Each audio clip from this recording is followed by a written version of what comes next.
Hello. Welcome to my channel Touching Stories. You're about to hear an amazing story about love and unexpected decisions. Enjoy watching.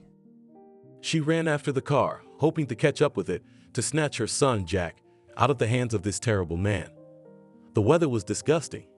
It had been raining since morning, forming huge bubbles on the asphalt, and the piercing wind was driving them across the smooth surface of the puddles. She was soaked to the skin. It seemed to her that a little more, and she would catch the handle of the door, but the wet asphalt left her no chance. She fell, her knees and palms bloody, but she couldn't pick up her baby boy. Water was running down her face, and it was impossible to tell if it was tears or rain. She knew that it was useless to go to the police. He had everything in his hands, so she could hardly move her feet and walk towards the house. She had to take her time to think about what to do next. When she returned, she treated her shattered knees and sat down to drink hot tea. She held the cup in the palms of her hands. Her mother had been so fond of drinking tea, and the memories themselves flowed like a small brook flowing, hoping to meet another brook, to grow stronger together, to reach the river and happily dissolve into its strong waters. When she came to Washington, she was that little brook seeking support so that she would not be lost in the turbulent maelstrom of life. She came to Washington from a small town after graduating from high school. She wasn't an honors student, but she didn't have any C's on her diploma either. As she stepped off the train, she gaped at the scale of the capital of our homeland, Washington, D.C. Then when she closed her mouth, the suitcase was gone. She screamed like Jericho's trumpet. Gawkers gathered around her. Even a policeman came up, but they could do little to help. There was no sign of the thief. In the suitcase was mostly clothes, warm things, and now she was left in a light dress and a sweater. True, she had the money with her, sewn up in her underwear. No one would get there. And the documents were in her purse, which hung like a mailbag over her shoulder. Everyone began to disperse. There was nothing more to see or hear. Such things happened every day at the station. She didn't get into the institute, and as usual, she didn't want to return home. For a whole year, she had to work from one job to another. Who only did not work? Janitor, entrances washed, even managed to work 4 months in one eatery, which was loudly called a cafe in Montmartre. Laughing, there sat such hicks, and swore in such a select language that little decent person, even for the doorknob of such an institution, will not take, not to mention that they're to spend time. And she worked out of desperation. She could eat there, and they paid money, albeit small. Sometimes, drunken men would slip small bills into her pocket, but if the owner saw it, he'd take half of it, the bastard. She gave it back. She had no other choice. The owner let her live in the back room. For that, she washed the floors for free before she started work. It was a difficult time, but she stood her ground. She didn't drink. She didn't get high. She was afraid of drugs like fire. And everything would have been all right, but a guy started to visit them. A guy who, as the convicts say, had just dropped out. She was afraid of him. He had this hard look in his eyes. He was always spreading his hands and trying to get under her skirt. He did it roughly and painfully, leaving bruises on her body. When she pushed him away, he would grab her hand and squeeze it so hard that she had blue bracelets on her wrist. She would complain to the owner and he would talk to him, but he promised to ruin the owner's life too. Tim, the owner of the cafe, said she better quit, otherwise there'd be no life for her or him. She went nowhere. Now she even shuddered at the memory and wondered how she had managed to endure and cope with it all. She bought a newspaper and began to look at the ads for another job. Not far from the kiosk, she saw a playground where moms with babies were walking. She sat down on a free bench and began to study where required. She was so engrossed in looking for a job that she didn't pay attention to the fact that some little kid tried to sit next to her on the bench. Sighing heavily, after a righteous labor, he said loudly, "Hi. Oh, hello. How beautiful you are. How old is such a boy?" 4, and showed 4 fingers. "What's your name?" the little one asked. "Selena. What's yours?" "Mommy calls me Jack." "Jack. What a beautiful name. Where's your mommy? You can't let little boys so pretty go out alone." "There's my mom." When Selena looked where he was pointing his finger, she saw a young woman, blonde, dressed in expensive clothes. Quite interesting. "Are you making acquaintances?" jokingly again, she asked her son. "Her name is Selena. She's pretty." "That's what it means to be a future man. You'll learn to say P, and you'll be worth a suitor." She noticed the newspaper Selena was about to put in her bag. "Are you looking for a job?" "Yes, but no luck so far." "Local or out of town?" "I didn't pass my exams. I don't want to go back home." "Things are hopeless there. I have to climb up on my own. Your baby is adorable." "Well, I'll be off." "Goodbye." "Where are you going?" the baby asked. "I don't know yet, but I'll think of something." "And you would not agree to sit with my son for 2 or 3 hours while I go shopping and cook dinner?" "I know it's not prudent for me to trust a strange girl with my child, but I can sense that you're a good person, and Jack senses people. He would never go near a bad person." "I'm more than happy to, especially since I don't have any employers lining up for me." "Are you married?" "I'm divorced, but my ex-husband pays me good alimony and I can afford a nanny for 2-3 hours. We just have to agree on a price." And she quoted a price that Selena almost fell over. She'd have to work 6 months at Tim's to get that kind of money. "I can't pay you more than that if you agree. Let's go." "I certainly agree," Selena said happily. "How do I address you?" "My name is Naomi. My mom's name is Naomi too," said Selena. She thought it was a sign that things were getting better and would only get better from now on. When they got to the apartment, Naomi asked to see her papers. After looking at Selena's passport, she first wanted to take it away to keep it, but Selena didn't give it to her, saying that you can take a picture of it on your phone, but you can't take it away. Naomi agreed and took the picture. The apartment was large and she was shown her room. It was similar in size to a toilet. There was a bed, a chair, and a small nightstand. There was no window, so it must have been a closet. But it was worse in Tim's back room, where she could hear rats rustling at night. The first night she slept like a murderer, but she left the door open because the bedroom was very stuffy. Naomi did not talk at all. She only gave orders, which Selena carried out with the speed of an electric broom. Of course, she was not only babysitting. In Naomi's absence, she was also cleaning the apartment, washing and ironing the children's things. Selena herself thought that for that kind of paycheck, you could do that too. It had been a month since Selena had worked for Naomi. Today, she should receive her first money. She was looking forward to it and had already planned what she would buy with it. But on this day, Naomi didn't call her to pay for her work. The next day, it was the same. Selena was beginning to worry that she'd just been cheated. But after 3 days, Selena called her, apologized for the delayed salary, and gave her the promised amount. She said she was satisfied with her work and left her to continue working for the time being. Selena worked for her for 6 months. She dressed up. She bought everything for winter: boots, a sheepskin coat, a warm hat. She'd never had such beautiful things. At last, she would not be cold, and she would go out with Jack as much as he wanted. They hadn't become friends with Zhenya, and Selena didn't want to be friends with her. It would only cost herself all this friendship with the rich. She did her job honestly and loved the child. Naomi saw it and was calm for her son. In the evening, Selena was preparing to enter the institute. Her longtime dream was to become a professional photographer. Back in 8th grade, she found her father's old camera, and strangely enough, it worked. She started taking pictures just for fun. And already in 10th grade, she had a personal exhibition at school.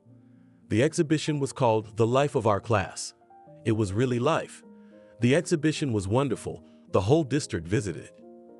She received a diploma and a good, of course, for those times, a camera. In the 11th grade was the second exhibition, Take Care of Nature. It is alive. Here were photos in color and so touching.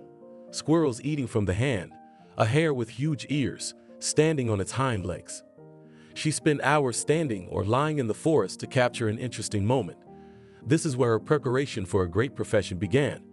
It's good that the bag of photos was in her hands and was not lost at the train station. Otherwise, it was the labor of 4 years.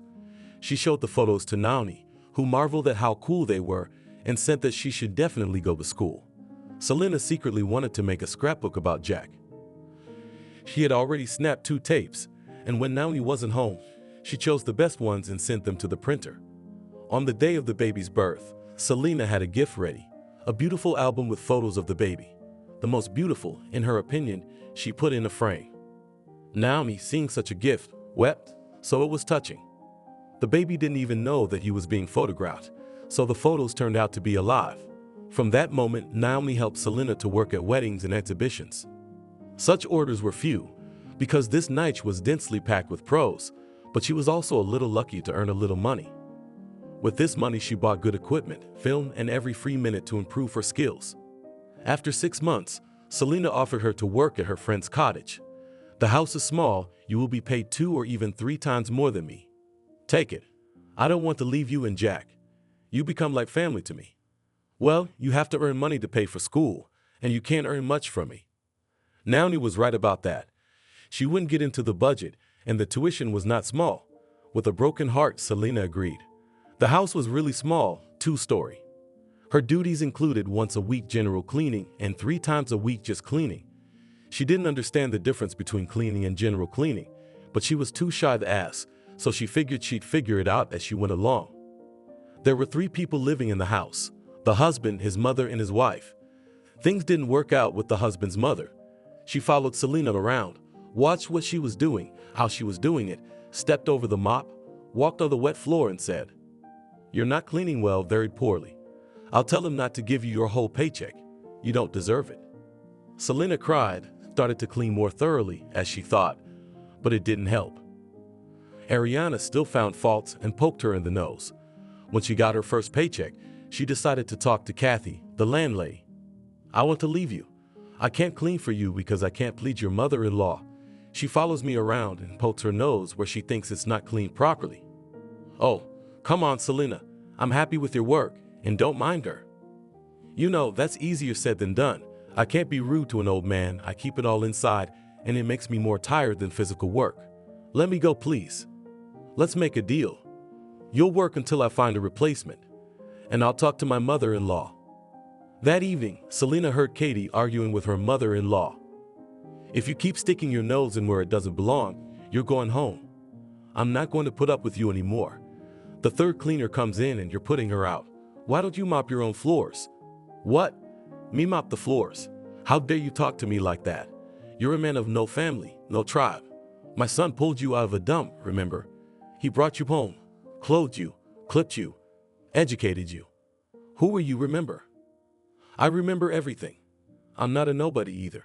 When your son started courting me, I already had a higher education, and I was the director of the financial department.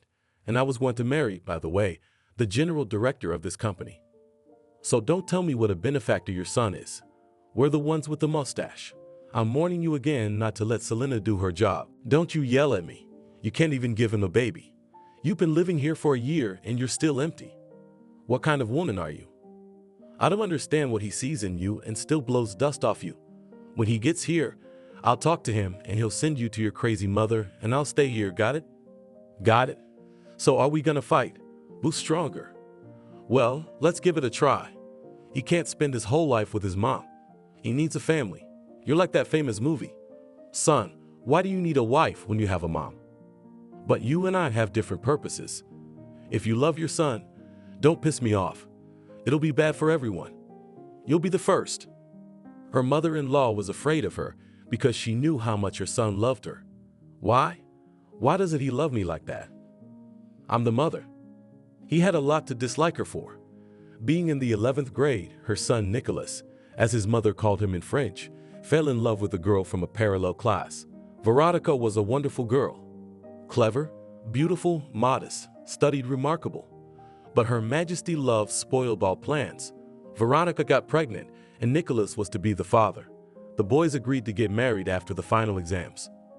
They decided to organize the wedding when they would earn their own money. Veronica's parents were simple factory workers, but they were kind and honest people, so they brought up their daughter. As soon as Ariana found out about the pregnancy, she met her after school, grabbed her by the elbow and dragged her away so that they did not see Nicholas. "Listen, darling, if you're hoping to marry Nicholas and hang your baby on him, you know you won't succeed. I know you fattened that child, and since my son is a decent man, you want to take advantage of it. Here you go." And the grown woman shoved a big dummy under the child's nose. "If you don't have an abortion, I'll humiliate you for the whole school. I'll write to the party organization of the factory and have your parents nailed for the terrible upbringing of their daughter. I'll give you a good life, you bitch." That was the end of it.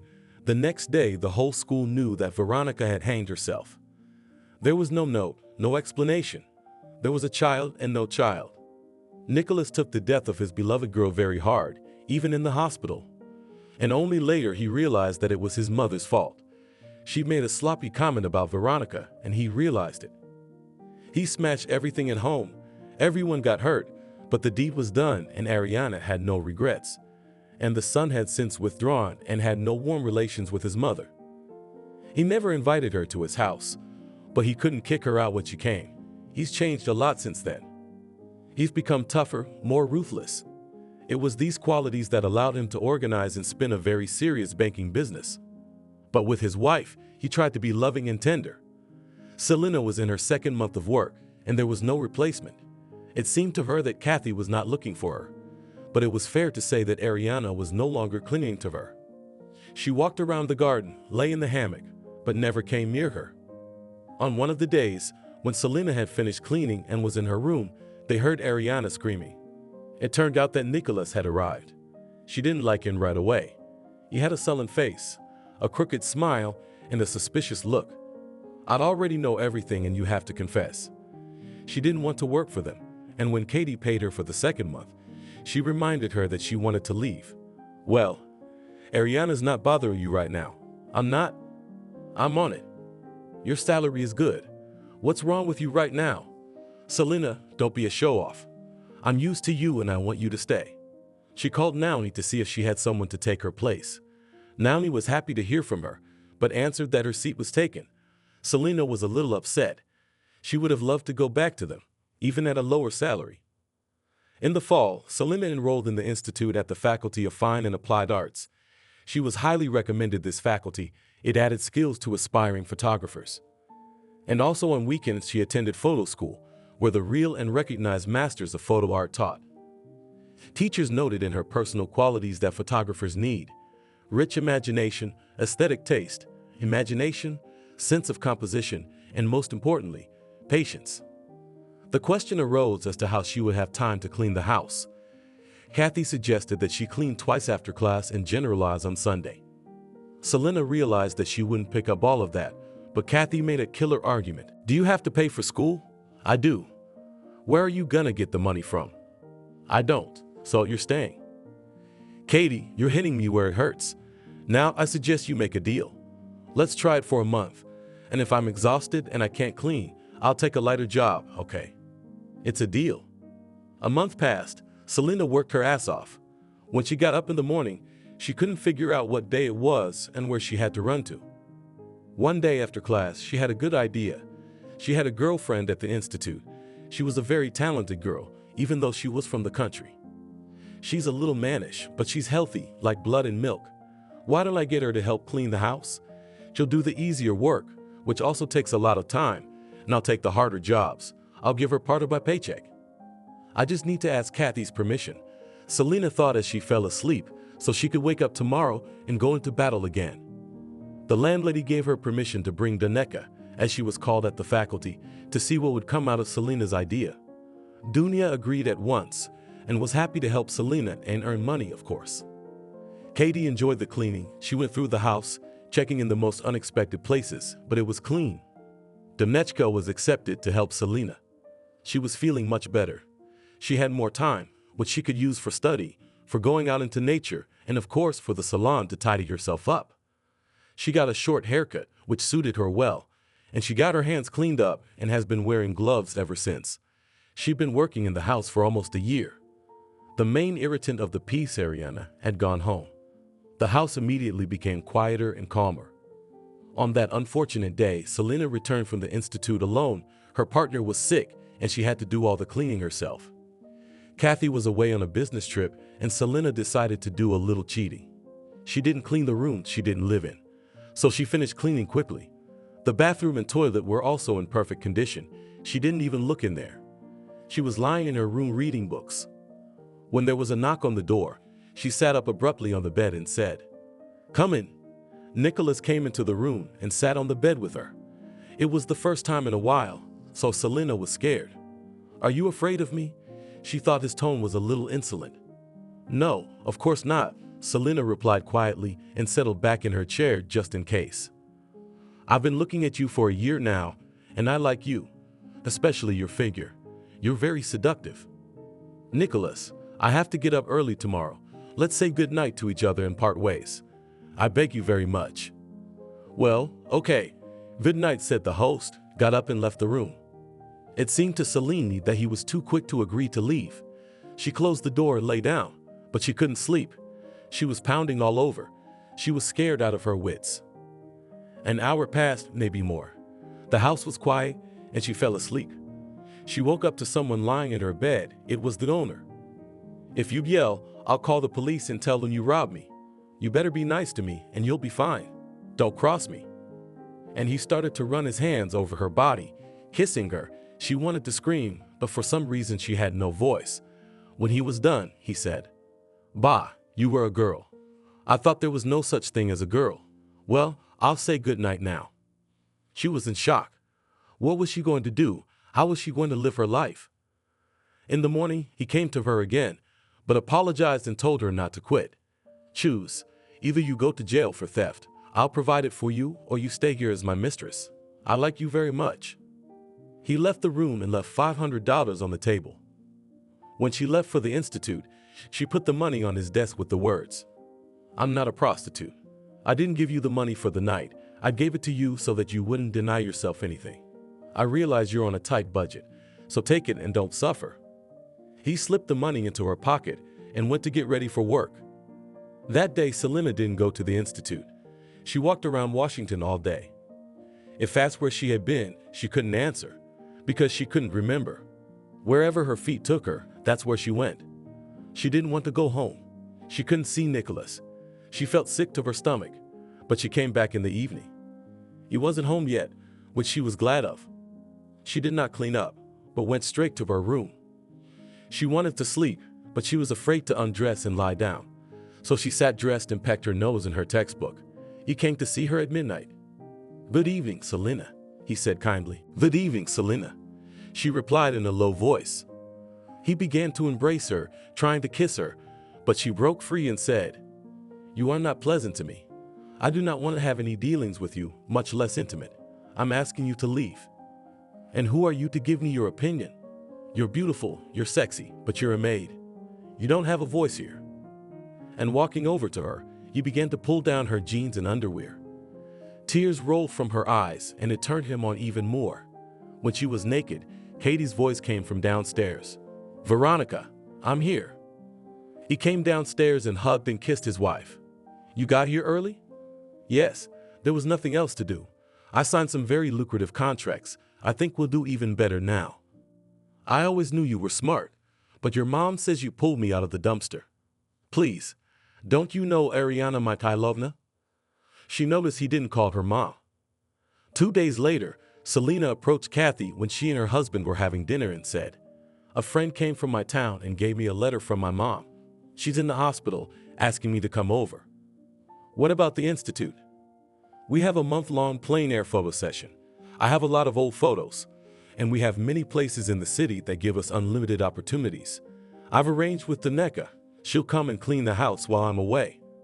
All this time, Nicholas was looking at her with squinted eyes, not taking his eyes off her, but she didn't even look in his direction, said goodbye and left to get ready. Half an hour later, she was already sitting on the bus and traveling farther and farther away from this horror in the image of Nicholas. The letter, of course, was not sent by her mother. It was written by the girls from the course. She could no longer see that face, and only the thought that for a month he would not flash before her warmed her soul. When she got home and saw her mom, she cried, "How I missed you, Mommy. It's good to be home with you." "I missed you too. I must have tortured you with my calls. But not hearing your voice for so long was beyond me." Even though Selena was far away from her abuser, she was not at peace. She decided to tell her mom how she managed to escape home for a month and warned her mom, "If the owners at whom I clean will ask if you were really in the hospital, say that you were, and you need me here to take care of you. Don't forget Mommy." They talked all day. In the evening, Mommy made some delicious scones and they sat down to drink tea. The doorbell rang. "Are you expecting someone, Mom?" "No, everyone's home." When Selena opened the door, the owner stood in front of her. "You? Why are you here? Are you alone? Is Mom in the hospital?" "No, I'm not in the hospital. My daughter took me home today to take care of me. They took me to the hospital because I was alone. And now my assistant is here. Who are you? I must say he was confused. He told his wife he was away on a business trip. He thought he was gonna stay with Selena for a month while her mom was in the hospital. And this is a bummer. He was ready to strangle his mother and Selena for ruining his high. I own the house where your daughter mops the floors. I'm here to see if you need any help. He knew he looked like a complete idiot. Why on earth would he come to the maid's house to see if she needed help? Naomi was a wise woman, and to prevent the man from falling below the plinth in her own eyes, she supported him. I thought that rich people are all arrogant, that they don't care about other people's troubles. And this is such attention. Selena must be cleaning your floors in a special way to be so attentive to her troubles. He realized the mockery in his tone and hurried away. What was that, daughter? Mom's eyes were looking right into her soul. There's something you're not telling me. I can feel it. She wasn't going to tell her mom anything, of course. Why should she? She couldn't help her anyway. No, Mommy, it's okay. He came to see if I was telling the truth or not. That's all. Don't worry about it. You did good. You did great. She went to her room, lay down on her bed, and fell into a peaceful sleep, knowing that it would not be disturbed until morning. Nicholas came home black as a cloud, tearing up. Veronica, why did you come back? Did something happen? Katie asked.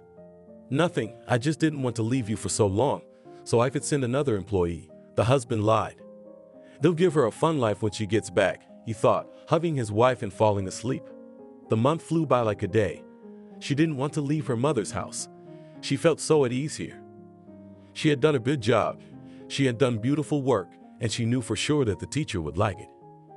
She decided to ask the institute for a place in the dormitory. They promised her a place, but only in September, when the graduates had already left. Nothing. She calmed herself down a little bit, left in vacations, and there in a place in the dormitory, just need a little bit of patience, cleaned up again, they were again together with Dunyasha. She did everything so quickly that she sometimes helped Selena. But when she left, Selena's soul grew cold. It was as if Nicholas was standing around the corner, waiting for her to come out so that he could slip into the house and pounce on Selena. It was the same this time. She had just gotten up to her room when he walked in on her and started his molestations. When it was over, he said Selena was like a log and left. For a few days, he didn't touch her, and it was the best days of her life. He overheard her talking to her mom on the phone, where she said she would move into a dorm after the vacations, and then she wouldn't have to spend 2 hours each way. After hearing that, he came into her room and started threatening her again. If you leave my house, I can make it so that you will be expelled from the institute, and you will not be hired by any organization, understand? You just sit there and don't move. I understand, and I'll be glad if you do what you say you're gonna do. To hell with school, as long as I don't have to see your face. He couldn't help himself and hit her. You know your place, scrubber, and shut your mouth. When Katie came in, she'd already packed her suitcase and gone downstairs. Kathy, I won't be staying with you anymore, but I'll be coming down to clean for the rest of the school year. I won't be back here again from September. Where will you live?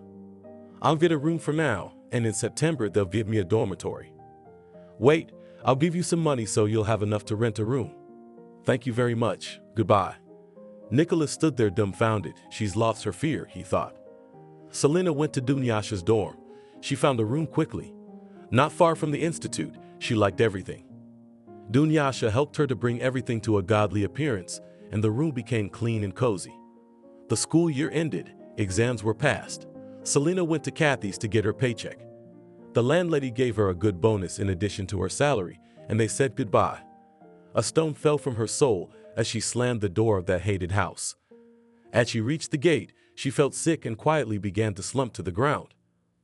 Katie was called out by the guard, telling her that Selena had fainted. When she woke up, she had a very bad headache, and a woman in a white robe was standing over her. She looked up, looked around, and realized she was lying on a couch in the living room of the house she had been in such a hurry to leave. What's wrong with me? You need to come with us to the hospital where you'll take some tests and we'll be able to tell you what caused your fainting. Can you stand up and walk to the car? Yeah, sure. I'm feeling better. While she was in the car, she thought about why she was so dizzy, and she remembered that she had only had tea today.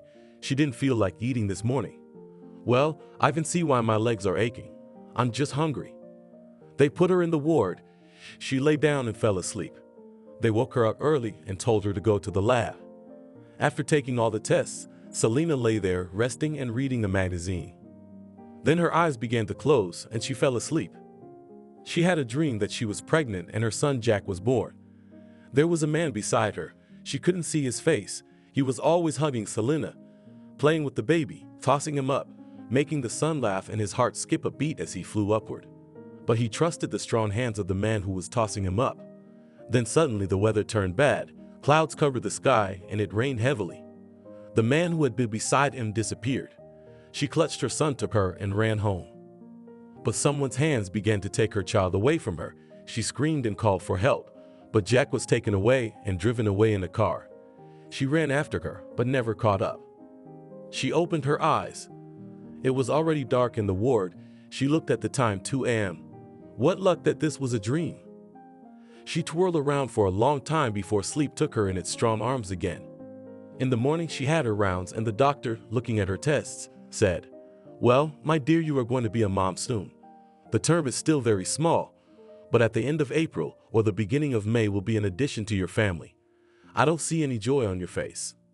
"No, I'm excited. It's just unexpected. I have to deal with this information, make sense of it, and then I'll smile." "Okay, well, we can discharge you tomorrow. Should I tell someone to come get you?" No. I can make it myself. I feel fine." When the doctor left, she realized the horror of her situation. She's pregnant with that asshole's baby. Oh my God, I'm gonna look at that baby and remember what a bastard the father is. God, can you tell me what the right thing to do is? I thought leaving his house would be the beginning of a new life. But it turns out I'll never forget him because I'll have his offspring in front of me. Well, you could have an abortion. I'll check with the doctor tomorrow. She had a dream about her mom last night, and she consulted with her. What's the child's fault that you want to kill him? Children are not responsible for their fathers. Killing a child is a great sin. God has given you a gift, and you want to get rid of it. You know how others ask God to give them children. And you, already having a new life inside you, you want to kill it. No, my daughter, don't be silly.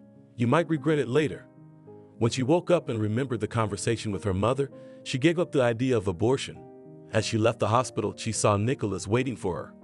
She wanted to slip in unnoticed, but it didn't work. "Wait, take your time. I want to talk to you.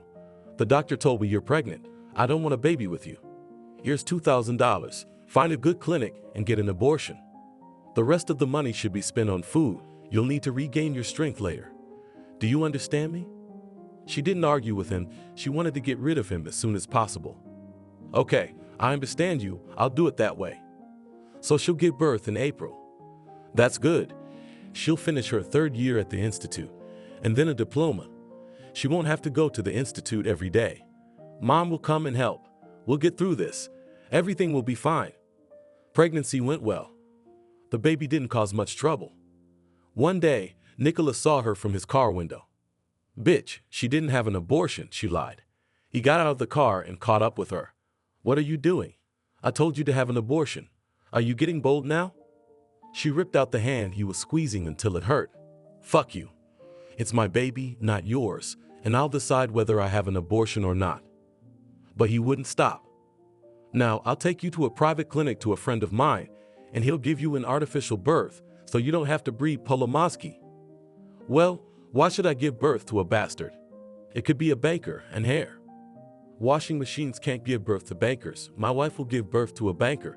She's finishing her treatment now. All right, let's go. And he started dragging her to the car. You want trouble? What are you talking about?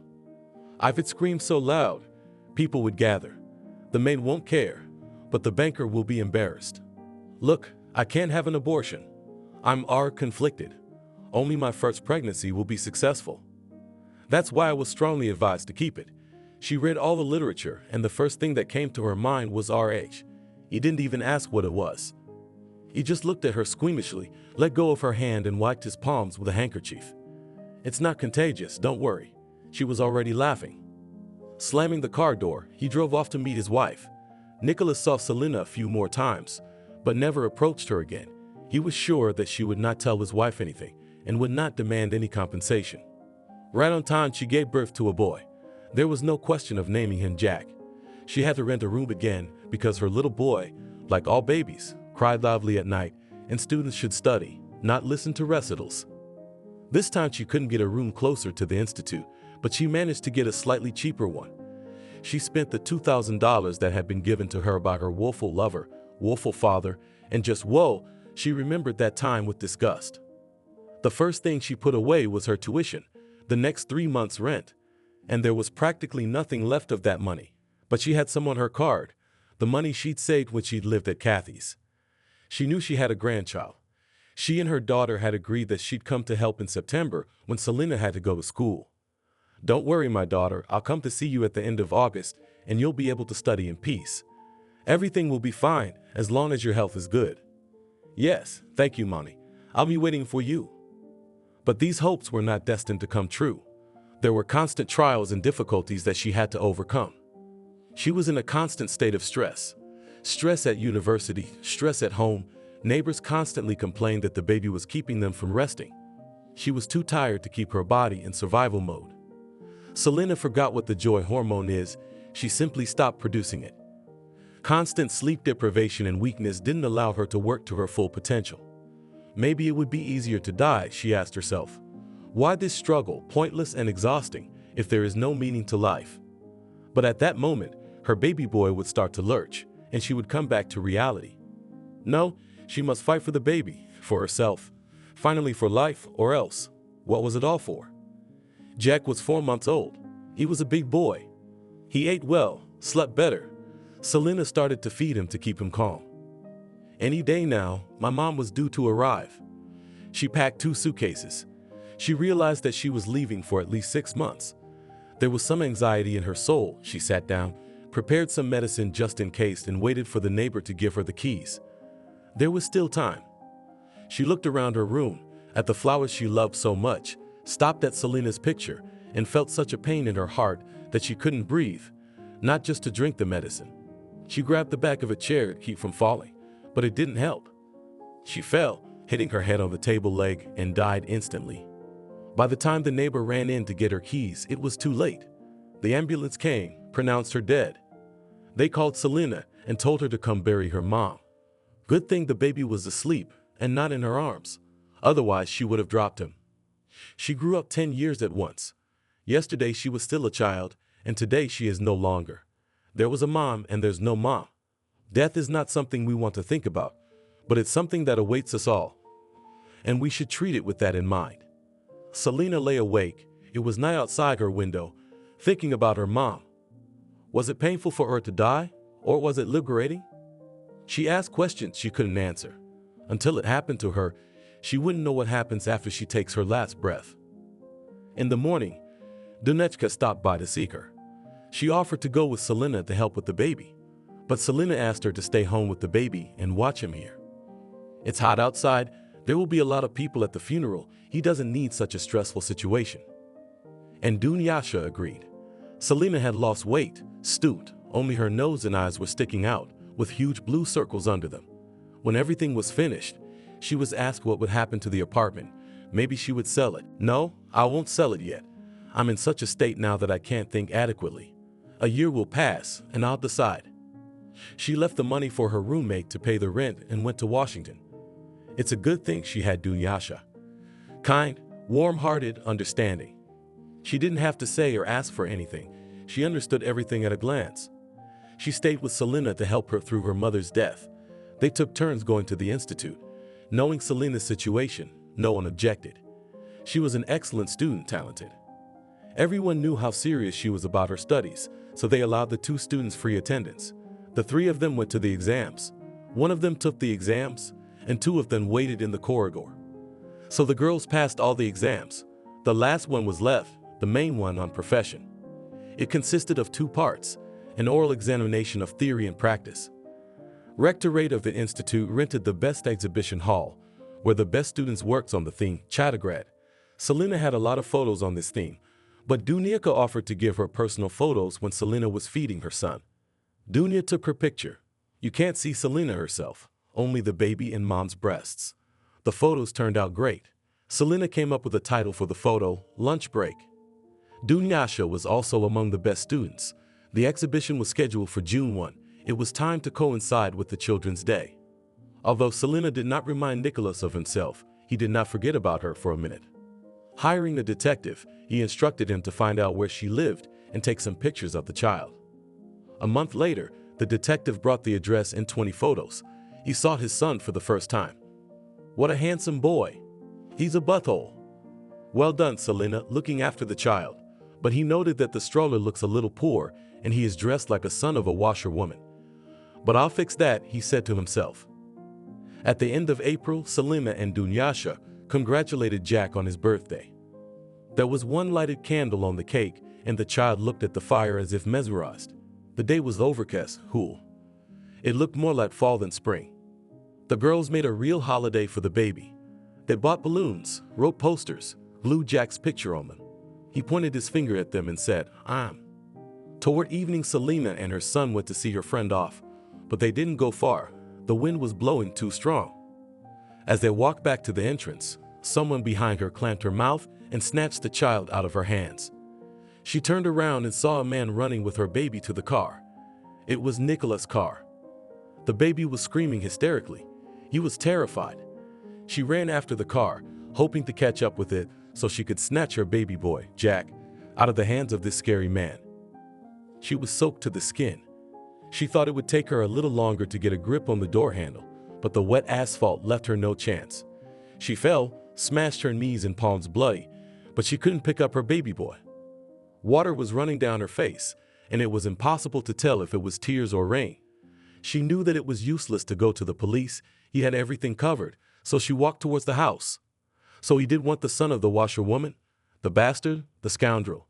She cried and drank tea. Tomorrow morning, she would go to his house and tell Katie everything. Without dawn or dusk, she drove to the house she had literally run away from 2 years ago. She knocked and rang, but no one opened the door. She started screaming so loud, the neighbors came out. "Girl, you shouldn't yell like that. They left yesterday." "Was there a child with them, a boy?" "There was a baby. I didn't really see if it was a girl or a boy, but no." Katie said, "Jesus, what kind of name is Jack? We should change it." "Right. So it was a boy." "He was crying really hard. I'd say he was hysterical." Nicola was soothing him, and Katie put a pacifier in his mouth, but the baby would spit it out. "How long have they been away for? They've got a big business here, haven't they?" "Who knows? Nicholas can come and go, but that's up to them." "Excuse me. It's cold." And the neighbor ran into the house. So they kidnapped the child and managed to take him abroad. Money decides everything. She sat down on the bench and sat there until she was cold to the bone. She couldn't remember how she got home, how she lay down and fell asleep. She did everything on automatic. I called Dunyasha and told her everything. She came immediately and stayed with her friend all day. "Dunyasha, why should I live? Without my little boy, I don't see the point. Maybe I should throw myself in front of a car or jump off a bridge." "No, I'd rather jump off a bridge. That way, I won't hurt a man." She got up and started dressing quickly. "Where are you going, Selena?" "I'll be right there." "I'll come with you." "No, you stay home. Maybe Jack will come back." "Selena, how's he gonna come back if he's gone?" "I'm not letting you go anywhere. You hear me?" She pulled off her hat, took off her coat, and put her to bed. She closed the door. "Let's go to sleep, darling. We must sleep through the trouble. In the morning we'll decide what to do." Nicholas and Kathy had a villa in Cyprus. It took them almost 5 years to build. They wanted a large family, so the house was not only beautiful, but also large, with a swimming pool, gym, and movie room. Nicholas and his wife were there once a year, as their work required their constant presence, but Nicholas' mother, Ariana, was a frequent visitor. She loved to relax there. That's where they brought the little child. When Nicholas brought the boy home, his wife demanded an explanation. He told her everything, only the exact opposite. His unhappy, honest, decent family man was seduced by a cleaning woman. She told her she really wanted children. But young people now so drink, smoke, and she needs a healthy, smart, and he just fit all the parameters. He didn't want to, but she undressed in front of him. But I'm a man, so I couldn't stand it. But it was only once, and she got pregnant right away. That's the fantastic story Katie heard, and she didn't even try to shake off the noodles her beloved husband had put in her ears. He persuaded her to take the boy, get the papers, and raise him as her own, especially since it was his son. The treatment did not yield any results, and they were already desperate to have children together. Kathy did not want to lose her husband, so with a broken heart, agreed to take this child into the family. But she was concerned about the child's mental state. He was not sleeping well, shaking all the time. She suggested going to a good doctor. After examining the child, the doctor asked, "Lately, has the child experienced any kind of upheaval, stress? Has he been flinching all the time?" Katie spoke perfect English, so she spoke to the doctor. Nicholas was present and only had time to look from the doctor to his wife. "Yes, doctor, a mad woman tried to kidnap him." He was frightened, of course. "Was she caught and punished?" "Yeah, she's in jail. So the child is healthy, strong, but the nervous system," and the doctor stopped talking. "We need time, patience, it should get better." "Does he say any words?" "He's over a year old, isn't he?" "No, doctor, he doesn't say anything." At first, we thought maybe he couldn't hear, but we rattled the rattle and he turned around. So he can hear, but he won't talk. It's all very sad, the doctor said. "Love the baby, pay more attention to him. Let's see him in 6 months." But even after 6 months, Jack didn't speak. Only now his name was Carlos and Nicholas, like his mother, called him Carlos in French. They had a weakness for shortening names and twisting them in French. Katie insisted on getting a nanny. Her husband was often away on duty, and it was hard for her to take care of the baby alone. Nicholas didn't mind. Kathy noticed that Carlos liked to swim in the pool. He had a smile on his face at that moment and felt good. So 3 times a day, the nanny swam with the baby in the pool. These were the happiest moments, and Katie felt like this was the moment when everything was getting better. But the baby would come out of the water and be silent. She began to strain it, and sometimes, not holding back, she raised her voice at him, from which Carlos immediately rolled tears. And his eyes said, "I notice everything, I just don't say it yet." This immediately brought the new mother to her senses, and she took him in her arms and forced herself to kiss him. She couldn't bring herself to love this baby yet. She couldn't. Time passed, but nothing changed. Their friends came to them, admired the beautiful boy, but when they learned that he did not speak, the interest in the child disappeared. They went with him to Germany, to a well-known pediatrician in the country. But he, like the previous doctor, said that they should wait and love the child. He had been through a lot of stress. Everything should get better. He was left with a nanny, and the young parents went away. Business demanded their presence, but they were not staying in their home, but in an apartment that Selena knew nothing about. Katie called her roommate. "Madi, hi, did someone come to our house? Have you seen it? Your former au pair comes every 2 or 3 days. Every time she knocks, she calls. She says she's looking for her kid, some jack boy. I told her you've gone abroad, but she's surprisingly persistent, coming and waiting. Let her wait. I don't know anything about her child. When are you coming back? I don't think it'll be long yet. It's so warm here, I don't want to go to cold Washington. All right, well, goodbye, and hello to your husband." That's why they didn't show up at their house, but made do with the apartment, which was almost like a house, huge and beautiful. Selena went to that ill-fated house as if it were work, but there were no owners. She had given up hope of ever seeing her son again. The specialty exam was coming up. She was decorating the stand with her photos. The opening tomorrow is also the exam. In the jury were invited famous photographers and great fans of this art form. Selena didn't even expect that there would be so many people.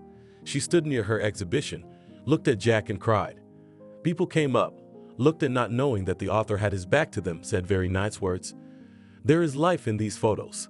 How correctly chosen, Selena, you can feel the mood. Well done, author.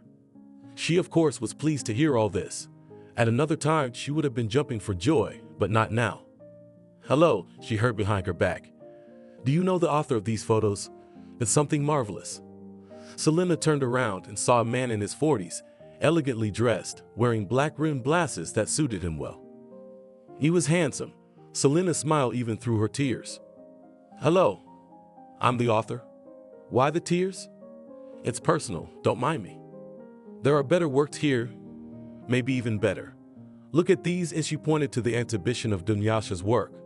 I've already seen them, and I've marked them for myself. The girl is really very talented. I liked everything about her. Yes, Dunyashka knows a lot about photography. She's smart.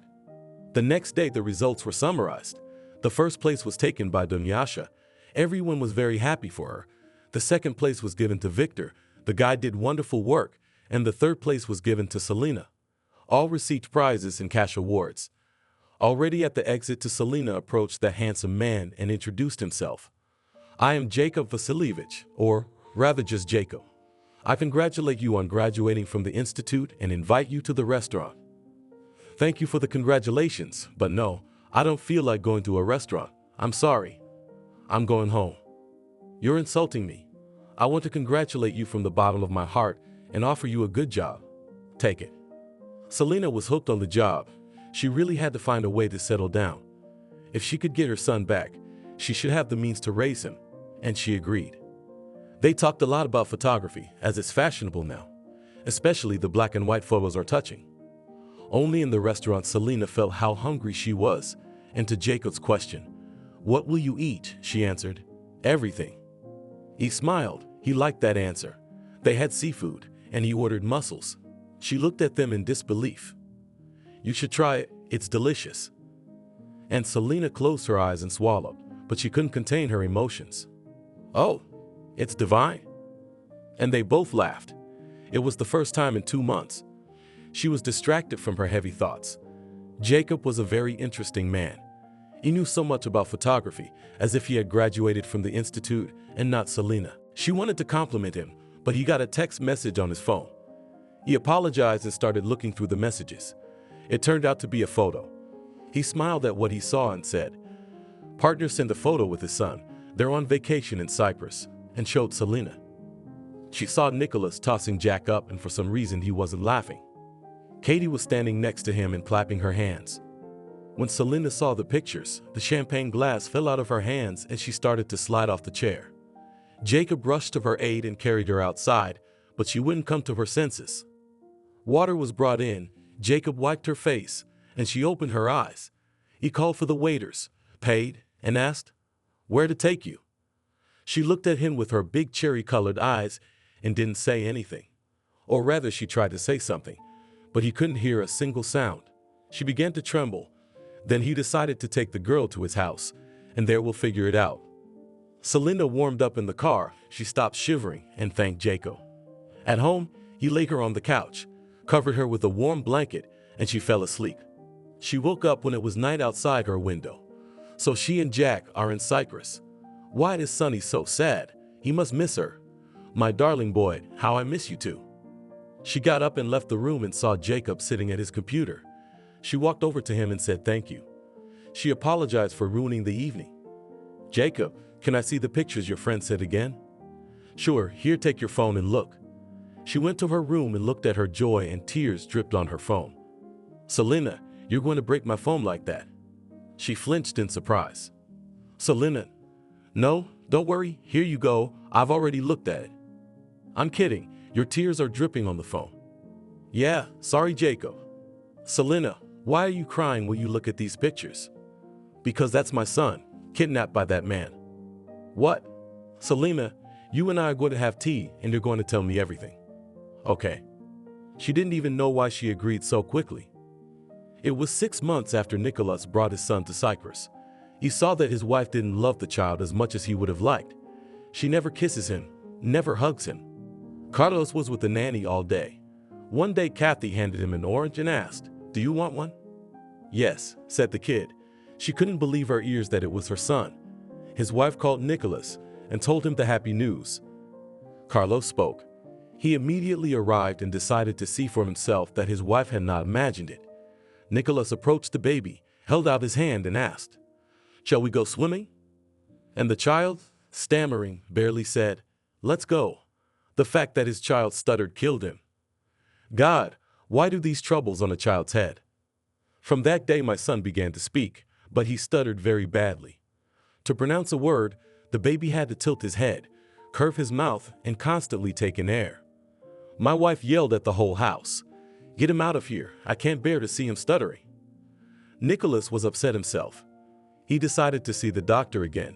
The doctor remembered the baby. "So, how are you doing?" Katie said that the baby has started to talk, but he stutters a lot. "Is there a treatment for that?" The doctor advised to see a speech therapist, but not a regular one, but one who treats stuttering. They have special techniques that should help the child. From that day on, we began to walk in agony. In addition to seeing the doctor 3 times a week, Kathy had to visit the child at home and practice the methods the doctor showed her. She didn't want to do it. Her insides churned with anger. Loving Dan was out of the question. The speech therapist noticed this and said, "It won't do any good. The child senses your hatred. It's afraid of you. This baby realizes he's unloved and worries he'll do something wrong. Either you have to change your attitude towards the child or don't come to me anymore. I'd rather take another child in your place, with whom the lessons will be more useful. If you're not in class tomorrow, I'll take someone else. And if you come, be kind to the child, treat him with love." She didn't know how it was possible to make herself treat someone who was unpleasant with love. To hell with him, let him stutter when he's older, I'll think of something or give him to an orphanage. And she dived into the pool with pleasure. That evening she and her husband had a big fight. Nicholas insisted on further treatment, and his wife did not want to do it anymore. "Listen," said her friend, who lives nearby in the house, "take him to the grandmother. My mother told me that I also stuttered as a child. Doctors could not help, and the grandmother, something whispered, gave something to drink and all, as if it was removed. Where in Cyprus can I find you a grandmother? They're everywhere. You know English. Type it on the internet and you'll find one." She did find a grandmother, but she lived far away. She took the nanny with her and drove to another town. The old lady took them in right away. She looked at Katie and said, "Give up what doesn't belong to you and the baby will be fine. And I can't cure him. Go away, you're a bad man." "An old hag," Katie muttered to herself. She had another address in the same town and decided to try her luck. The granny examined the boy, looked at Katie for a long time and said, "I will try, but I am not responsible for the result. You do not love this boy in the family, and he suffers." For the first time, Dan found it easier to talk. He stuttered, of course, but he didn't stutter so much. But after a month, it happened again, the same thing. Jacob listened intently to Selena, didn't interrupt her, only gave her tissues to wipe away her tears. Her nose was swollen and red from crying. She told him everything in such detail, as if she'd lived her life since she'd left home. She was getting better. Jacob was making her feel trusting. She felt strong and protected by him. It was already morning when Selena finished her story. She was so tired, as if she had lived through the horrible moments of the abuse and the kidnapping of the child.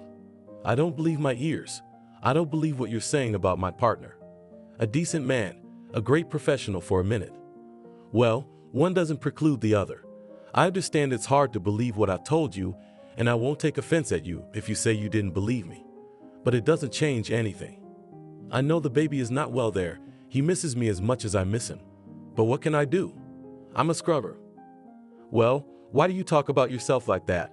You're a photographer, a great professional." "Yes, I think Shakespeare used to say, 'All the world's a theater.' In it, women and men are all actors. They have their exits. They have more than one part to play. So I played the role of a nanny, then a washerwoman, and now the role of a photographer. Wouldn't it be funny if it weren't so sad? As the great writer said, I don't have any thoughts of my own today. I'm using other people's. We'll think about what we can do, but in the meantime you need to get a job, buy a place to live, get on your feet, so you can support your baby. I told you about the job yesterday. Well, here it is. Photography is my hobby. As a big fan myself, spoiled and love to be at exhibitions, I have a magazine. It is only 2 months old. A young team of guys work well. The magazine is gaining momentum. Here I offer you to work in this magazine. Yes, the magazine is called Good Shot.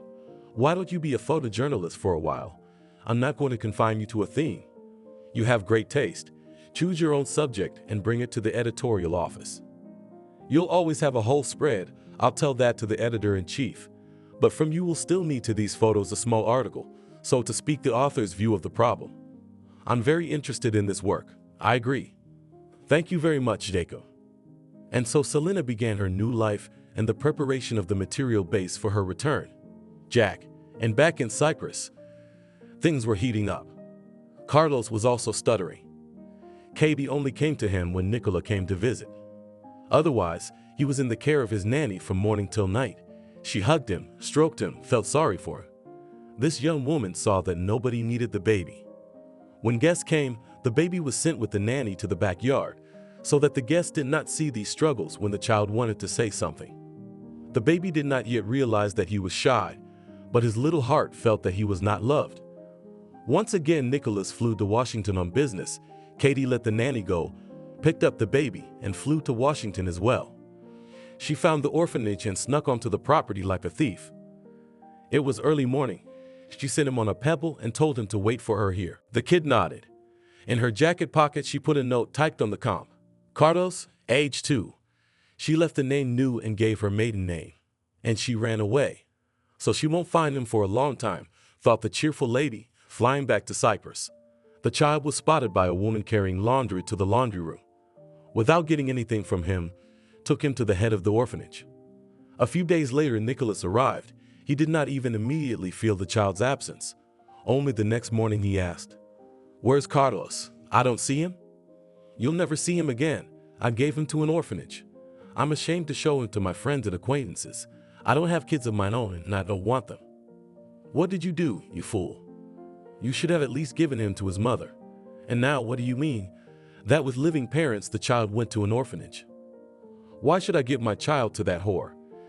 She seduced my husband, whittled her naked ass in front of him, and I have to thank her for it and present the child on a silver platter. Did you see that?" And after she shoved the figure under his nose, he slapped her cheeks for the first time in years and smashed her nose. She was scared out of her wits.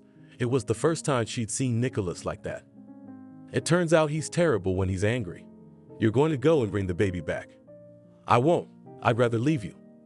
"Leave, but give me my son back. Look for him yourself. You'll find your happiness." That night, Nicholas got drunk and decided that tomorrow he'd start looking for his son. But riddles are never rich. Life had prepared other challenges for him. Another stress in the life of little Carlos was not in vain. He stopped talking again and lay in bed all the time. The doctor came and examined him. "The child is good, healthy. Look how well-groomed he is. He's used to a different life. It's stressful. It's a good thing he didn't go anywhere. He's obedient. They told him to sit, so he did. We'll wait. He'll get used to it and maybe he'll talk." But the miracle didn't happen. He didn't talk. Katie didn't leave Cyprus, lived her life to her heart's content, and never thought about the baby. She should have done it a long time ago. Instead of torturing herself with this freak, she reassured herself, drinking a glass of juice in the morning. Nicholas wanted to start looking for his son the next day, but he got a call from the firm and said that they had problems. He immediately flew to Washington. He expected a blow from this side, but he didn't expect it so soon. 8 months ago, he decided to give up the airbag. He had invested all his money in a very tempting project. It was going great. He even went to the extent of cashing out the funds from dubious transactions for a good percentage. The volume of such operations amounted to a huge sum. The money was easy, and it was exactly what was going to help if financial reserves were needed.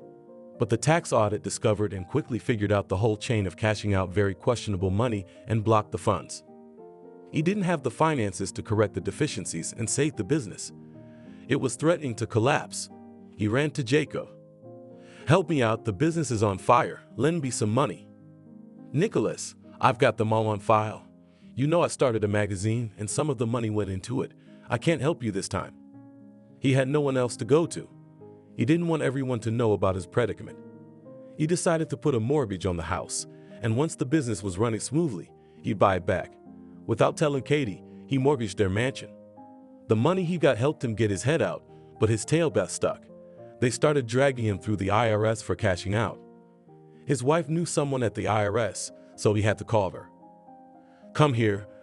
The business is falling apart. We're gonna lose our pants." It was serious. Forgetting about the broken nose, she flew to help her husband and the business. She had to run and give a decent amount of money that the head of the company was not brought to criminal responsibility and limited only to a fine. After that, the inspection stopped, but they had to give up cashing out dubious funds.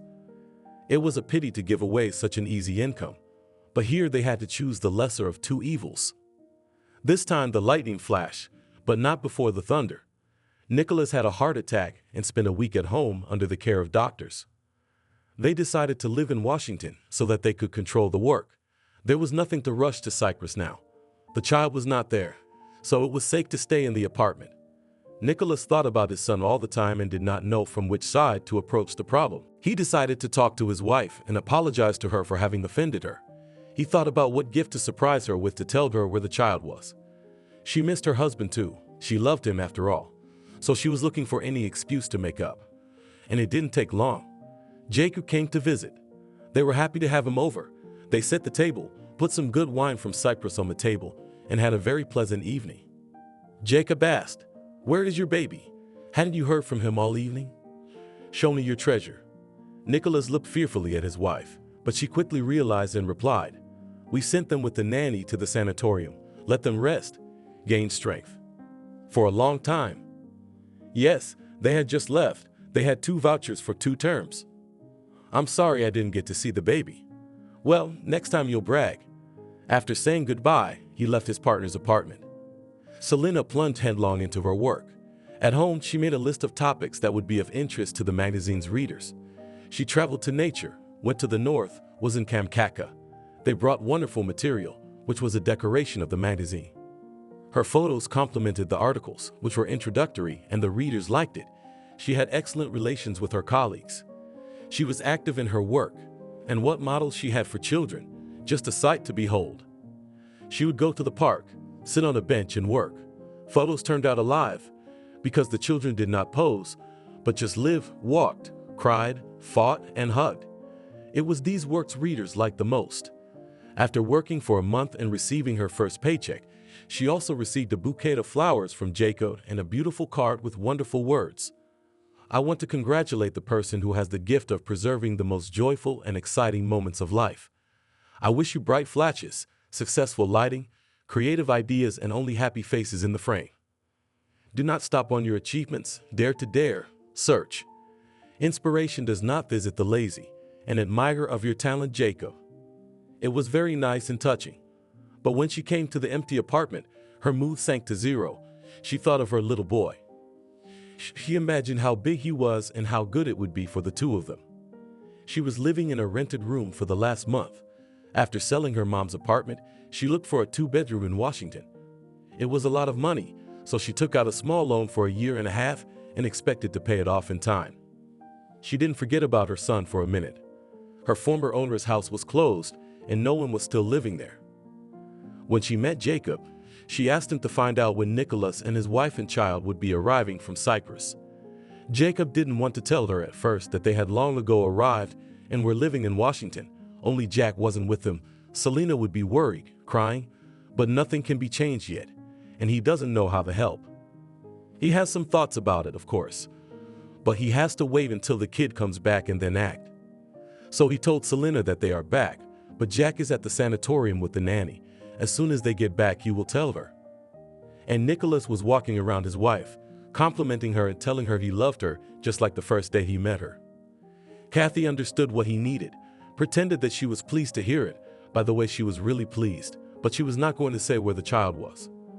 She didn't want to see him again, and she didn't want to give him to that bitch who was clingy with other men's husbands. "Darling, why do you need this child? We're so happy together. God didn't give us children. He knows best whether we need them or not. You understand, it's not the child's fault that his mother is like that, so he's suffering in this orphanage. He needs to be treated, he needs to study with him, and no one will do it there." "Listen, I'm sick of your whining." I said no, and don't bother me anymore. Things weren't going very well at work, and thoughts of the baby were on the back burner for a while. But he never gave up on the idea of coming back. 3 months passed. Nicholas' anniversary was approaching. Ariana came, Jacob came, and his friends and their wives came. They invited a host who made the party truly unforgettable. Jacob never saw Jack. He didn't want to ask Nicholas in front of his wife, but asked him when they went out for some air on the balcony. "You're hiding something from me about your son. Why don't I see him at your place? Has something happened to him?" Nicholas had no help. He looked back apprehensively and said that his son was no longer with them and he did not know where he was. Jacob had more questions after that answer, but Katie sensed that her husband might say something unnecessary and led Nicholas away to dance. Jacob didn't get another chance to talk to Nicholas alone. Jacob decided to have a frank talk with Nicholas at work. There he would hear the truth about the baby, not what Katie was saying. Calling his partner into his office, he began without any roundabouts. Look, I realize there is something so mysterious going on in your kingdom that those outside of your royal family should not know, but you let me in on your secrets. And I have learned that you have somehow magically had a child, although you and your wife have been trying for a long time, but as far as I know, without success. Where did the child come from, Nicholas? And Nicholas went back to the same record he'd been playing for his wife. If he had known that Jacob knew, he would not have embarrassed himself so much in front of a friend who had thought him, until recently, a decent man. When he got to the point that the seductress wanted a child with him and that he was the right man for her, Jacob interrupted him. I don't want to accuse you of lying. Jacob interrupted him. I don't want to accuse you of lying. Nicholas stared at him in surprise and opened his mouth to say something, but his friend didn't let him, from beginning to end. So please don't make me think that from this day on, I'll have one less friend. What makes you think I'm not telling the truth? Selena told me everything, and you don't think that? No, I don't. Because the moment she told me that, she didn't have to make excuses or hide anything. She was just telling me about her life. And now you're making excuses for your bastard behavior. I even told Selena at the time that you were a decent person, and I found it hard to believe what I heard. Nicholas sat with his head down and collected his thoughts. I don't have to answer to you, of course, and I could send you to hell, but I won't do it just because you can help me find the child. I'm not excusing myself. I really did act like the ultimate scoundrel, but I really liked Selena at the time, and I didn't think she would resist. But when she said she didn't want anything to do with me, including sexually, I freaked out. So I pushed her and intimidated her. You know how it ended. Nicholas, where's the baby? I really don't know where he is. Sasha said she gave him to an orphanage. What? An orphanage? Are you animals? How could you let your son go to an orphanage? I didn't. I wasn't even home at the time. She did it without me. And when I got there, he was gone. Well, she didn't just put him there, did she? No, it wasn't that easy. Apparently, when I took the baby away, it was very stressful, scary, call it what you want, and he stopped talking. Not at all. And then when he started saying something, he started stuttering like crazy. That's what she couldn't take. I should probably add, with your silent consent. Yeah, you're probably right. But when I found out the kid was in an orphanage, I even beat her up. But she still wouldn't tell me which orphanage she gave the baby to. I have already called several orphanages. Some of them told me that there is no such orphanage, and others refused to provide any information. Should I talk to Katie? Can I convince her? And if you can't, then I'll use your method of pressure and intimidation, as long as you don't mind. No, I'd do anything to take the baby and give it to the mother. That's it? What else am I supposed to do? Apologize. Help out financially. Isn't that your responsibility? I'll think about what you said. So we're looking for Jack together. I forgot to tell you, we changed his name to Carlos. Why? We didn't like the name his mother gave him. You didn't think you had the right to do that. You indulge your wife too much. Even when it's out of line. You disappoint me, Nicholas. Let's find the child first, then you can lecture me. One more question for you. How do you know Selena so well that she told you her whole life? It's a long story and I'll tell you about it, but in short, I was on the committee that determined the winners of the photo thesis. Jacob began to think about his conversation with Katie. He decided not to tell Selena anything yet. He stopped by to talk to Katie when Nicholas wasn't home. I knew my husband had a big mouth. He can't keep a secret. Katie, it's not a secret, it's a crime. Putting a child in an orphanage just because he stutters is monstrous, don't you think? No, I don't. I was sick of watching him try. So why did you give him to his mother, who's still heartbroken about not having a son? Might as well make up for the terrible mistake of kidnapping him. No way, give him to his mother. She'll seduce my husband and I'll seduce her baby. No, let him suffer and think about his behavior. And you believed your husband that she seduced him? Or did you feel more comfortable that way? Yes, you're right, it was more comfortable. Or rather, it was more comfortable for my ego. So, it doesn't matter who seduced who. The fact is, he's a handicapped kid. He'll never be able to speak properly. And who made him so defective? It wasn't you and your husband, was it? Anyway, Jacob, what are you here for? To lecture me on right and wrong? I've listened to it with great pleasure, and now I have to leave because they're waiting for me at the salon. I see you didn't understand anything. Then this is how it's going to be. Tomorrow, no, today I'll write a report to the prosecutor's office about the missing child. The photos you kindly sent me from Cyprus will confirm that there was a child. You won't run away from the country because you'll be on the list of people the IC is looking for. But that's not the end of your travails. All your beauty salons in a week will close for inspection. I will find the reason, and half of them, after inspection, will not open because of non-compliance with the requirements of the sanitary and epidemiological station. That's enough for now. If that's not enough, I know what else I can do. But I advise you not to go to that point. Otherwise, you'll never come up again. Is that clear? Fuck you. I'm not a scaredy cat. All right, we'll check it out. See you later. Why do you care about that girl so much? She's lying under your thumb too, so she'll be asking for something soon. He gave her a squeamish look and left. That she's not a scaredy cat. She's not a scaredy cat. She was shaking. She was really scared. She didn't want to go to the salon. She had to think about the situation. It was all because of Nicholas. Damn him. She didn't believe him, of course, when he told her how the wretch had seduced him. She liked Celine, by and large, but she liked her husband more. He'd always had a taste for other women's bodies. She knew that, had seen it with her own eyes several times. But he didn't know what she knew. KB had always reasoned that if he knew she knew about his left-handed behavior, she would have to make a decision. Either leave or tolerate it, turning a blind eye. There's no third way. So Kathy didn't tell her husband that she knew about his antics. He was a walker, of course, but not a frequent one. For the last 4 or 5 years, it was only Selena. I guessed age was taking its toll. She could forgive her husband, but she couldn't forgive Selena not for sleeping with her husband. It's that she was able to give birth that God didn't give her. That's why the worm was eating at her. Adding oil to the fire was Ariana, always reproaching her daughter-in-law for her inability to give birth. It was the sins of her youth, when, at 15, she got pregnant by a classmate. And although the boy promised to marry, her parents took her for an abortion. From then on, the countdown went in the opposite direction. Her husband didn't know about it and sent her everywhere for treatment, but it didn't help. She forgave him because she had a sin of her own. But what was she to make of Jacob's warning? KB knew him to be a very serious, well-connected man. He could ruin their lives. She'd have to wait for her husband and then decide what to do. Looking through the bottles of alcohol, she chose the bottle with the strongest contents, drank it in one gulp, and decided to smoke.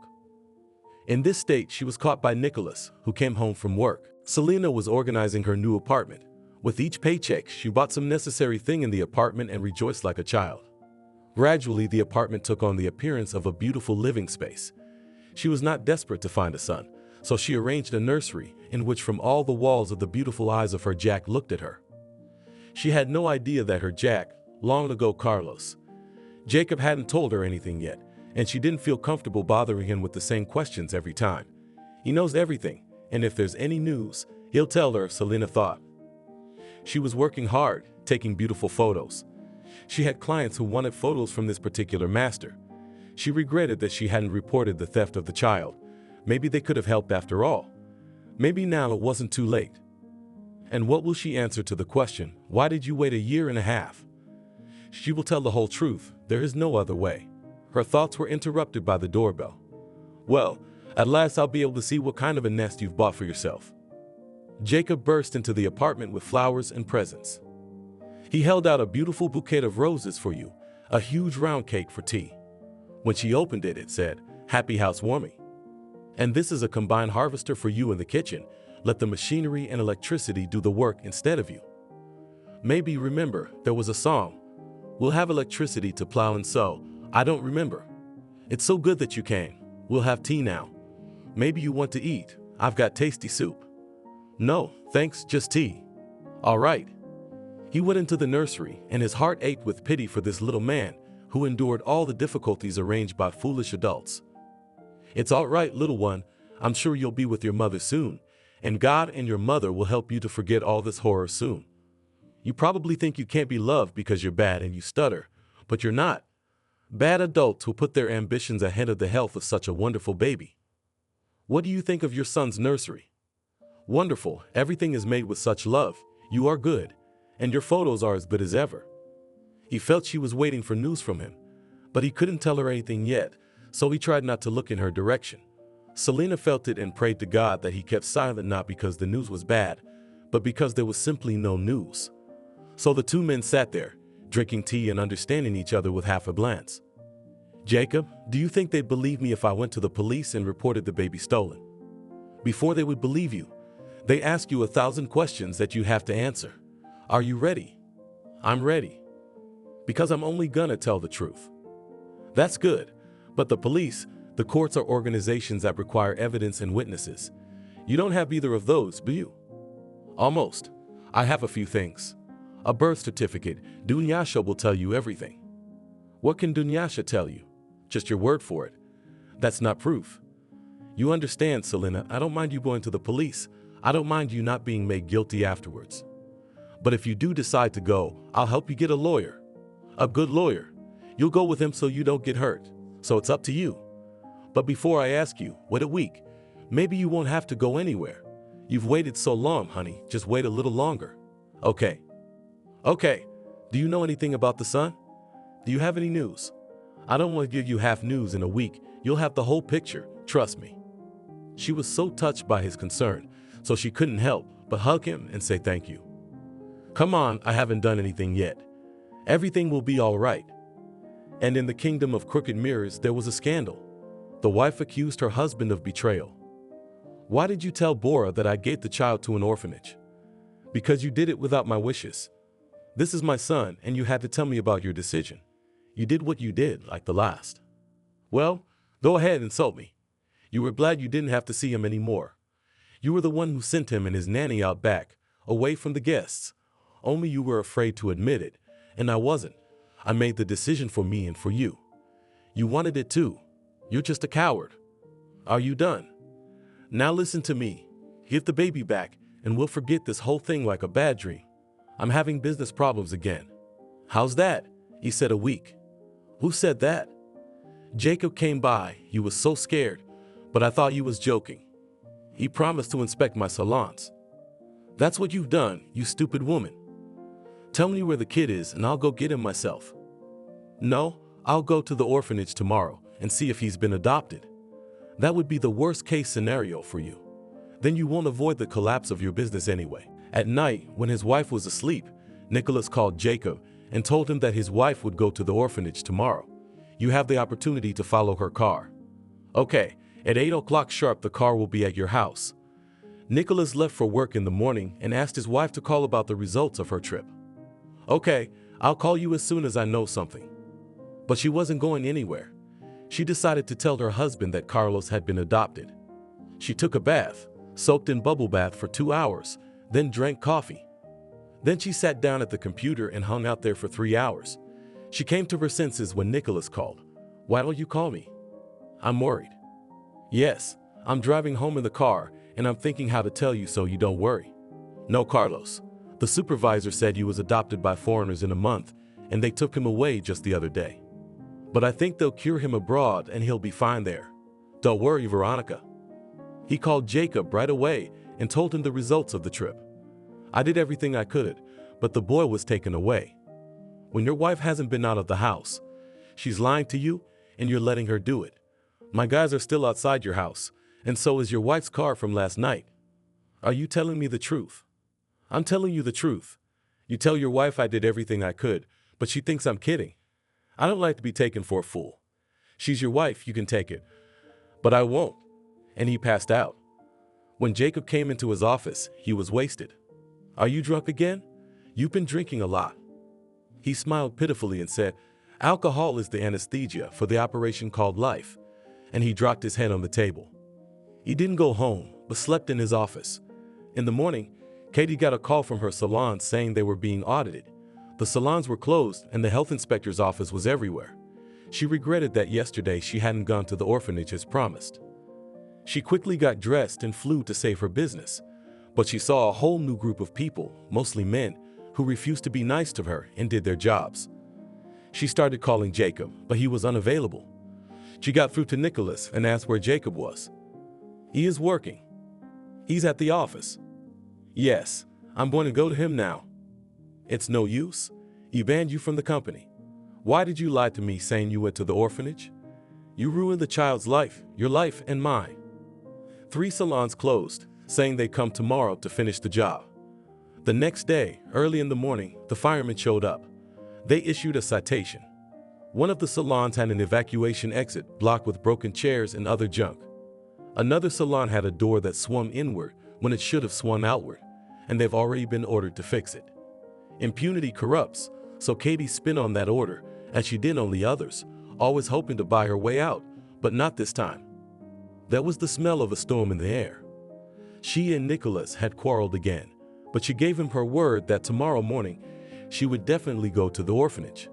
Knowing that she could not help her salons now, she decided to go to the child. At night, Nicholas called Jacob again.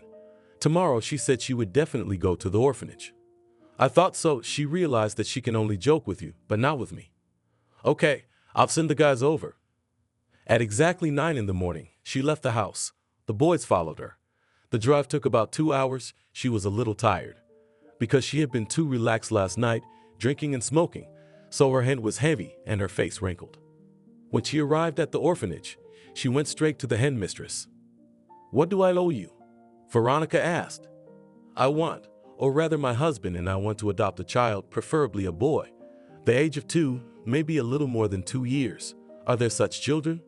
Of course there are. There are some older ones.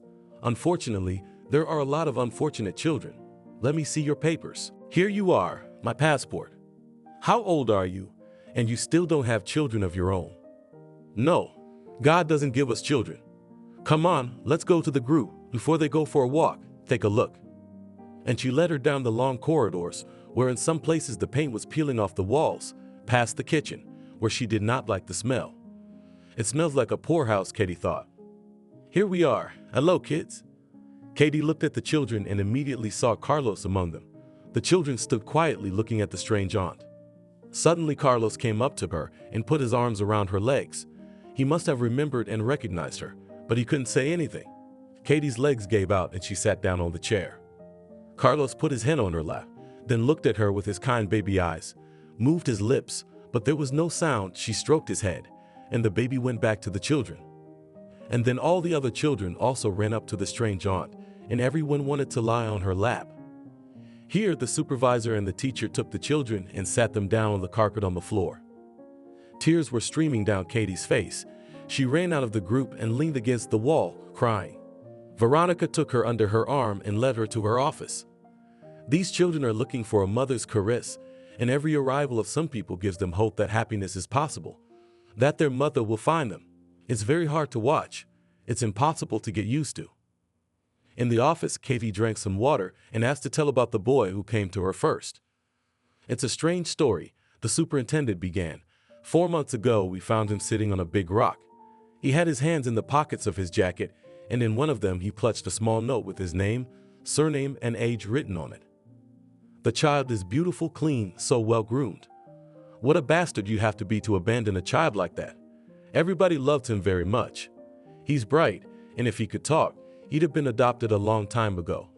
Only that scares the adoptive parents. Veronica finished her story. Don't give this child to anyone. We will adopt him. We have the opportunity to take him abroad and cure him. My husband and I will come together. Katie said firmly. Okay, I'll wait a month. And if you're not here and there are new applicants, we'll get the baby away. The boys told Jacob the address of the orphanage and drove back. All evening, Nicholas and Katie talked about Carlos. Let's take him back. No, Sasha, we can't. Jacob's probably already told Selena everything. She can make a scene, and you and I are in trouble everywhere. Maybe they'll take the house if I don't get my way. What house? What are you talking about? I'm talking about business problems. To make things a little better, I put a mortgage on our house. Why? It's easier to sell in Cyprus. We don't go there very often. We built it for a big family, and we still don't have one. And there won't be, will there? Let's sell the house in Cyprus. Nicholas answered well. In the morning, the failed dad told Jacob everything he knew about Katie's trip. What are you going to do now? I'm going to tell Selena today, and we're going to pick up the baby. Yeah, Jacob. Sasha told me that she gave him to her under the name Carlos, but she gave him her maiden name. Then she was mad at me at Selena at Carlos, and she did it so that Selena would take longer to find him or she would never find him at all. Now you know everything, go ahead. She's mean, Nicholas. And Jacob drove to Selena's house. Selena saw Jacob drive up through the window, and her heart raced so hard that she slumped back in her chair. She remembered that she felt the same way when she'd gotten the news of her mom's death. She slowly made her way to the door and opened it before Jacob could press the bell. "Are you not feeling well? I've never seen you look so pale.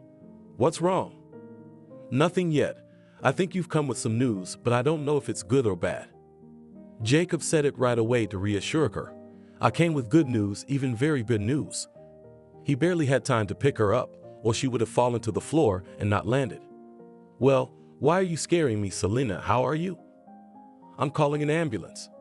"No, I'm better. Give me a drink." After drinking a full glass of water, she lay down on the couch and said, "Tony, now I won't fall down."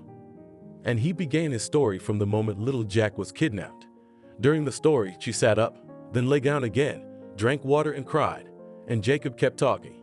When he reached the orphanage, she grabbed his arm and shouted, "Let's go get him, Jacob, get up." "Take your time, it's not that simple. The baby was given a different name and surname. You're gonna have to prove it's your son. I'm afraid that you will have to do DNA, and not just a test, but you will have to ask to expand the panel of tested markers to prove that you are the biological mother and thus increase the accuracy. Also, you may not be able to have the baby because you're alone without a husband. If that's a problem, we can register a fake marriage to give you the baby. But I want to tell you right away that I like you and I want you to marry me. Jacob, you're wonderful, and I like you too. But right now, I'm all about the baby. Selena, as strange as it sounds, your marriage is part of that baby thing. You might not be able to have it." "Okay, I get it. When do we go to the orphanage?" "Tomorrow morning. Get your papers ready, Jack. Take a picture of the two of you. Take that short movie from his birthday party. Take your time getting everything ready, and at 9 o'clock sharp, we'll drop by your place with your lawyer. You're gonna make a mess of it. We're gonna get kicked out of there." "Thank you very much. God sent you to me for all my suffering. See you tomorrow." She didn't sleep a wink all night. She had too many fantasies in her head to sleep. What had he become? She hadn't seen him in almost a year and a half. Would he recognize her? Would he come to her? Or would he hide behind the children? "My boy, how I long to see you soon, to hold you close. I'm so sorry for you. I didn't fight for you.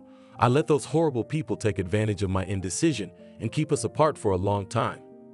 I should have run to the police," shouted, attracted attention. But who was I then? A washerwoman, a poor student with no one to stand up for her. "I will beg your forgiveness, my good man. You will feel how much I love you, and you will forgive your mother her sin." With that, she went to sleep. At exactly 7:00, the alarm clock rang, but only a shower could wake her up finally and bring her to her senses. At 9 o'clock, they were on their way to the orphanage.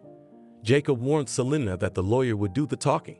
He was in the know and would do everything right and according to the law. You sit and listen, and if asked, answer the questions. Don't be in a hurry to run to see your son. Basically, for the superintendent, he's someone else's child with a different first and last name. Do you understand, Selena? I get it, Jacob.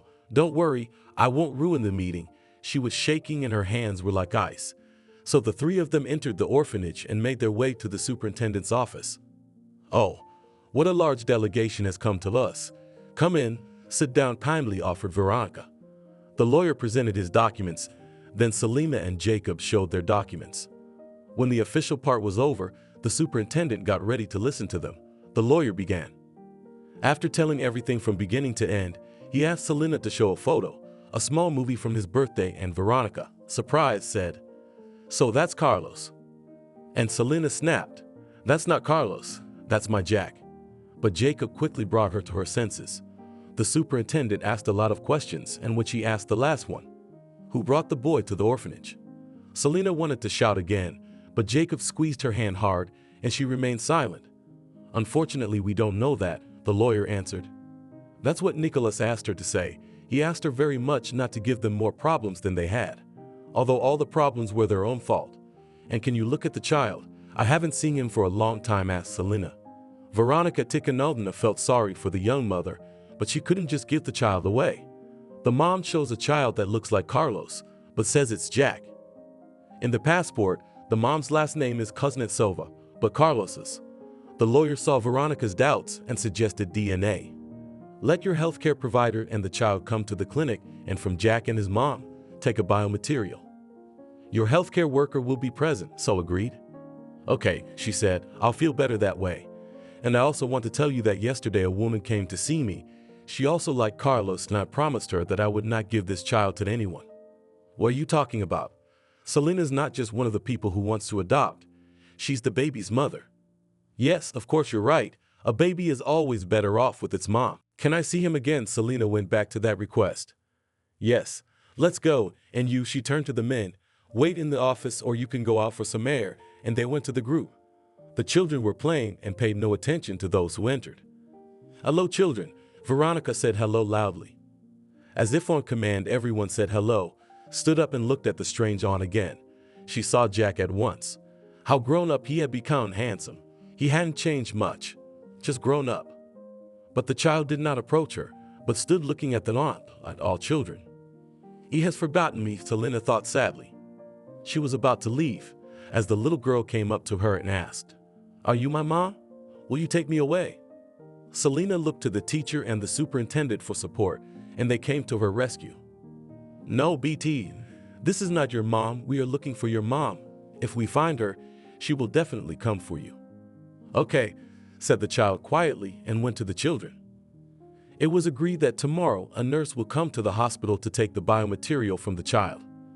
The nurse came again for the result. The lawyer and Selena were present. The result showed that Selena was Jack's biological mother.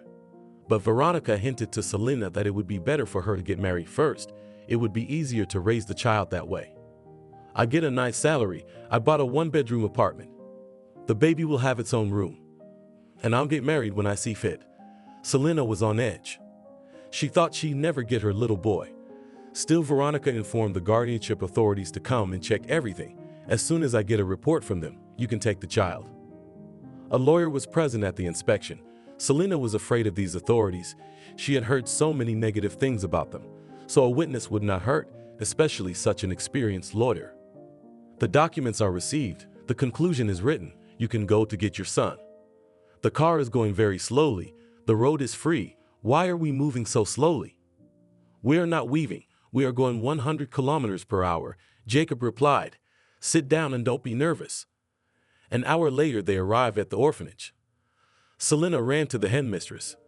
She took her time checking all the documents, photocopied them, and put them in a folder labeled Carlos, with Jack Walker in parentheses.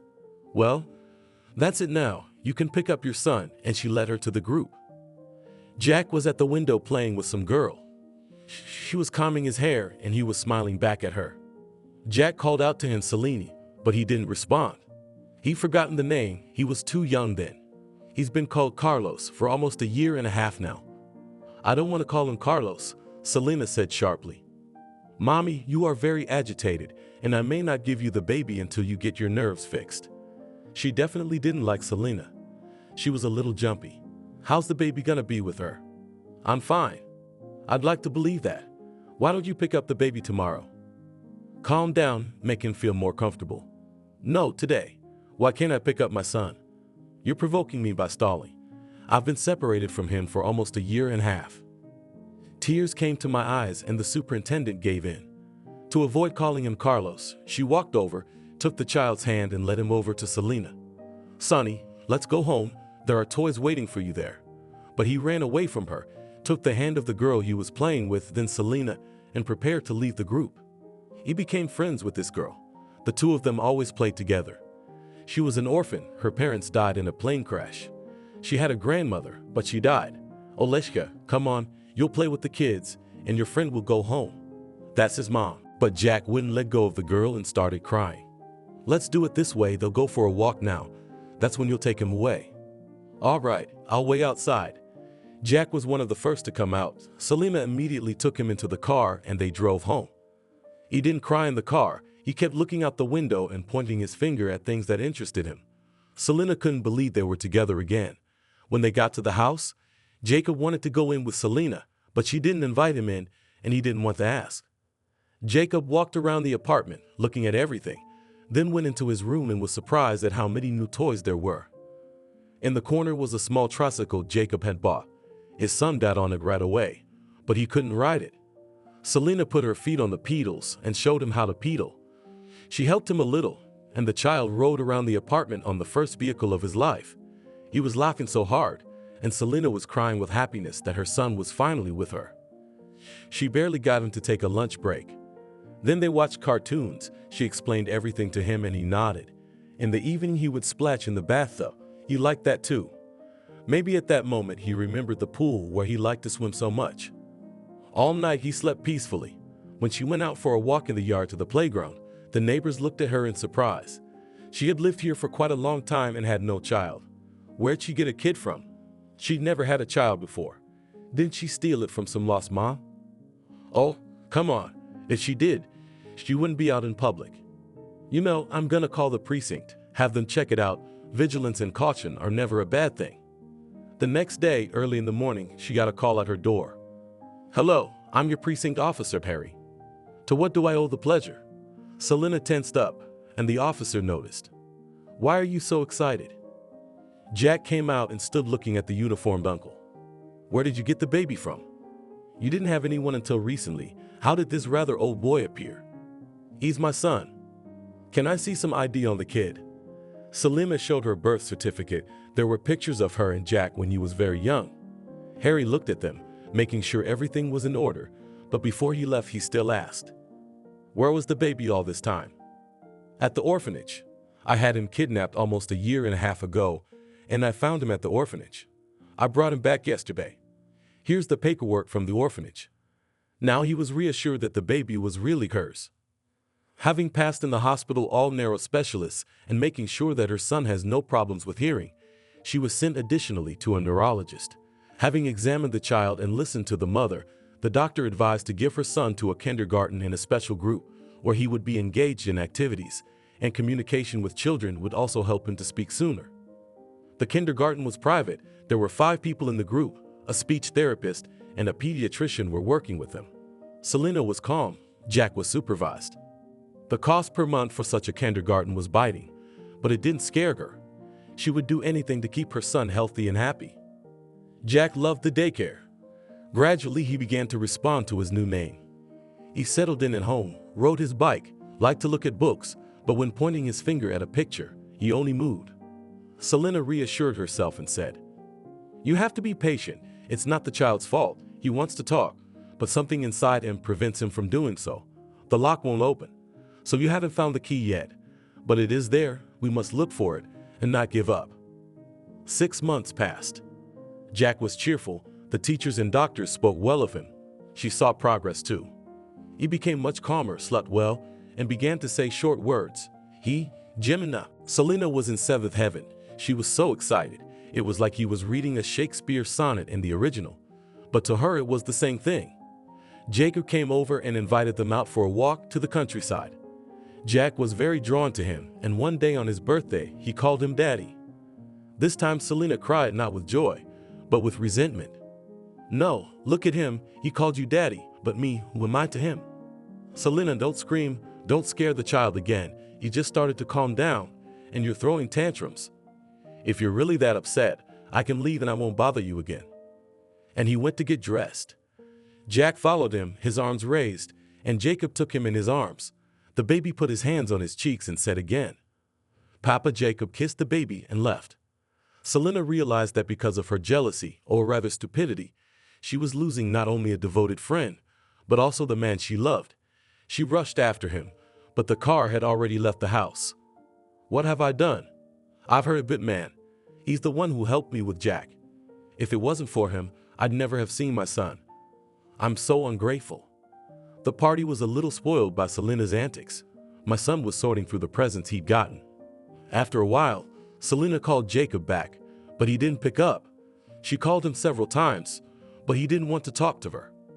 So she called a cab and went with Jack to Jacob's house. When he opened the door for them, the baby immediately reached for him, and Selena stood there with her eyes downcast like a bad student. I'm sorry, Jacob, you fool. Well, that's just how jealous I am. You should consider that, by the way. Why would I consider it? Why would you? I agreed to marry you. Well, that's different. You don't resent me. Just a little. I can't forgive everything at once. You have to be resentful for a while. For how long? No, it's over. I'm not resentful. But please never raise your voice, especially in front of your son. He needs to live in a calm environment. Yes, I understand and I agree with you. Selena didn't want a classic wedding. Let's get married and go away for a week. Where to? I'd like to go to the seaside. But we can do that. Let's go somewhere with children's activities. Let's show Jack the wonders of the world. Maybe the experience will make him talk. After a lot of suggestions, they settled on Copenhagen. Anderson lived there, which means that you can look at everything around you as a fairy tale. Every park in the Danish capital has fairy tale playgrounds. That's where they went, and they did not miss. The son was delighted with the wonders that awaited him in every corner of the children's parks. On this trip, he said the word that Selena's mom had been waiting for so long. He truly loved them both. Loved sincerely, with all his tiny, childlike heart. Despite his age, he already knew what lies and betrayal were. Afraid to offend either of his parents, he hugged them one by one. The young family was happy. Returning from the trip, they were in for a surprise that removed the rose-colored glasses that gave them the feeling of eternal happiness. When the doorbell rang, Selena said cheerfully to Jack, "Here comes Papa's milk already." And the child repeated, "Daddy." When she opened the door, she saw really a daddy she wouldn't want to see for another 100 years. "What do you want?" "I need to talk to you." "What can I talk to you about?" "Take your time, Selena. I came to talk to you about my son." "My son? You told me to have an abortion." Imagine I had an abortion and you don't have a child, or you put him in an orphanage and he's adopted. What kind of fatherly feelings are there to talk about? "Go away, I can't see you." She tried to close the door, but he wouldn't let her. "I realize that I am guilty, but I do not abandon my direct duties, and you have no right to forbid me to communicate with my son. I don't have children, and I never will. This is the only heir I have. Grandma wants to see her grandson too. Let's agree on what day I can come and see the child." "No day. I'm against you hanging out with the kid, especially not with someone like your mom." That's when Jacob came up to the apartment. When he saw Selena's agitated face, he got worried and immediately shielded her from Nicholas. "What's wrong, Nicholas?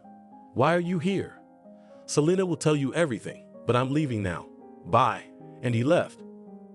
In order not to scare the child, Selena calmed down and told her the purpose of Nicholas' visit.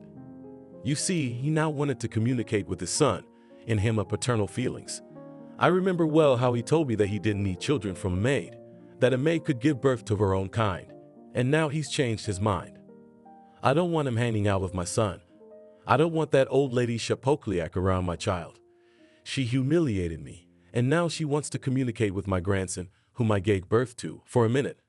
Why don't you say something, Jacob? What do we do? We need to consult. But as far as I know, if he did not give up parental rights, whether I adopt him or not, he still has the right to communicate with the child and fulfill all the duties of a father, becoming. And if I'm against it? Selena, it's the law and there's nothing you can do. I want to leave the country. I can't stand to see him, the bastard. That they're doing well in business, that he can think about his son. They've sold the house in Cyprus and bought a mansion here. Katie's having trouble with her salons, 2 out of the 5 she had. These are still in business. And Nicholas is still being audited, but he's complying with all the regulations and is slowly pulling out the tail, which is very bogged down.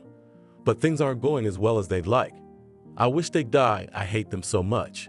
What evil people they are. I want to sue them and never see them again. They're assholes. They ruined my child's health, and that's all I'll say in court. I want to consult a lawyer. Okay, he will come to you. The lawyer listened carefully to Selena. He already knew a lot of things from Jacob, so he had his answer to the young mother ready in principle. A sad story, he said, after listening to Selena's end, but I must disappoint you, dear. You don't have a single piece of evidence, not a single witness. But he raped me. And he'll say it was consensual. Or more to the point, he'll say it was you who, seeing the rich house, a rich owner, took advantage of the fact that Kathy couldn't have children and got pregnant to marry Nicholas. There will also be a further question from the prosecutor that you had sexual intercourse on more than one occasion and kept quiet the whole time. But he intimidated me, saying he'd report the theft and I'd go to jail.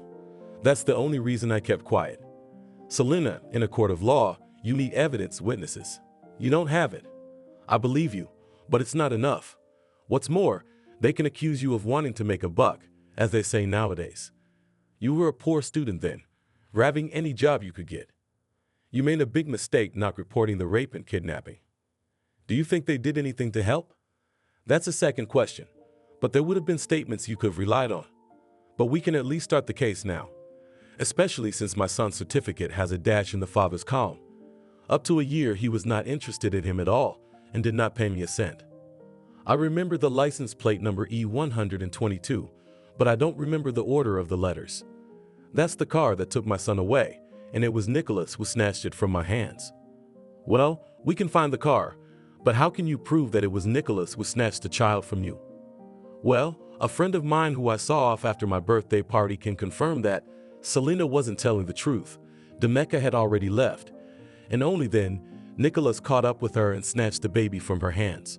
But she was willing to sell her soul to the devil to keep that creep out of the baby's life. Is that true? You've never mentioned a witness like that before. Are you sure she'll confirm it? I can call her now, and you can talk to her yourself. Go ahead, that's great. Dunyasha, it's me. Do you remember Jack was kidnapped from me a few years ago? Can you testify in court that you saw Nicholas snatch the baby from me? Selena, I wasn't there. I only know it from what you told me. Well, it's a good thing you can. My lawyer's gonna talk to you now. Tell me everything you know. And she gave the two to the lawyer. Evdokia, good afternoon. Did you really see this crime committed by Nicholas? Dunya froze. What should she do? To lie, as Selena asked her, would be breaking the law. And if she kept silent, that scoundrel would not get what he deserved. How much grief he'd caused her friend. And stepping on the throat of her own song, she answered, "Yes, I saw how this," and she stammered, not knowing what to call this man snatched the child from Selena's arms, and how Jack cried. He was very frightened. Selena, if you're telling the truth, that's very good. Why do you doubt it? Because Selena didn't report the kidnapping with a witness like that, but she was scared for some reason, and that's what confuses me. I mean, he intimidated her the whole time she was a poor student, and he's a respected and wealthy businessman. Thank you, Evdokia. When I have to go to court, I'll tell you.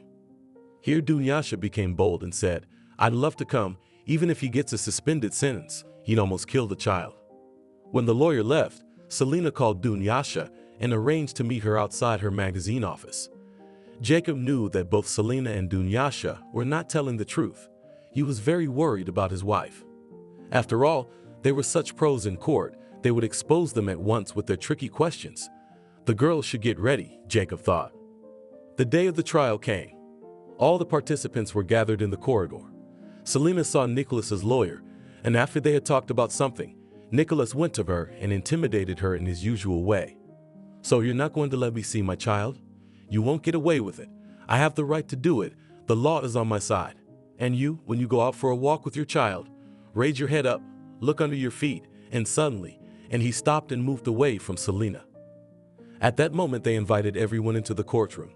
Selena was shaking, and she kept drinking water to calm down.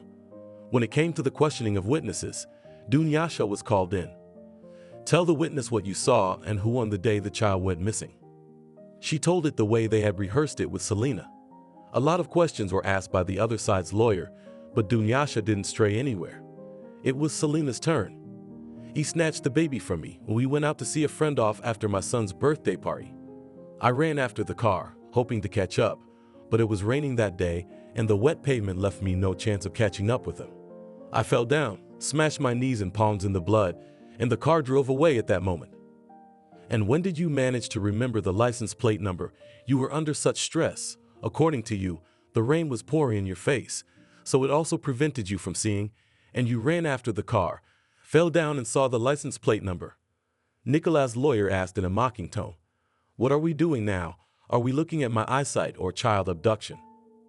Witness, keep your temper strictly, said the judge, and answer clearly to the questions of the lawyer. Yes, that's how I remembered it. But the fact that I remembered the number, I remembered not immediately, because all I could see was my son and Nicholas running away. Why did you come right away and report the kidnapping? He always intimidated me, and when he raped me, he told me that if I told the police, he would accuse me of stealing money and put me in jail. He intimidated me when he gave me money for an abortion. He said he didn't want children from the washerwoman.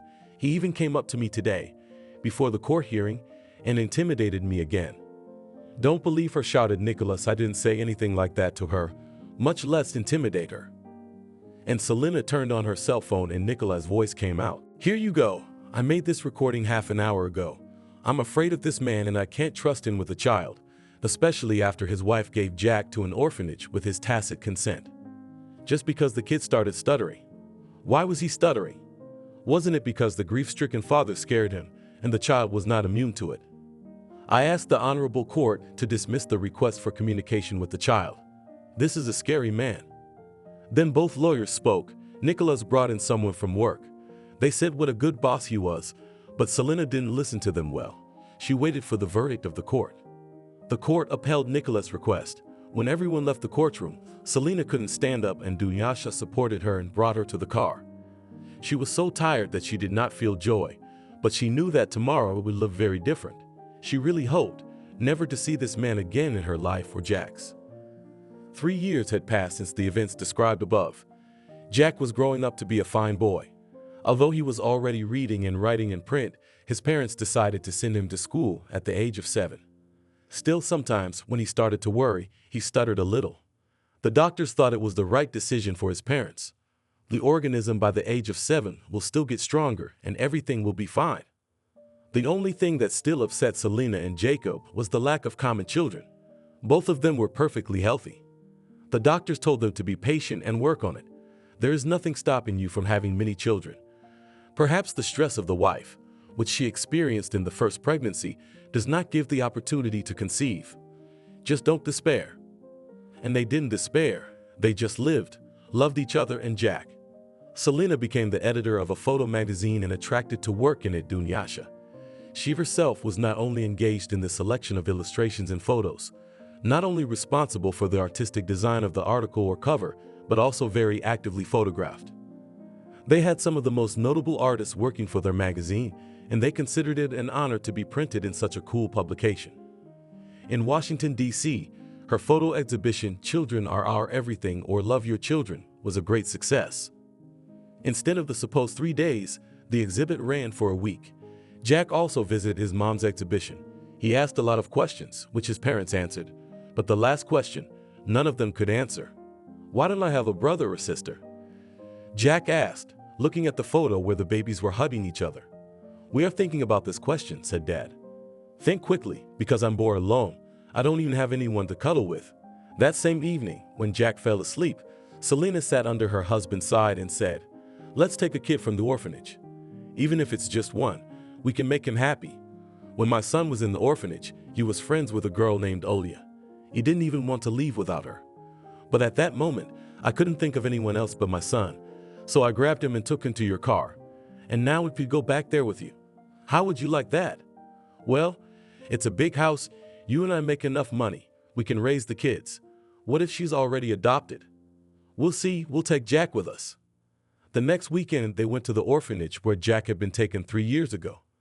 The headmistress was not in the office, and they went for a walk in the yard. About 20 minutes passed, and they headed for the building. The door opened in front of them, and who did they see? Nicholas and Katie. Nicholas was holding a boy about 4 years old, who he called Harvey. Desperate to get Jack, they decided to take a child from the orphanage. They thought and argued for a long time and finally came to a consensus. They did a lot of things. It was difficult to forgive them to a simple person, but the Lord, He is so merciful.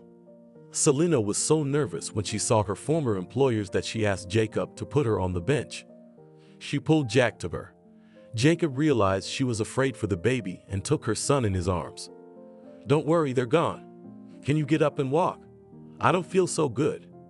She sat in the air for a while longer, then slowly walked to the superintendent's office. Veronica greeted them beautifully. Jack, you're all grown up and handsome.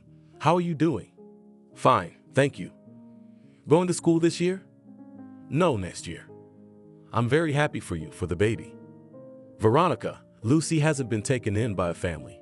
Can we see her? Do you want to take her? The headmistress looked at Selena and asked. Selena blinked. She didn't have the energy to speak. When she entered the group, she said hello as usual, and all the children turned to look at those who had entered the group. And then Lucy, Selena didn't even recognize her, came up to Jack and they hugged. The headmistress stood crying and Selena sat down on a chair. Her husband gave her a drink of water so she could react more calmly. The kids played some more and Jack was picked up by Jacob. We'll get the paperwork together and come get the baby. Thank you. God bless you. Thank you and see you later. As they drove home, Jack kept his mouth shut. Mom, I remember her. She liked to comb my hair and I loved it. He kept talking and reminiscing about his time at the orphanage. During the night, Selena became quite ill. Her temperature rose and her husband called an ambulance. We'll take her to the hospital, examine her, and then we'll tell you what's wrong. They gave her an injection and she slept through the night. In the morning, she donated more blood than she had ever donated in her entire life. By lunchtime, her husband and son arrived. Jacob left his son with Selena and went to the doctor. What's wrong with my wife? Why is her fever so high? She doesn't have a cold. She's got something serious. You're telling it like it is. I can take her abroad if she needs any serious treatment. There's no need to go abroad. This disease is well managed in the United States, especially since it's not a disease, it's a pregnancy. What? He jumped up and down in his chair. You frightened me, my dear. Sit down and calm down. Your wife is 8 weeks pregnant. We can't tell what you're having yet, but it's going well. There are no threats to the fetus. Just be careful, do not overload her, and just love and be attentive to her. That's about all the advice I can give you. You can take her home. And the doctor gave him the discharge papers. When he came into the room, Selena was looking at him, waiting for something to happen. What's wrong with me? Is it serious? Of course it's serious, when the kids weren't a big deal. What kids? What are you talking about? Honey, we're pregnant. We are. Well, of course I've waited so long for this, I'm going to walk around pregnant with you, nursing you for 9 months. Jacob, I can't believe it. I couldn't believe it myself, but the doctor meant it. The doctor came into the room. Has your husband made you happy yet? Yes, doctor, we're happy. Take care of yourself and you can go home. All the next week they collected the documents for Oli's adoption. A month later, the papers were ready and Jacob went with Jack to pick up the baby. They didn't take Selena so they wouldn't have to shake her for 2 hours in the car. All evening Jack was out of sight, out of earshot. They were together with Olia in the playroom. Only laughter was heard, and the parents peeked at them through the slightly ajar door. 7 months later, a boy Alexander appeared in the family. He was also born in April, just like his older brother. There was triple joy in the family because there were 3 children. The older children were looking forward to the appearance of a baby brother and were very happy about his birth. When Selena fed little Sashenka, the older ones watched with what appetite he was eating. And Jacob caught an interesting moment of a mom with 3 children, made a beautiful photo, and put it on the cover of the new issue of the photo magazine. It was snapped in a matter of hours. When the baby was 8 months old, Selena was offered to participate in a European exhibition, which was organized by the magazine Life. The motto of the exhibition were the beautiful words, "There is life is hope." She took her photos and invited Dunyasha. She was a genius at what she did. Took all the children and flew to Europe. The exhibition was a resounding success. It was attended by the best photographers. There was a lot to learn. Crawling into a far corner and feeding her son, she thought about how long and difficult was her path to success. How tragic her path to happiness had been. She still had many plans, and with a husband like hers, there was no doubt that they would all come true. She liked the motto of the show. Now it will be her motto, "There is life, there is hope." How cold is it? Curled up in a ball. It didn't get any warmer. Some kind of terrible dream. It's cold to breathe, hard to lie down. Open my eyes and realize why I'm so uncomfortable. I have to wake up, open my eyes. Wake up, open my eyes. No. I dreamed I woke up in some sticky slime I can't get out of. Like a swamp that sucks you in, and if you don't wake up, you'll die drowned. It's hanging over my head, swamp sludge, and you'll stay in this terrible cold dream. Voices and silhouettes swirl around, someone walking, whispering, kneeling. She tries to raise her hand and push these visions away, but her hand won't rise. I need to remember some kind of prayer. How can I remember if I never knew? I need to wake up. Right now, immediately, I need to wake up and open my eyes. Nanny, opening her eyes, neither. She opened, now definitely open, across the street. Some kind of light square. It was light outside the window, so it was daytime. Nanny was lying on the floor in a small room with dark walls. She tried to move and get up, but it didn't work very well, hitting her elbow on something iron, some kind of barrel, something like a stove, arms and legs in a seesaw with many angles. It was very painful. Nanny moved her fingers to get the blood flowing faster. After 5 minutes, she rolled onto her side. Rising to her knees, she began to look around. Some kind of small but sturdy house. Dark, with smoky walls, 2 shelves. A table with legs, neatly folded blankets or mattresses lying against the wall. A furry coat hanging on a nail. It looked warm. She stood up on cotton legs. No, she couldn't stand. She crouched on all fours. Reached the wall, took the coat off the nail. Crawled into it like a tent. First to get warm, then to think. Where am I and how did I get here? She couldn't stay in the coat long. The acrid odor made her poke her head out. It's cold. But since there was a stove, there must be wood in the corner. Theoretically, how to heat the stove? It's clear in practice. If it doesn't work the first time, matches are found on the shelf. Wood is there too. That's all. And the result is 0. It doesn't ignite, although the result is there.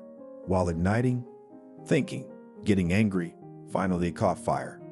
Finally, since it was a stove bourgeoisie, it is warm, especially if you lean against it. Now she wants something. Surely there must be some food in here. On the shelf were cans of canned food, stew, beef porridge, some cans without labels. What's inside is a mystery. Nanny found salt, tea, a smoked wok, 2 spoons, and a knife. Hot tea. By the way, where can I get water? Oh, there are snowdrifts outside the door. She took the kettle and went down the stairs. Her legs wouldn't obey her. Her coat wouldn't stick to the steps. She took off her coat, rolled down, scooped up some snow. Now she had to climb back up somehow. First, she got the pot out. Then with an effort, she dragged her coat in and closed the door. Nanny put the pot of porridge and the pot of snow on the stove and went back to her coat and began to remember how she had gotten here. What was there to remember? First of all, she must find a way out. Now she will sit by the stove for a while and then think about what to do. Once upon a time, there was a girl named Nanny. She didn't like her name. Her mother and sister started calling her Manny, so she got used to it. When Nanny was 13, her family moved to a different neighborhood and Nanny moved to a new school. She was an amazingly natural blonde with blue eyes, short in height, with a slim figure. All of her classmates and fellow students. Later, colleagues inevitably fell in love with Nanny and were invariably rejected. She did not consider herself beautiful and was sure that no one could love her. She was afraid to appear ridiculous in any company, sat on the sidelines silent. It seemed that if she said something stupid, everyone would realize what a fool she was. How did her parents manage to instill in a girl with such looks a sense of inferiority? The subject of a doctoral dissertation in psychology. Nanny studied quite well, getting C's in physics, chemistry, and algebra. But she always got A's in her literature essays. Her language teacher gave her an assignment to write a fairy tale.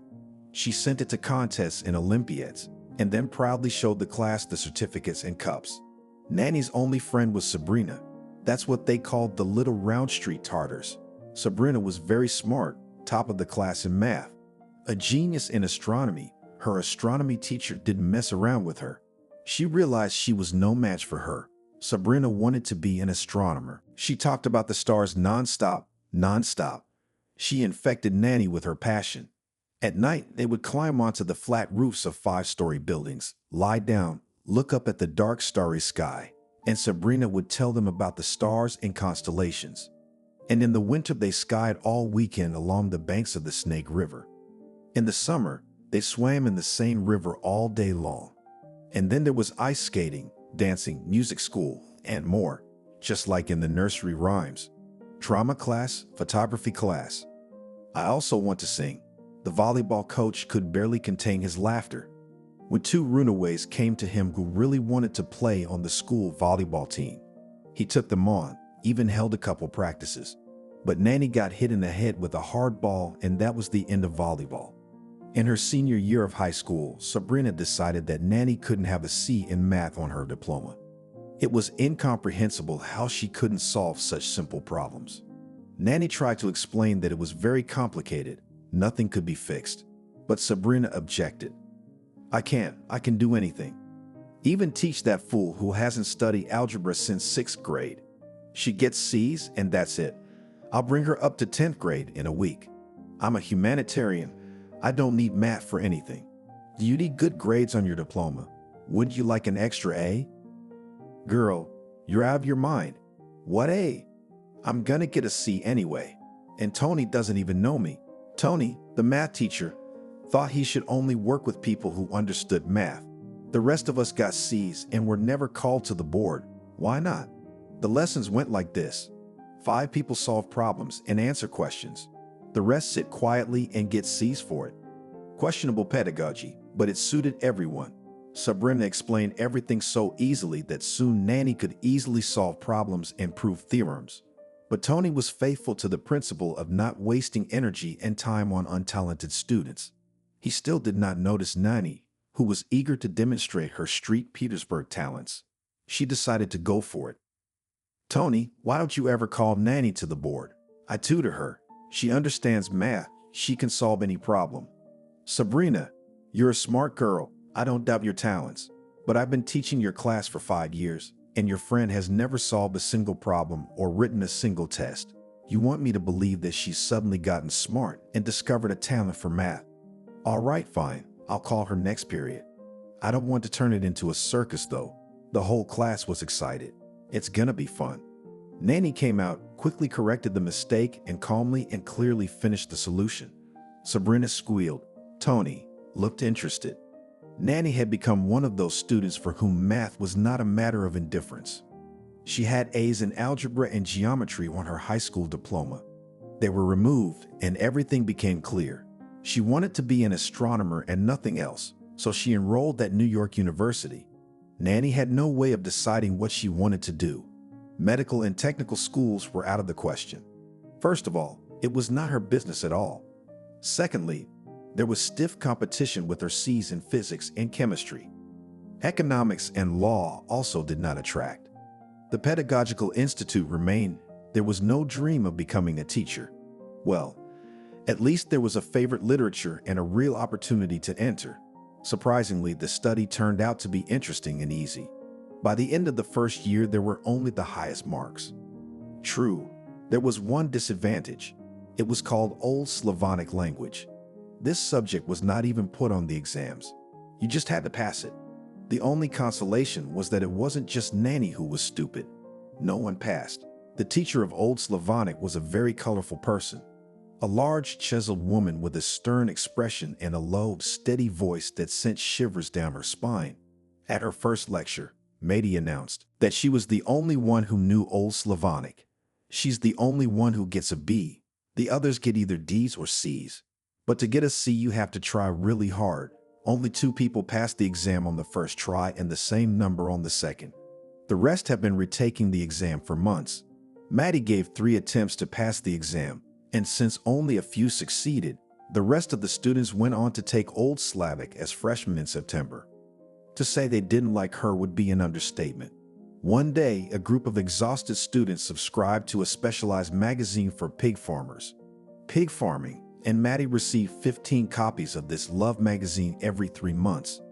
There was an anecdote about her among the students. A son comes home tired and dirty. The mother asks, "Where have you been?" Mady was being buried. "But why are you so dirty?" "She's been buried 3 times. At the end of June, 4 friends, including Nanny, showed up for their 3rd retake. The first brave ones were already sitting in the auditorium, while the friends hesitated outside the door. Betty's friend had already swallowed valerian, but she was still shaking. The first students who hadn't passed began to leave. Surprisingly, no one else showed up. "We should go in," Betty said. "Let's not go either. We're not going to pass anyway.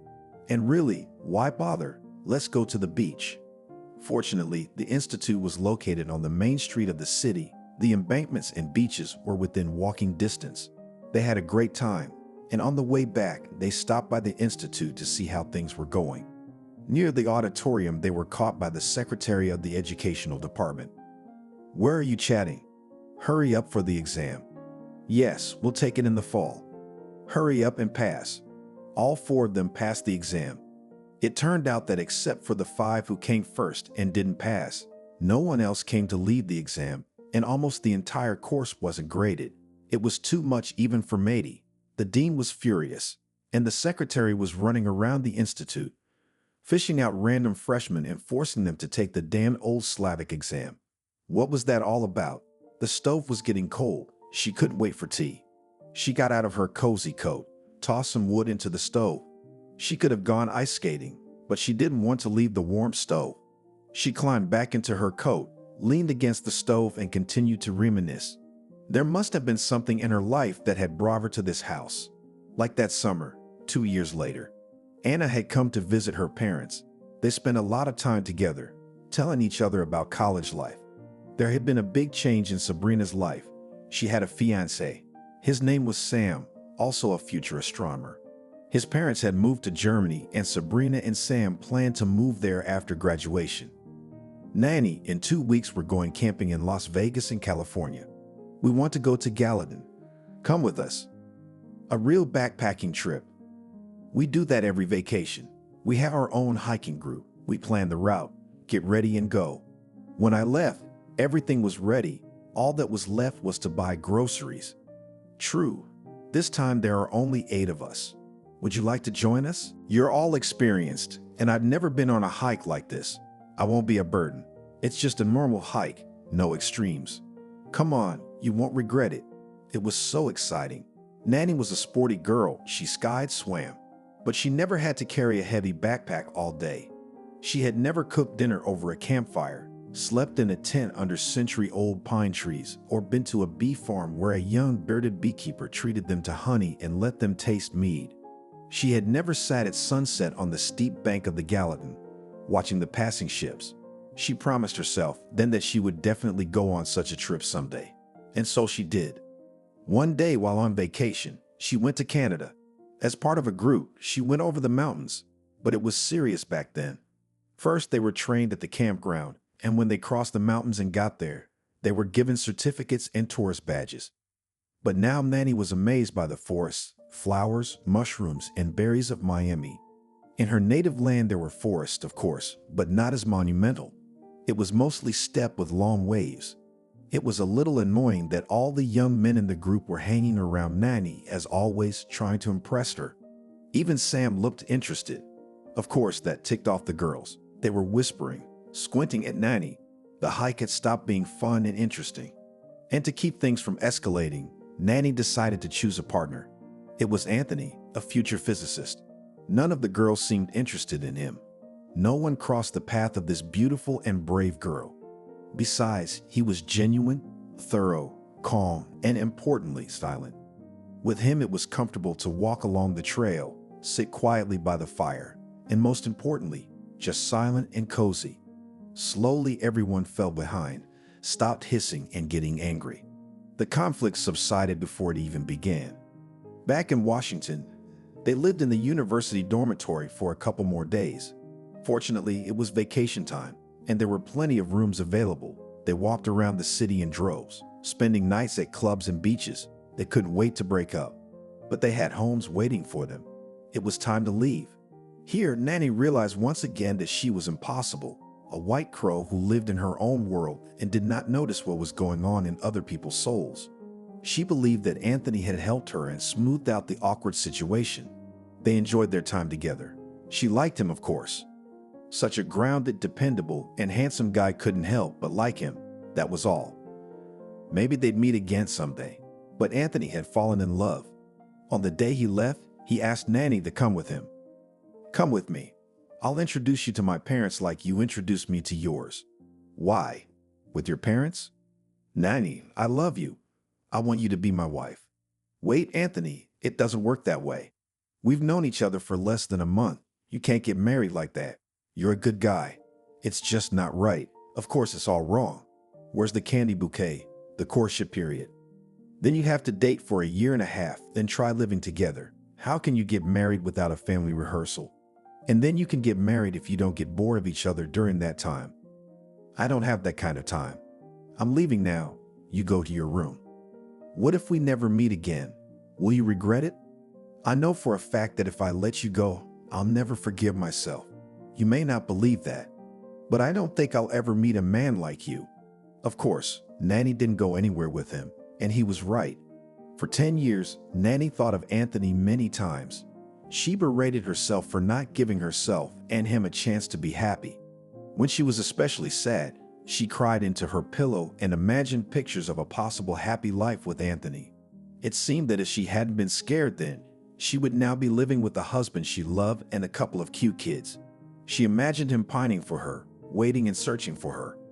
Though she realized that he was probably already happily married and had forgotten about some Manny from his student days. Especially since he couldn't even look for her. He didn't even know where she came from.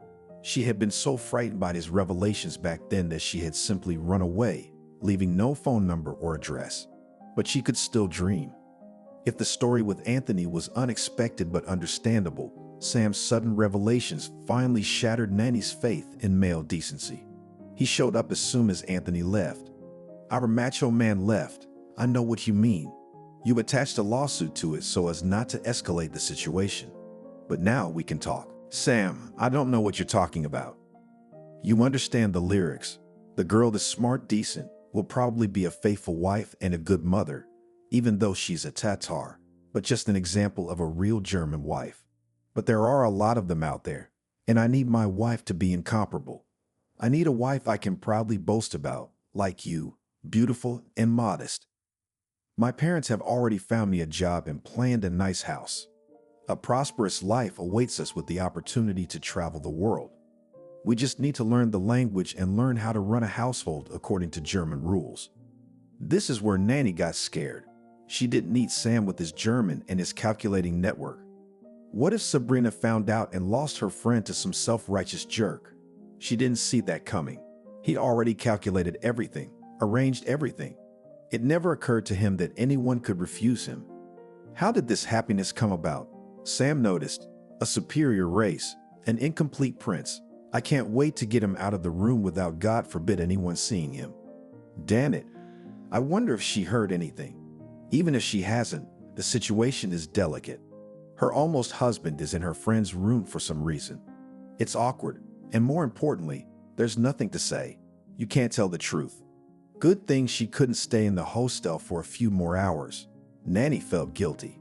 It was unclear why Sabrina was silent, but she looked wary. She probably regretted inviting her friend over. Could she be getting revenge? No, that's impossible. Nanny never saw her friend again, but she met her mother, Aunt Angelique. She told her that Sabrina and Sam had gone to Germany. They had 2 kids, so everything worked out the way it should. No need for revenge. No need to try to destroy the friend who once liked her future husband. Stupid for pragmatic Sabrina. And problematic, given the distance. Nanny tossed some wood into the stove. She figured she'd have to look for more wood tomorrow since they were running low. Now it was time to go to bed. Maybe the morning would be no more difficult than the evening. But she must try. Maybe in the morning everything would be clear and understandable. There was a reason that proverb was invented. She didn't bother Katie. Why not? It's not softer, it's colder. She dragged the blanket, placing it now and then on the floor, then on the headboard of the stove, tangling herself in her familiar coat. Her head ached, her arms, her legs. In short, everything that could hurt. Nanny realized she was in the home of a hunter or a woodsman. If there was food and firewood, someone must come here occasionally. But suddenly no one came for months. We had to look for a way out. But with snow up to your waist, which way to go? It's not clear. The prospects are not good, either to freeze or first get lost and then freeze. She can't take her darling with her. She'll have to sit here another day, wait for her arms and legs to stop hurting so much. And then she'll have to figure something out. She can't spend the winter here. I wonder if anyone is looking for her. Has anyone realized she's disappeared? Well, at least the workplace should be worried. Where did she go? Nannying the girl? Sleep would probably be impossible for her. The thoughts in her head were jumping around like frogs, inexplicably coming from nowhere and trying to outshine each other. The forest beyond the walls still rustles, some of the sounds hallucinatory. It seems as if someone is wandering here, either a beast or a forest spirit, or maybe the brigands have come to check if she's dead or not. If not, maybe they can help. Maybe they've been ordered to find her and finish her off. She thought she wouldn't fall asleep, but at some point the thoughts ran out and Nanny fell asleep. This dream was not much different from reality. Dark, cold, she stood alone in a long corridor from which there was only one way forward. Ahead of her, in a bright circle of light, as if from a lantern, stands her institute friend Betty. She waves her arms and shouts something, as if to warn her. Nanny hears nothing, but she is scared. She runs to Betty faster and faster. She gasps, tries to scream. But as so often happens in dreams, no scream is heard, and no matter how hard she runs, she doesn't move. The lights go out. Betty is gone. Nanny was left alone again in total darkness. And then she heard the crunch of snow. No, it wasn't a dream. Nanny opened her eyes. The darkness was not as impenetrable as it had been in the dream. Light illuminated the black wall, the forest, the sky, the window, but the snow was crunching. Someone was standing right in front of the porch. Nanny crawled quietly out from under her coat, took a log from the stove, and stood outside the door. Her heart was ready to jump out. Someone was already coming up the stairs. The door swung open. Nanny swayed, closed her eyes, and kicked. Someone groaned. Nanny dropped the log. It fell on her foot, and she cried out and opened her eyes. In the semi-darkness, it looked like something big and furry was standing across the room, but not a bear. A bear wouldn't have groaned. Wow, that's quite a greeting. Why are you doing this to me? I thought the bandits were here. Nanny sang out. The voice disappeared, probably from fear, or maybe it had been gone a long time. She hadn't talked to anyone. Maybe she hadn't noticed. Outlaws don't come here, not those outlaws. They want comfort. I'm the only one who comes here. Well, sometimes the hunters drop in. Get out of the corner. I'll put some more wood in the fire to make it brighter. You can't see very well now. Who am I talking to? He took off his rucksack, went to the stove, threw in some logs. In the light of the open door, Nanny saw a tall, bearded man in a coat with a fur collar and a huge furry hat. She saw nothing else, for she did not come out from around the corner. She became frightened. The man took off the hat and coat. He put a pot of water on the fire, whispered something, took bread and sausage out of his backpack. He quickly made sandwiches and turned to Nanny. Breakfast is ready. Please make it. Yes, come here. Or are you already thinking of running away from me into the woods? I wouldn't advise it. It's dark and cold there. Anyway, a hot tea wouldn't hurt. It's really silly to stand in a corner with nowhere to go. The man doesn't seem dangerous. The sausage smells so good that Nanny decided to eat first, and then already think about escape. She went back to her favorite coat, took a sandwich and a cup of tea. The best breakfast ever. Secretly, she watched the man. Not bad, young and not ugly. But let's get to know each other. Harry, the local hunter. Nanny, where am I? It's a long way to town. 100 kilometers to town to my house, and 5 kilometers to the hunting ground. There's a road there, and you're in the hunting ground. Sometimes hunters come here for a day or two. In winter, you can only get here on skis. That's why I was so surprised there were no skis at home. Is there anyone in the house? I like this hunting ground. No one around, just the woods, and I'm the master of the forest. How did you end up here? When Nanny told her story, she thought it sounded unreal. It was like some kind of gangster show. He listened attentively, walking from corner to corner, sometimes asking questions.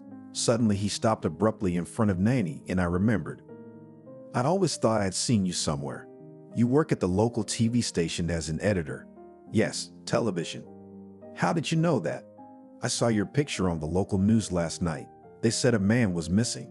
The company editor asked me to let you know if anyone knew anything. I can't remember the last name, but it was accurate. Nanny was surprised that the missing person was discovered. Who did this to you? And most importantly, why? Any guesses? None. I've been trying to figure out what happened all day. I can't imagine. Who was I bothering so much? Well, husbands, lovers, friends. Not husbands, not lovers. I don't have many friends.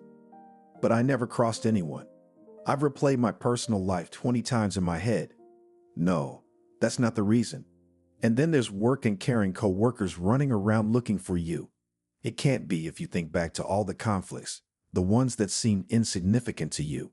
You realize it's like you've been found. I'll call the editorial office and make my colleagues happy. And someone will be so happy that you won't make it home. You'll disappear again, and this time for good. Before you announce yourself, you have to figure out who wants you to keep quiet. I don't know. I don't understand anything about your television business. Explain to me what you do. How many people are in your charge? Who's guilty of what? Tell me everything. Let's think about what's going on. Do you know that someone wanted to silence you? Nanny's job title was the long and the beautiful, but in short, she was the editor in charge of everything that went on the air. Everything that was created in the newsroom came down to Nanny. She shaped the air in accordance with the broadcasting law and the channel's license. 2 production editors organized the daily airing in 6 boxes, and ships transmitted it all on air. Nanny also had an assistant, Maddie, who mostly prepared the paperwork and made sure the copyrights were respected. There were no conflicts. You can't consider the box skipping the airwaves a conflict and his late-night call to Nanny a shout-out. What to do? Or was it Maddie's mistake that led to children's broadcasting being taken over? For the week, it's 1/10%. That's 9 seconds, but the inspectors noticed. Apparently, they had nothing more important to do that week than counting. How long did the TV keep the kids in front of the screens? They had to write explanatory letters, personally take the blame, ask not to find the channel, but to limit themselves to a strict warning. There were many such daily problems. He who does nothing is not mistaken. But all this does not look like revenge at all. There is something different here. I remembered what I've been doing the last few days. Yes, the usual, a whirlwind from morning to night, preparing a report for the antitrust committee. But it's not the first time. They're checking film production licenses, the legality of payments to authors. Now they have demanded a list of all commercials aired in the last 3 months, with the time of airing by day and hour. Wait for it. The price of a commercial depends on the time. Of course, the morning slot has one price and prime time has a different price. Do you know exactly when and how many times the commercial aired? Of course, I compiled all the montage lists for airing. That seems to be what they need. Let's think about it. If an advertiser doesn't want to pay taxes, they can pay for the morning slots and give the rest of the money in cash. And that's a good deal for them. What about unreported income? There's nothing wrong with the paperwork. There was such an advertiser who paid for a slot, paid tax, but at what time? And how many times was the ad aired? Only you know that. Well, not many people know, but you're the only one who can prove it. Isn't that an argument? No, it's nonsense. What makes you think that? Tell me, who's in charge of advertising? Jack, the commercial director. How much money can he make from that? Obviously, he shares it with someone. Probably the CEO and someone else to keep from getting caught, but he still makes a lot of money himself. As far as I understand, advertising is a lucrative business. Who but you knows how much advertising goes on the air? Everyone who watches TV and the people who collect them and produce them. Maddie has all the data right now. She's tabulating it and preparing a report, but she doesn't know how much it costs or how much she was paid. I don't know either, by the way. Say what you want, but I have a feeling this is about money and a lot of it. And besides money, your bosses are looking at real jail time for embezzlement. So much for motive. I'm not saying it's true, but it's a great theory. We need to check which of your colleagues you trust completely. Before this conversation, Nanny had trusted everyone, but now she was beginning to doubt them. It's strange to be suspicious of people you've worked with for so many years. Through hardship and adversity, they're all like family. But someone in that family had decided that Nanny knew too much. She had no doubt that the attempt on her life was related to her work. She has no inheritance to divide. Fortunately, her parents are alive. Her personal life is calm and smooth. So it's about work. Who can she trust to the end? Nanny only confided in her friend Beatty, but she has nothing to do with the TV channel. She can't help. That leaves Mighty. They had a nice, warm relationship. They even went on vacations together. I mean, they flew to Egypt. When they went on vacation, the CEO of the company, Barbara, gave them some advice. In the hotel, give $10 at the reception, and you will be settled closer to the beach.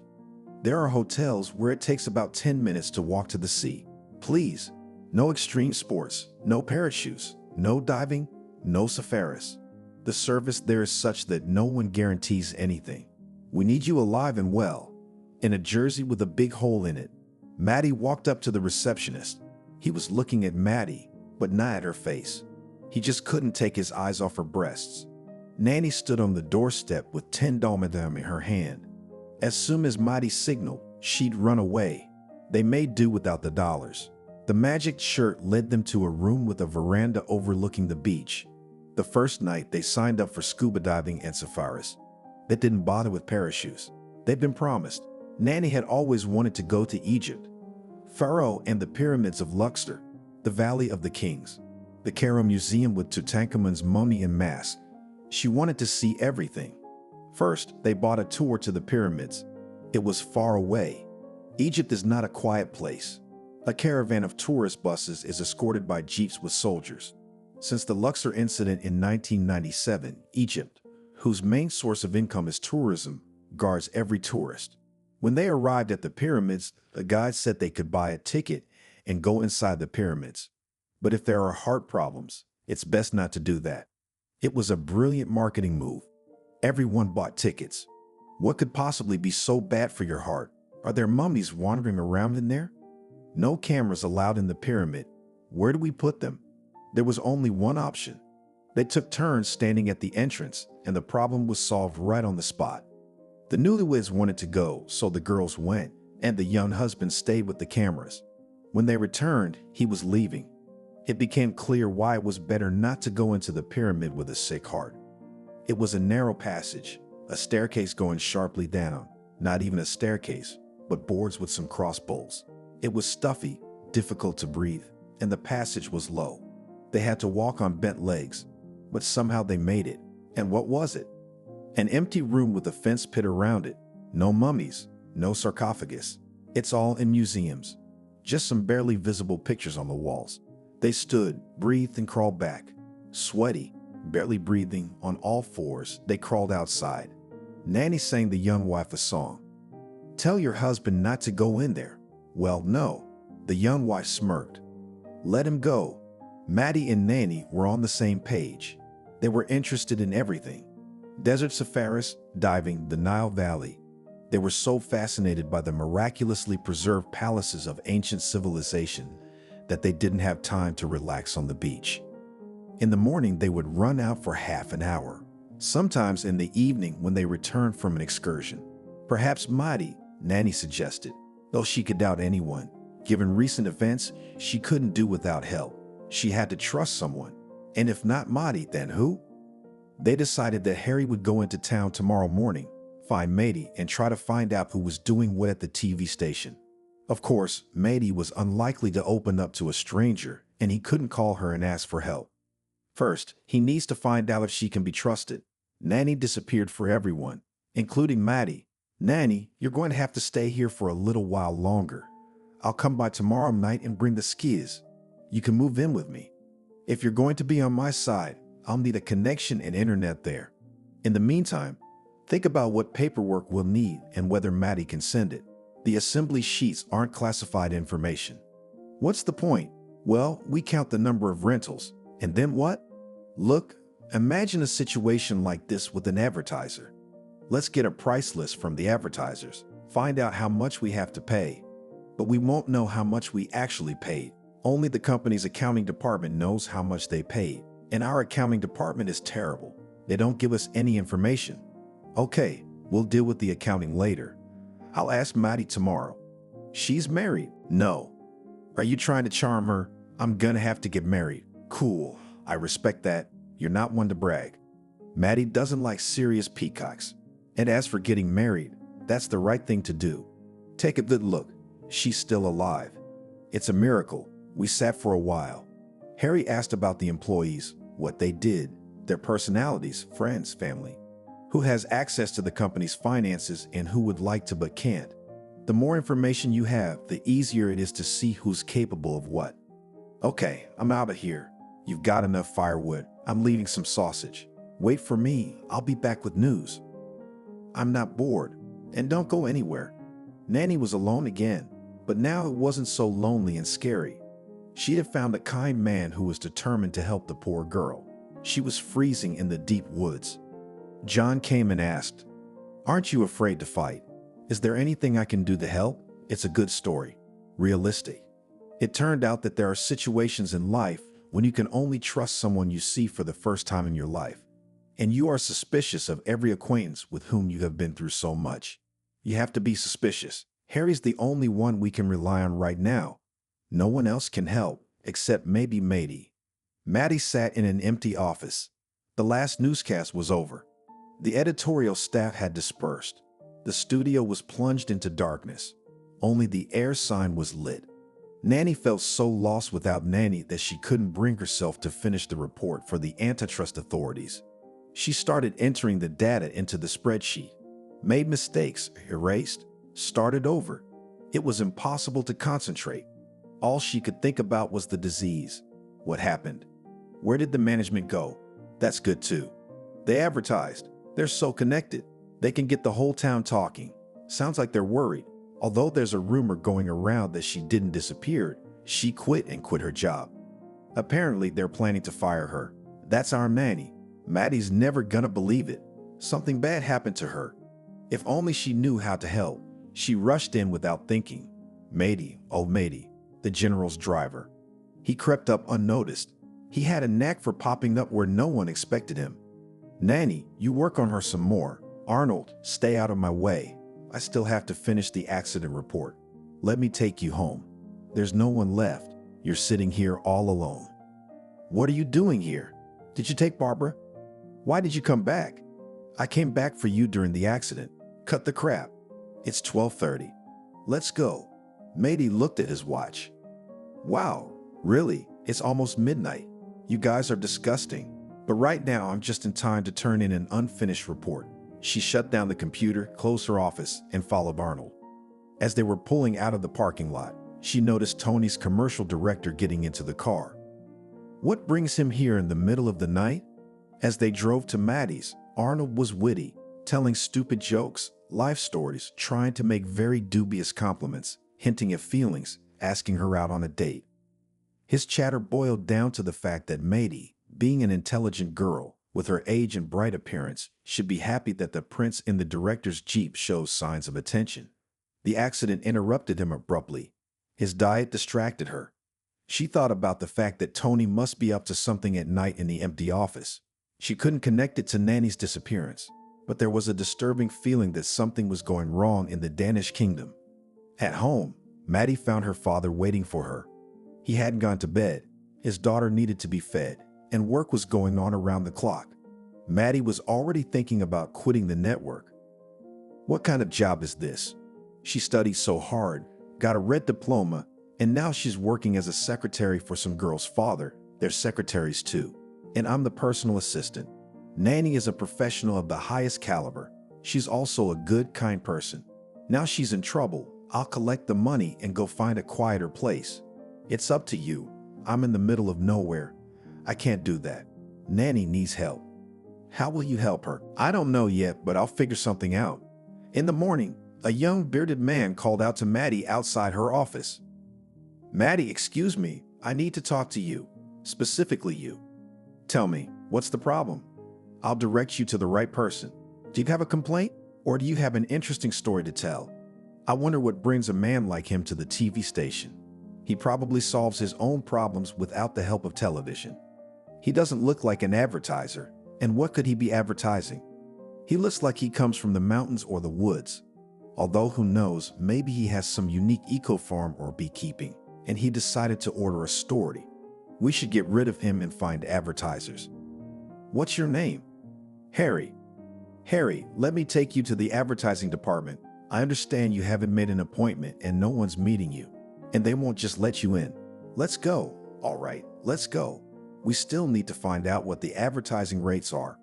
While Harry was playing the tough entrepreneur willing to spend a lot of money on advertising for Maddie, she was surprised to find that someone had neatly corrected yesterday's report. The number of rentals had been changed in almost every commercial. She didn't even have to check the paperwork. She remembered exactly what data she had entered into the spreadsheet, especially since she had messed up and corrected everything 5 times yesterday. Like it or not, she memorized it. Of course, Maddie knew that everything could be restored, but she couldn't do it herself. There was no way to contact the tech department. What if they did it? Besides, all the set-up sheets had disappeared.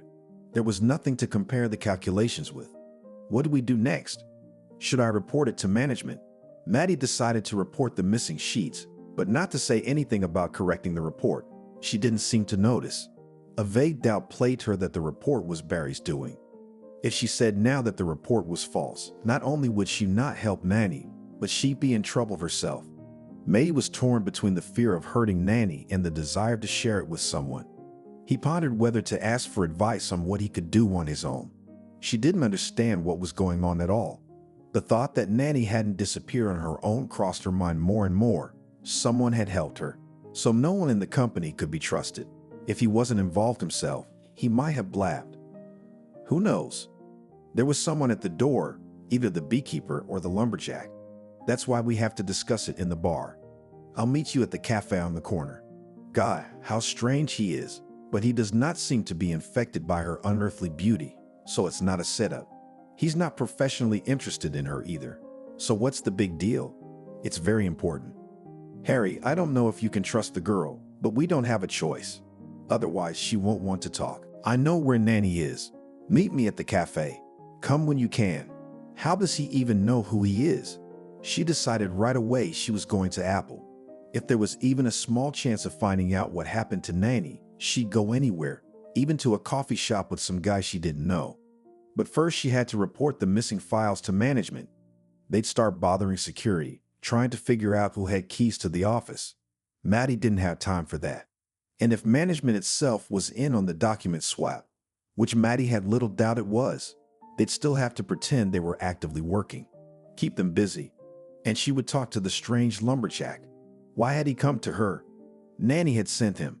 Harry had no doubt that Maddie needed to be told everything or they would get nowhere. Without their insider in the company, they wouldn't know anything. Could this sweet girl be trusted? It's unclear. Nanny didn't suspect anyone at all. Everyone seemed kind and honest to her. Harry sat in the cafe and looked out the window, wondering if she was coming or not. If she didn't come, the whole plan would fail. He would have to look for someone else. But who, with everyone under suspicion? Harry would never admit it to himself. But he didn't just want Maddie to come because it would be hard to help Nanny without her. He just wanted a strange girl to come, someone unmodern, someone nice and pretty. Glasses on her nose, a ponytail on the back of her head. It was nice to think of her.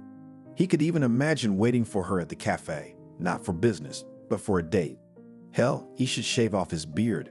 He looked completely wild in his own woods. Oh, is that a pretty girl coming? Stop. It's not a date, after all. Who cares whether to tell or not? Although one option is to tell everything. Otherwise, she won't believe it. She'd be scared, she'd send him away, and she wouldn't help him. Maddie was very afraid. She was afraid of this strange man who appeared out of nowhere. What if he was a con man who had found out about Nanny's disappearance and was now trying to cash in on it? Or worse, he might be involved in the kidnapping himself. But if there's even the tenuous chance of finding out where Nanny is, it has to be done. In the most independent way possible, just to hide her fear. Maddie approached the table. Harry could see how nervous she was, how she calmed the frightened girls. He didn't know, so he decided to tell her everything at once. Either she would believe him or she would run away. And then we'd see. Maddie listened and realized she believed Harry. You couldn't make up a story like that. She decided not to speak of her suspicions yet. First, she had to make sure Nanny was all right. Then she could talk to her. Just not right now. She doesn't have a cell phone, and reception's bad in the woods. She'll call you tonight from the hunting lodge. So you ready to help? Nanny said she needed some paperwork. I'll talk to Nanny, and then I'll decide how careful you are. What do you want? By the way, my friend's missing. Thank God she's alive. And you want me to tell the first person I meet? Who knows? Maybe you're pretending to be innocent, but you're really an outlaw from the deep woods." Harry laughed. "How did you figure me out?" "Matey, let's switch to informal speech. It'll be easier that way. And this guy is such a jerk. I want a more intimate and trusting relationship." "We're a long way from trust, but you're right. It's easier to talk. There's a dude sitting at the counter looking at you." Maddie looked over her shoulder. "Damn, why did Arnold have to be here? It's not lunchtime. Is he watching her?" Arnold realized he had been spotted and headed towards them. Maddie stood across the table in front of him. Harry muttered something to himself and headed for the exit. Harry didn't lose his temper.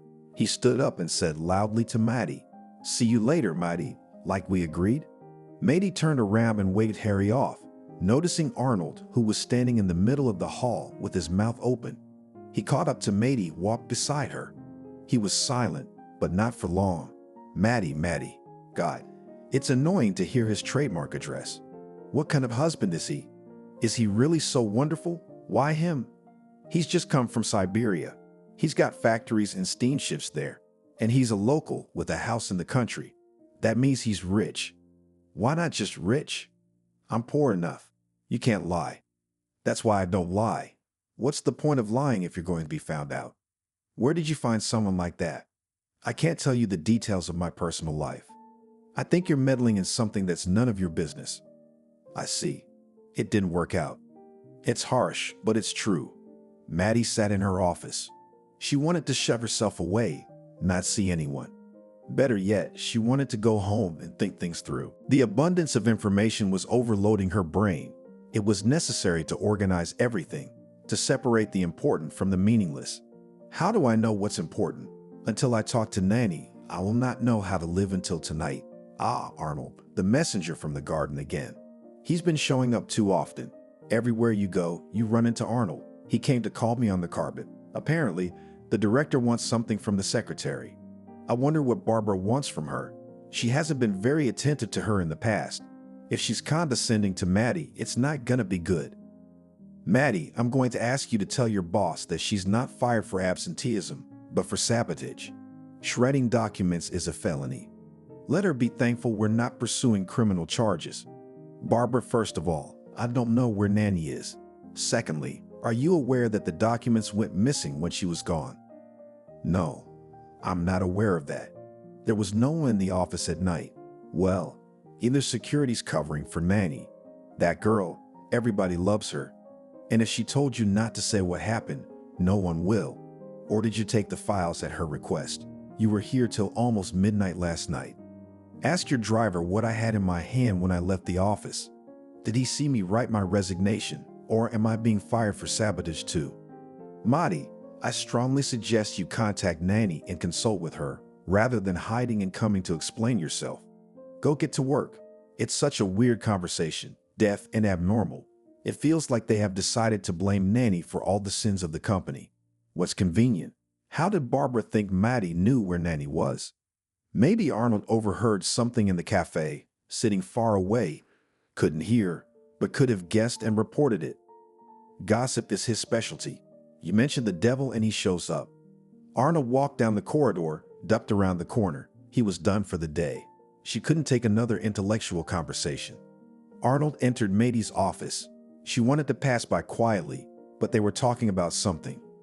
Arnold suddenly became very curious as to what useful things he would hear.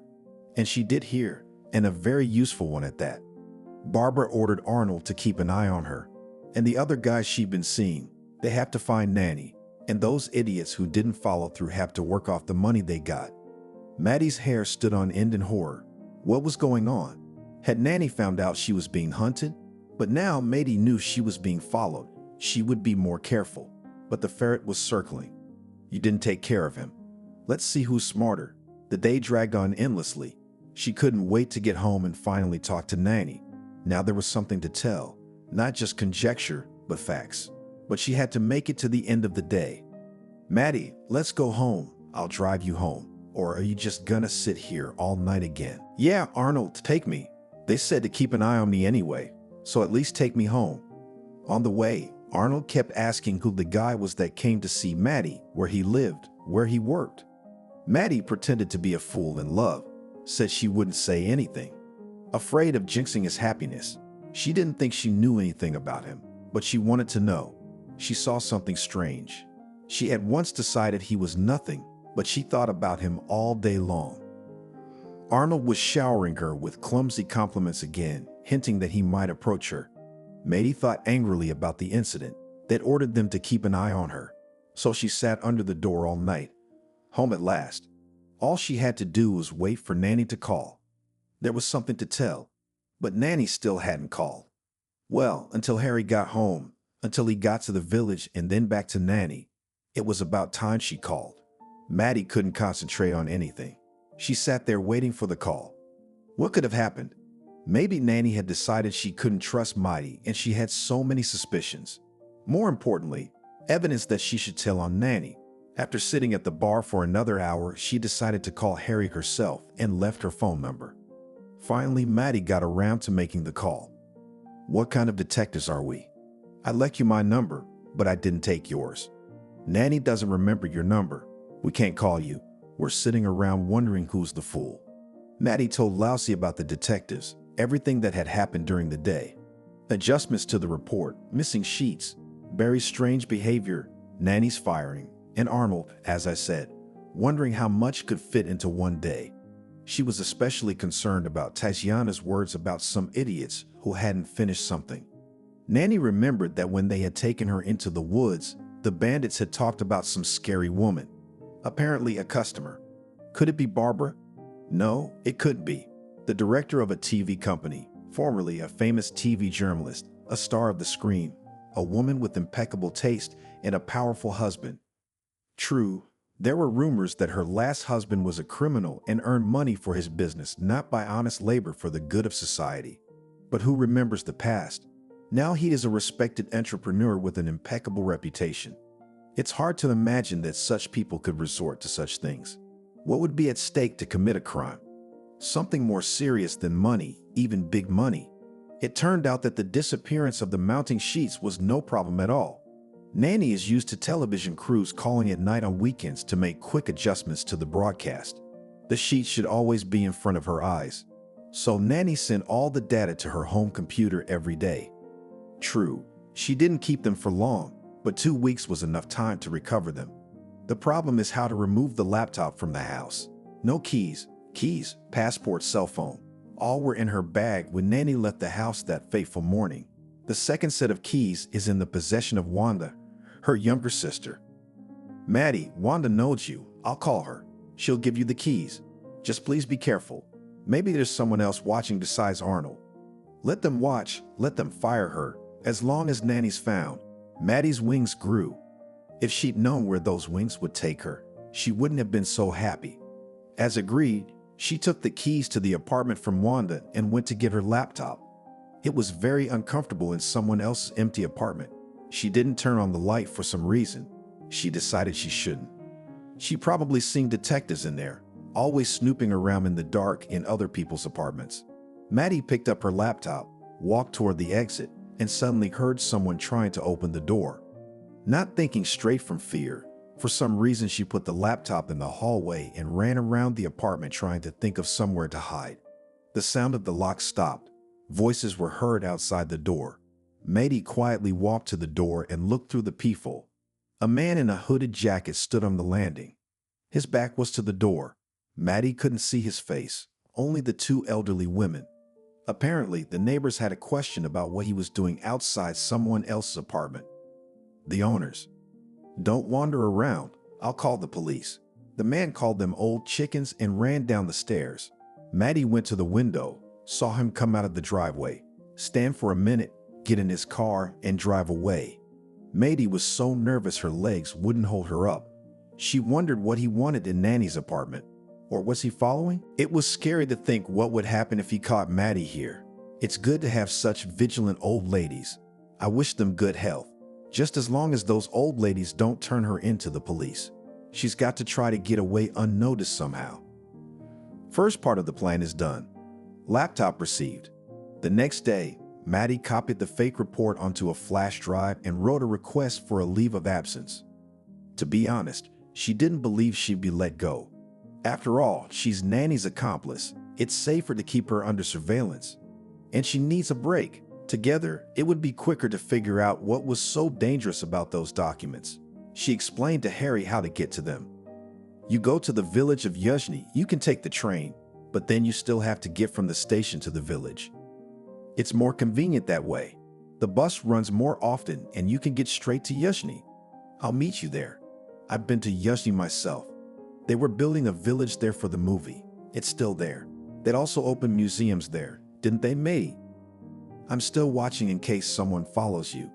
They let you go too easily. Don't scare me, I'm scared enough as it is.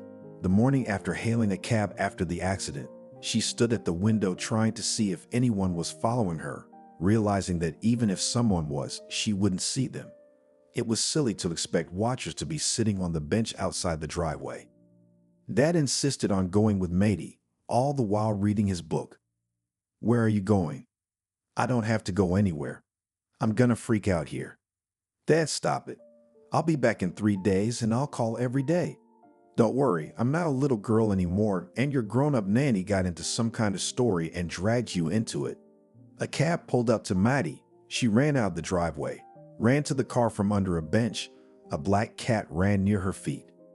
Damn it, well, let's not believe in omens. Who knows where the cat has to go? Maybe this wasn't a bad sign for her. She threw her bag on the seat and slammed the door. Please hurry to the bus station.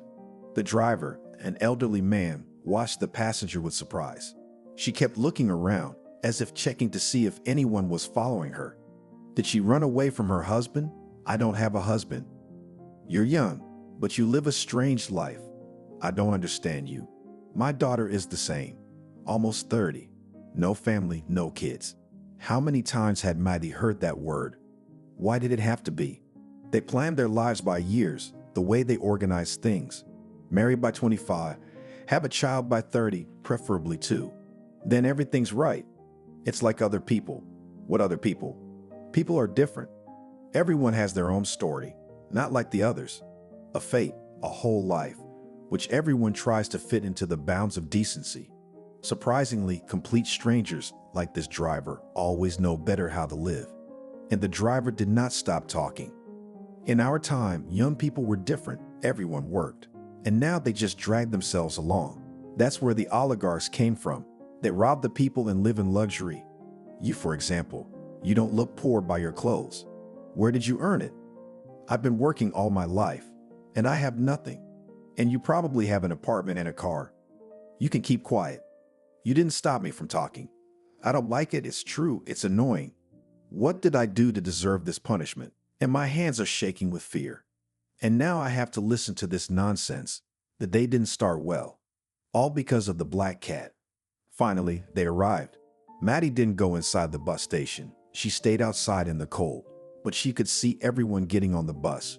She sat at the back of the bus and saw everyone who entered. No matter how much she looked, she didn't see anything suspicious. The bus started moving. Maddie even calmed down a little.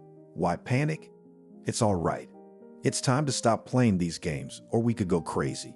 Harry was already waiting at the bus stop at the bar. She didn't recognize him right away. He had shaved off his beard. Harry wouldn't admit it to himself, but he really wanted to see Maddie. He was worried, anxious. For the first time since the nasty scandals with his ex-wife after the divorce, he thought that life as a recluse wasn't so pleasant. Maybe it was time to get back to life and try to be happy again. No more living in the woods and hiding from people. Hunting Manor. Harry envisioned in a fairy tale illustration a sturdy wooden house with a high porch.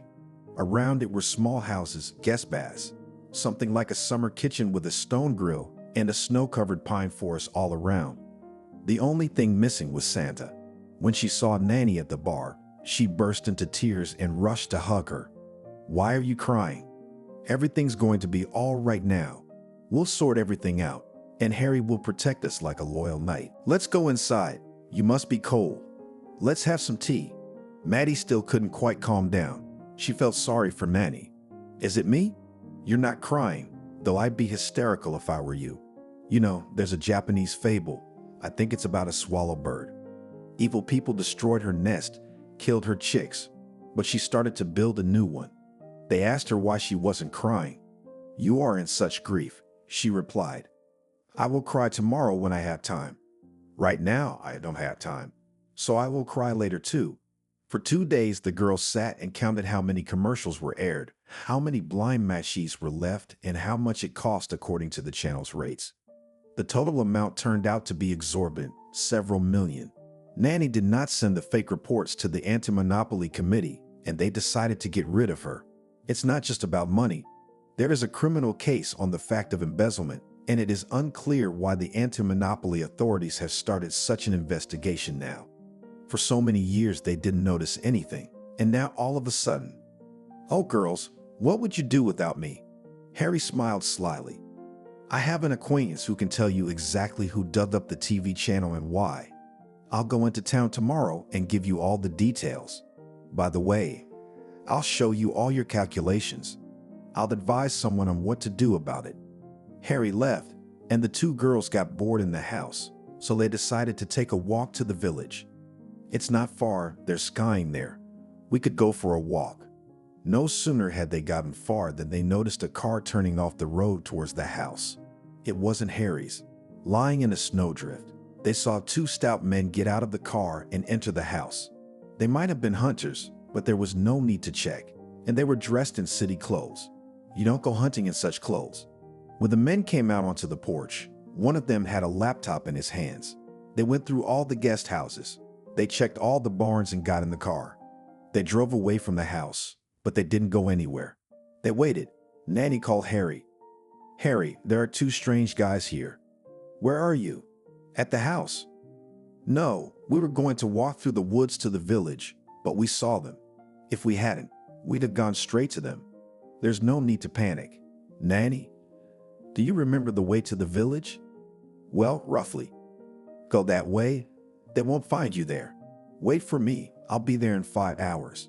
They crawled through the snowdrifts. They dragged their skis behind them. They were afraid to get up. What if Nanny sees them, she thought.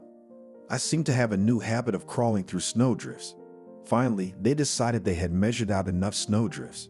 Now they could get on their skis. What remained was to figure out where to go. Nanny remembered which way the farm was. "Do you remember the road?" Harry got carried away. "What's there to remember? The same pine trees and the same snowdrifts. We got a little lost, but we found the farm." Nanny's heart clenched. It felt so familiar, like home. It was like coming home. Matey looked at the firebox with surprise. "Nanny, what is that?" "It's Matey's stove. We're having tea now." "How can you be here alone?" "I assure you, you can live here. It's scary to be alone in the woods. I almost killed Harry with a log out of fear. It was like being surrounded by bandits." "Listen, Nanny, do you know anything about Mark?" "He won't tell me anything." "Not interested. I liked him. He didn't tell me much. All I know is that he was married. His ex-girlfriend still lives in his city apartment and won't leave. She left Harry. She lived with someone for a couple years, and then she came back and said she had nowhere to live, so she would stay with him for now." At this point, Harry discovered that he had nowhere to live. When I asked him how he managed to get rid of her, he laughed. He found a live-in job. "Sounds like she fell in love in a bar." Well, that's right. It's no sin to fall in love with a man like Harry. He looks at her with a tenderness that makes your heart sink. Nanny can't fall in love. Maybe she doesn't know how to love. There was a chance to learn it with Anthony, but she missed it. It's amazing. So many years have passed, and she's still living in a fantasy world. She still imagines unrealized happiness. It's time to get back to sinful earth and meet a decent, honest guy like Harry. After all, he's not the only one. I'm sure there are others. You just have to look harder. Nanny, tell me, what's wrong with us? We're not stupid or unattractive. We're not waiting for oligarchs. Why aren't we married? Where's the prince? Just because the horses are dead doesn't change anything. Why do we always attract guys like Arnold? Nanny, you could get married. You're so beautiful.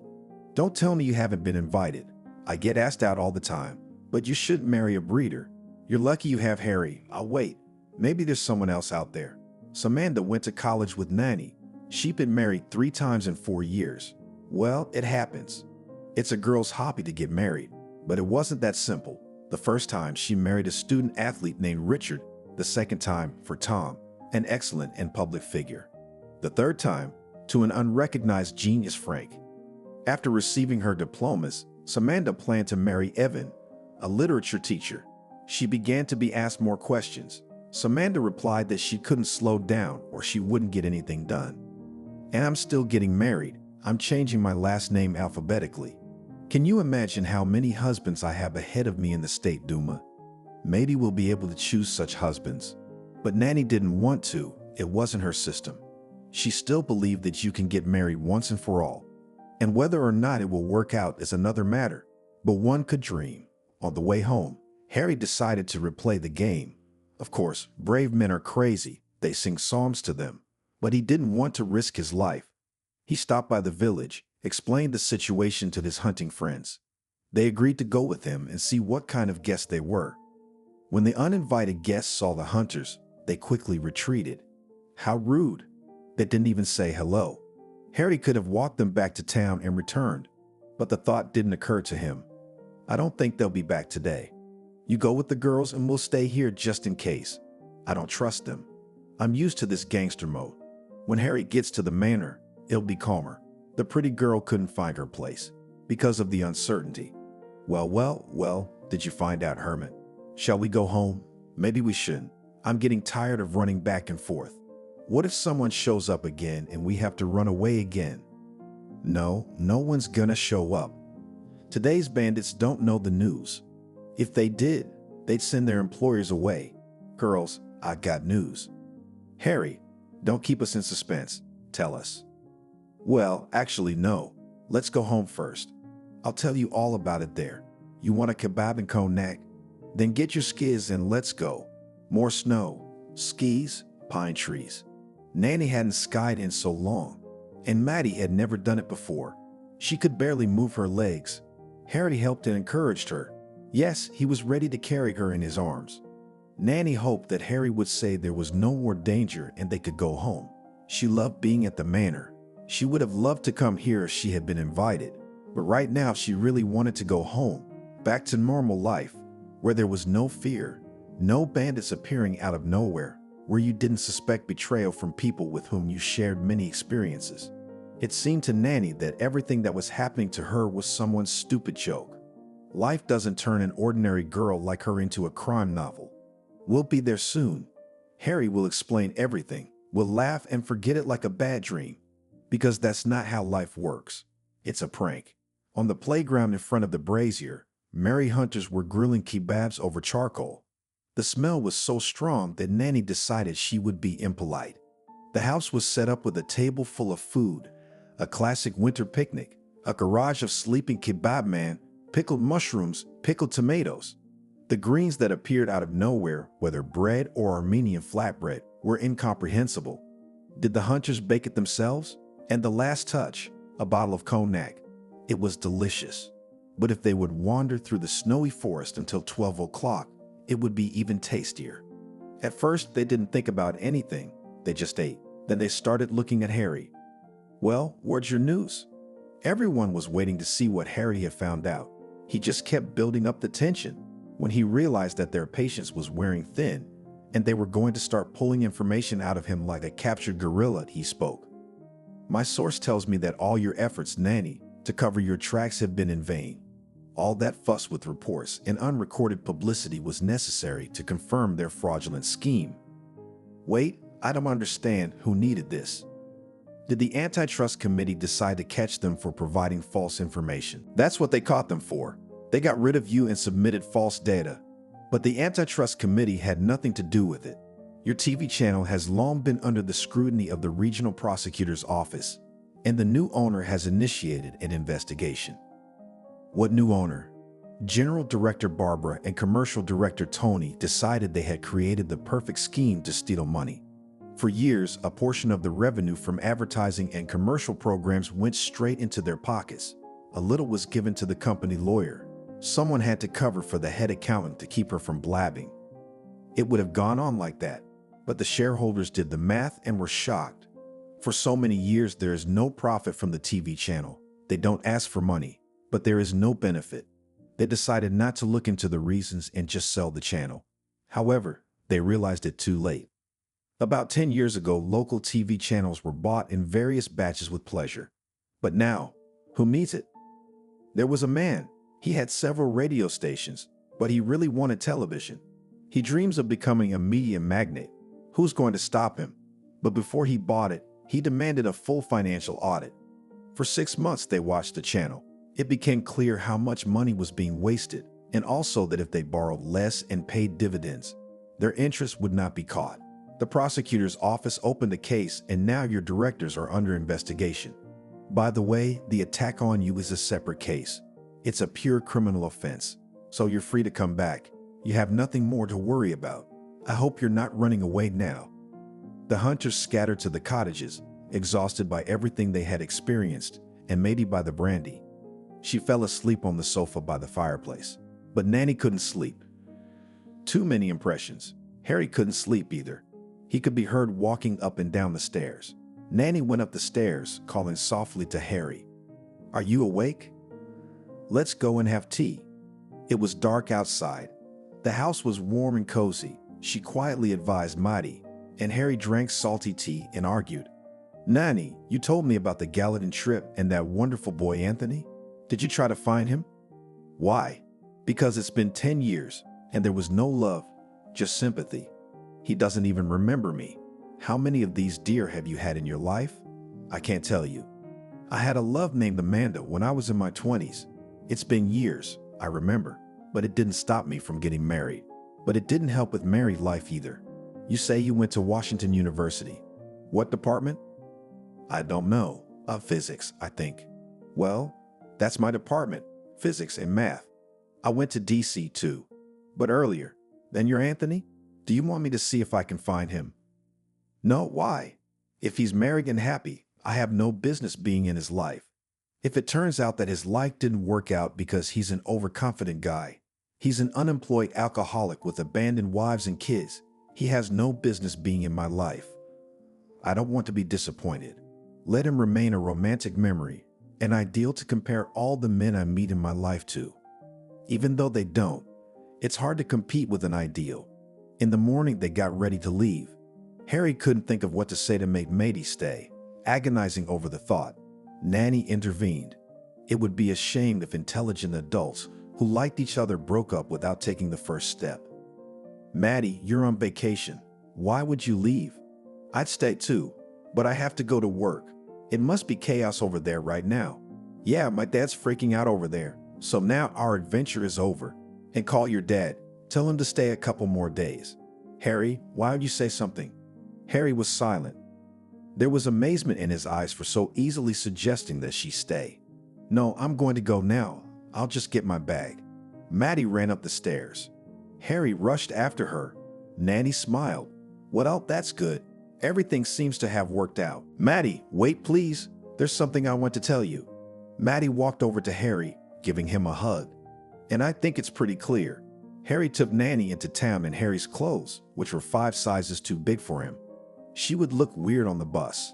After changing, Nanny drove to work. She couldn't wait to find out what was going on there. Harry was in a hurry to get home. He had a good reason.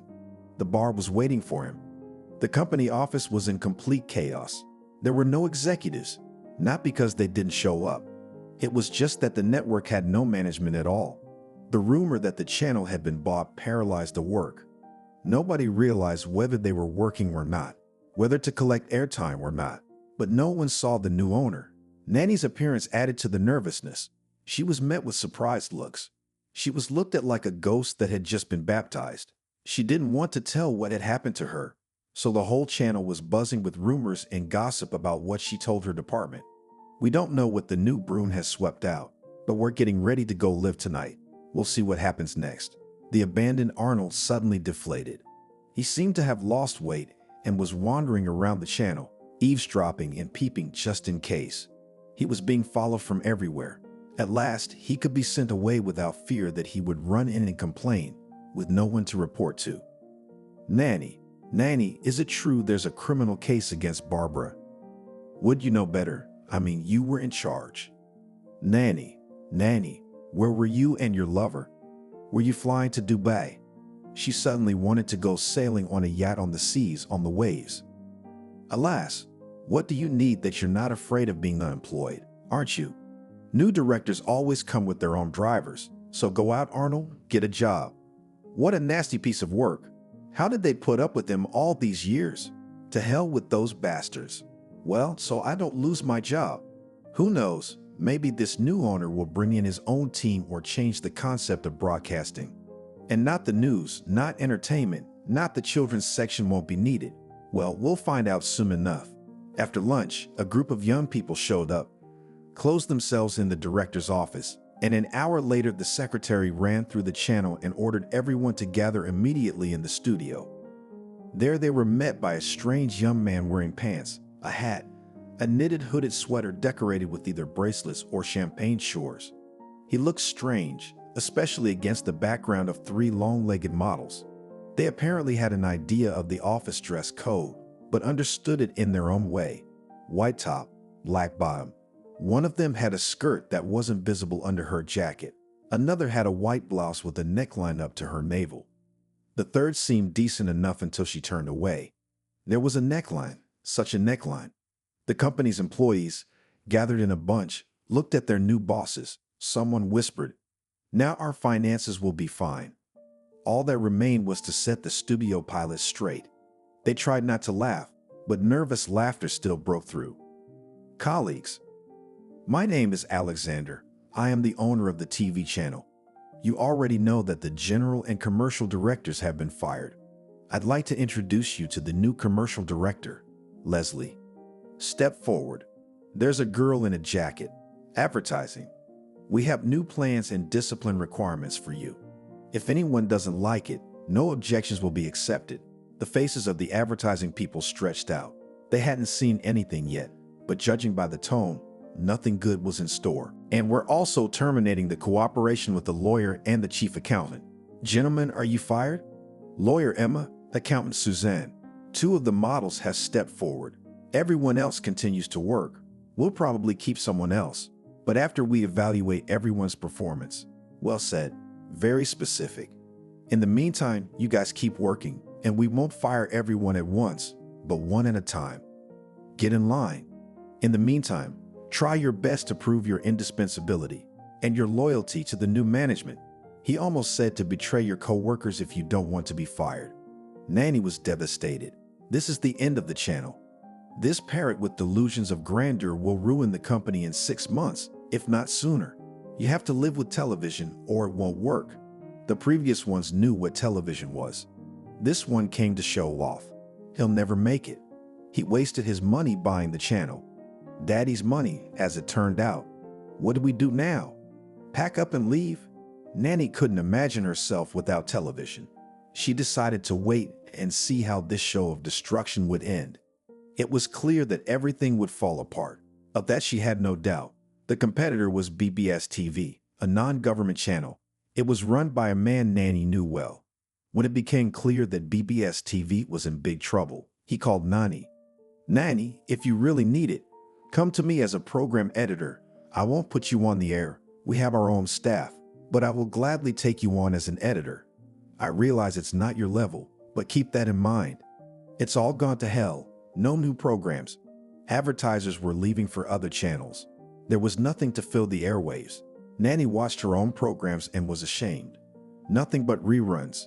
Gradually, cameramen and journalists began to scatter. And everyone noticed that while cameramen found work on other channels, journalists, people with a name and even winners of regional TEFI awards were not hired by any city channel. The impression was that it was a conspiracy of those who had nothing to hold on to in the city. They would send their resumes and stories to California, Washington, D.C., Meehan, and they were gladly taken. These are family people. They just couldn't change cities like that. Alexander walked into the office, which in itself was strange. He'd never walked the canal. He'd never been here at all. A girl named Nanny walked in next to him. And this is Katie. We've hired her as a program editor. Don't worry, you won't be fired. You have a mandate. Katie will be helping you. You have a lot of work to do. It'll be helpful. And the fact that the position is called that is a staffing flaw. Of course, 2 editors per show is fine. Don't worry, Nanny. Prepare to be fired calmly, especially since you don't have to get to know Katie. You've known each other for a long time. Kathy worked at the City Channel in the same position as Nanny.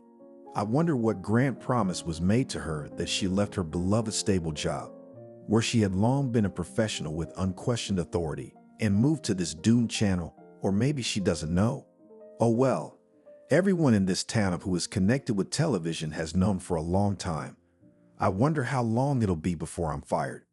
Katie's got a couple weeks to see how things work around here. She won't need any more help. She's an experienced editor after all. Thank God she was smart enough to hire a professional instead of bringing in another model. Well, it's time to get ready. The May holidays were long. Something was postponed from weekdays to weekends. As a result, there was a week of weekends. Usually in such cases, everyone went on vacation. In addition to the broadcasting service, television has to show programs on weekends and holidays. We would schedule programs for 2 days, then rest. Then we would go to work again and plan for 2 more days. This time they announced that the channel was closing for a week and no one was to be there. Nanny didn't understand what was going on at all. We're not going to broadcast. We will. But how? We'll prepare everything in advance. But during the holiday week, there will be no one on the channel but the boxes. It's impossible to plan a week of broadcasting in one day. Today is the last working day. The next one is May 7. Something's not clear. Yes, it's very clear. It'd be better if they just fired me instead of setting me up like this. Sure, she'll take home what she can and send boxes of airplay, chunks of airplay, but without a studio, without the ability to change or fix anything. It's monkey work. Katie's help under a kills. But she couldn't help at all. I have to turn in my work today at my old place. Nanny, I'd help you, but believe me, I can't. Oh, in some ways I do. Why else would they hire assistants? If not so they can disappear at the most convenient moment. I wish I could just quit and say to hell with it. But no, what about the broadcast? The viewers don't care about us fighting.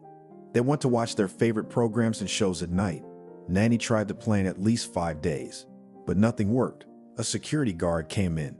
Nanny, I'm sorry, but you have to leave.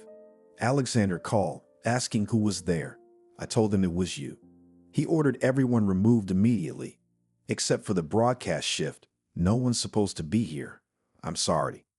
Yes, that's all right. I'll take the broadcast sheets and leave. The nightly broadcast was in the studio.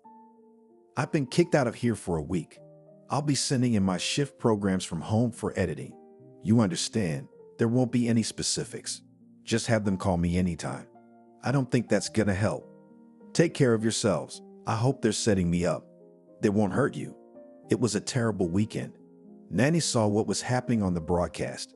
It was a nightmare, a nightmare, a nightmare, a horror, a horror. There was nothing she could fix. It's a good thing that viewers don't care that commercials and commercial programs don't air on time, and not all of them. They only care that the show is on. Nanny realized this was a disaster and foresaw the consequences. Angry advertisers demanding refunds. And Nanny was the scapegoat. After the holidays, she was called on the carpet. They sat there all important, and Kathy was one of them. And Nanny was asked to sit down. She pushed her chair against the wall and sat up straight. Judges and defendants. Either you voluntarily write a statement or we dismiss you for sabotage. What do you mean, sabotage? Why is this happening so often? Evan's been watching the broadcast all weekend. She found a lot of irregularities. Evan, poor Katie didn't get any rest. She worked all weekend and didn't have time to plan the broadcast properly. Of course, that wasn't the goal. The goal was to get Nanny fired. It would have been better if they just said, "Hey, quit." They turned off the broadcast. I can say something. No one was interested. Nanny stood up, wanting to put the chair back, but felt she couldn't help herself and threw the chair at the judges. She wanted so badly to scream and tell them to go to hell, but she calmly restrained herself. She left the office, and in the reception area she took a piece of paper and wrote her resignation letter. A little later, she was informed that she had to work another 2 weeks. They were afraid she would cause trouble, or maybe Kathy wasn't ready yet. Nanny could have caused trouble with the same oversight at the checkpoint. There's plenty of data. But why these TV gurus are about to get themselves killed? She sent her resume to the city. She'll have to move. What else could she do besides scheduling programs? Nanny didn't know how to do anything else. A week passed. The city was silent. She wasn't even invited for an interview. Nanny called. "Hello, I sent in an application for a producer position, but I haven't heard back. I'm Nanny." "Nanny, I'm sorry, but the director personally said your resume is not being considered. You're not a good fit for us." "That's something. I wonder who this Alexander guy is. How can he put pressure on TV channel directors? Why aren't they hiring BBS television employees?" The last day of work fell on Friday. They were preparing for a weekend broadcast. After lunch, Nanny was told to go to the accounting department for a settlement and was paid a ridiculously small amount. Not even a salary, just cents. And of course, no compensation for unused vacation days. "Dan, you choke on this." Nanny opened her workbook and a wave of resentment came over her. How much longer could she be bullied? "What's bothering you so much?" It turns out she was fired 2 weeks ago, the day she wrote her application, softly and forcibly. Nanny deleted everything she had been doing on her computer since morning and started packing her things. "Nanny, where are you going? Don't you have to finish today's work? Did you tell your boss?" "Katie, you owe her. I've been working for you for 2 weeks for free. Come on, honey, get to work. You got 4 hours left, and we got 2 days to get you on the air. And I'm sorry, but I don't wish you luck." Looking at Katie's drawn-out face, Nanny thought it was high time she learned to stand up for herself. Of course, this didn't amount to full-blown revenge. It's just a little prank, but it feels good. How to move on with her life. Nanny loved her job. When her friends complained about work, saying they didn't want to go there, Nanny felt happy. Her soul clenched at how lucky she was. She happily ran to work in the morning, seeing the frowning faces on the bus and realizing that for these people, work was a necessary duty, and for her it was an endless day and night. An interesting, fulfilling life. And now there is no life at all. Grieving and feeling sorry for yourself may be fun, but you have to get a job. What can you do, Nanny? Nothing. She has a pedagogical degree, but she's never been a teacher. She even forgot what she knew. No one would take her to school. She didn't want to. She'd chosen the wrong profession. She didn't know how to handle children.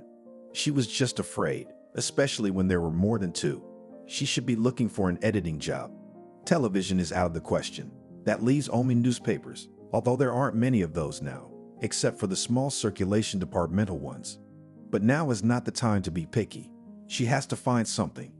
A small factory producing plastic enclosures had its own newspaper, both as a newspaper and as a leaflet. Nanny had been taken there as editor-in-chief, although there were no others there. The whole staff consisted of 2 people. Nanny was the editor and journalist, and Alex was the photographer, designer, and helicopter operator.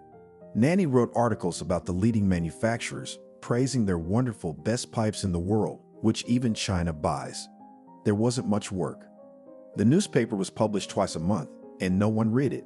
The heroes of the articles took all the copies to show off to their family and friends. It wasn't work, it was boring. Now Nanny understood how she could make herself get up in the morning and drag herself to work. Nanny wrote 2 or 3 articles in a couple days. Alex took pictures of the leaders and the incredible beauty of the pipes and screens. Then he quickly drew headlines, arranged text and pictures. And that was it. The issue was ready. All that was left was to print it. Alex rushed off to shoot weddings and anniversaries. Nanny tried in vain to find a more interesting job. She was not used to wasting her time so fruitlessly. In the evening, Maddie came running. Nanny, as usual, complained about the stupid and useless work and envied Mighty, who still worked at the canal. Everyone had scattered though, and the atmosphere there was still the same. But at least it wasn't a paintbrush. The channel's going to go under soon anyway. That's the way it's going. There was another scandal today. Katie brought in the editing sheets and Max said it was impossible to work with that crap. Our brilliant director jumped up and there was a real ugly fight. They even called the police. What's gonna happen to Max now? Everything will be fine. Alexander offered him money not to file a report. Max refused the money. He said that people like Kozlov should be taught a lesson and he wrote the letter of resignation. By the way, I did too. Why did you do that? All decent people left the channel. I don't want to sit on this dump. I have other plans. Nanny, I think I'm finally getting married. I thought you'd never decide. How I envy you. Where can I find a man like you? I think you will soon. What's that mysterious tone? Don't you dare introduce me to men. Who do you think you are? A matchmaker. The summer without Maddie was dull and dreary. No one could tell what was going on out there.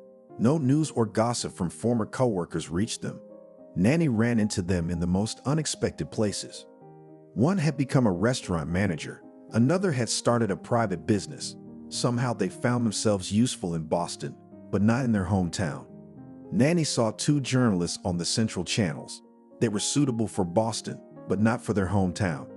Maddie called one day and excitedly announced that the former BBS television employees had decided to throw a reunion party. They'd invited only people they'd worked well with. Why invite all kinds of people? Nanny, can you believe we're all getting back together?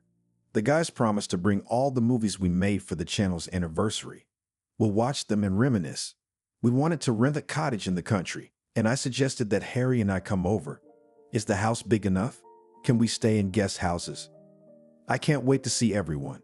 I miss them terribly. We used to have such wonderful barbecues. Remember how we used to cook and have such a good time? Did she get Nanny's energy? She really wanted to see the people she lived with. Many happy, joy-filled years. To remember how great it was to do what she loved, not to print a newspaper that no one smelled. And she also wanted to go on a trip to the master of the forest and visit the house. It would seem, why return to the place where she had experienced such fear, almost died of terror and cold? But people are often drawn back to the place where they experienced strong emotions. Adrenaline must be in short supply. Nanny wanted to climb the stairs, look at the finished walls, stroke the savior stove. It seemed to her that the house on chicken legs in the magic forest was waiting for her. Not all of its secrets had been revealed. They wanted to be shared. It occurred to her that when she returned there, all her fears would disappear and something very good would surely happen. She wanted to go back in time, to hug her favorite colleagues, to make all the gloom, the present at least for a while, recede, or better yet, disappear forever. It seemed that this meeting would change her life.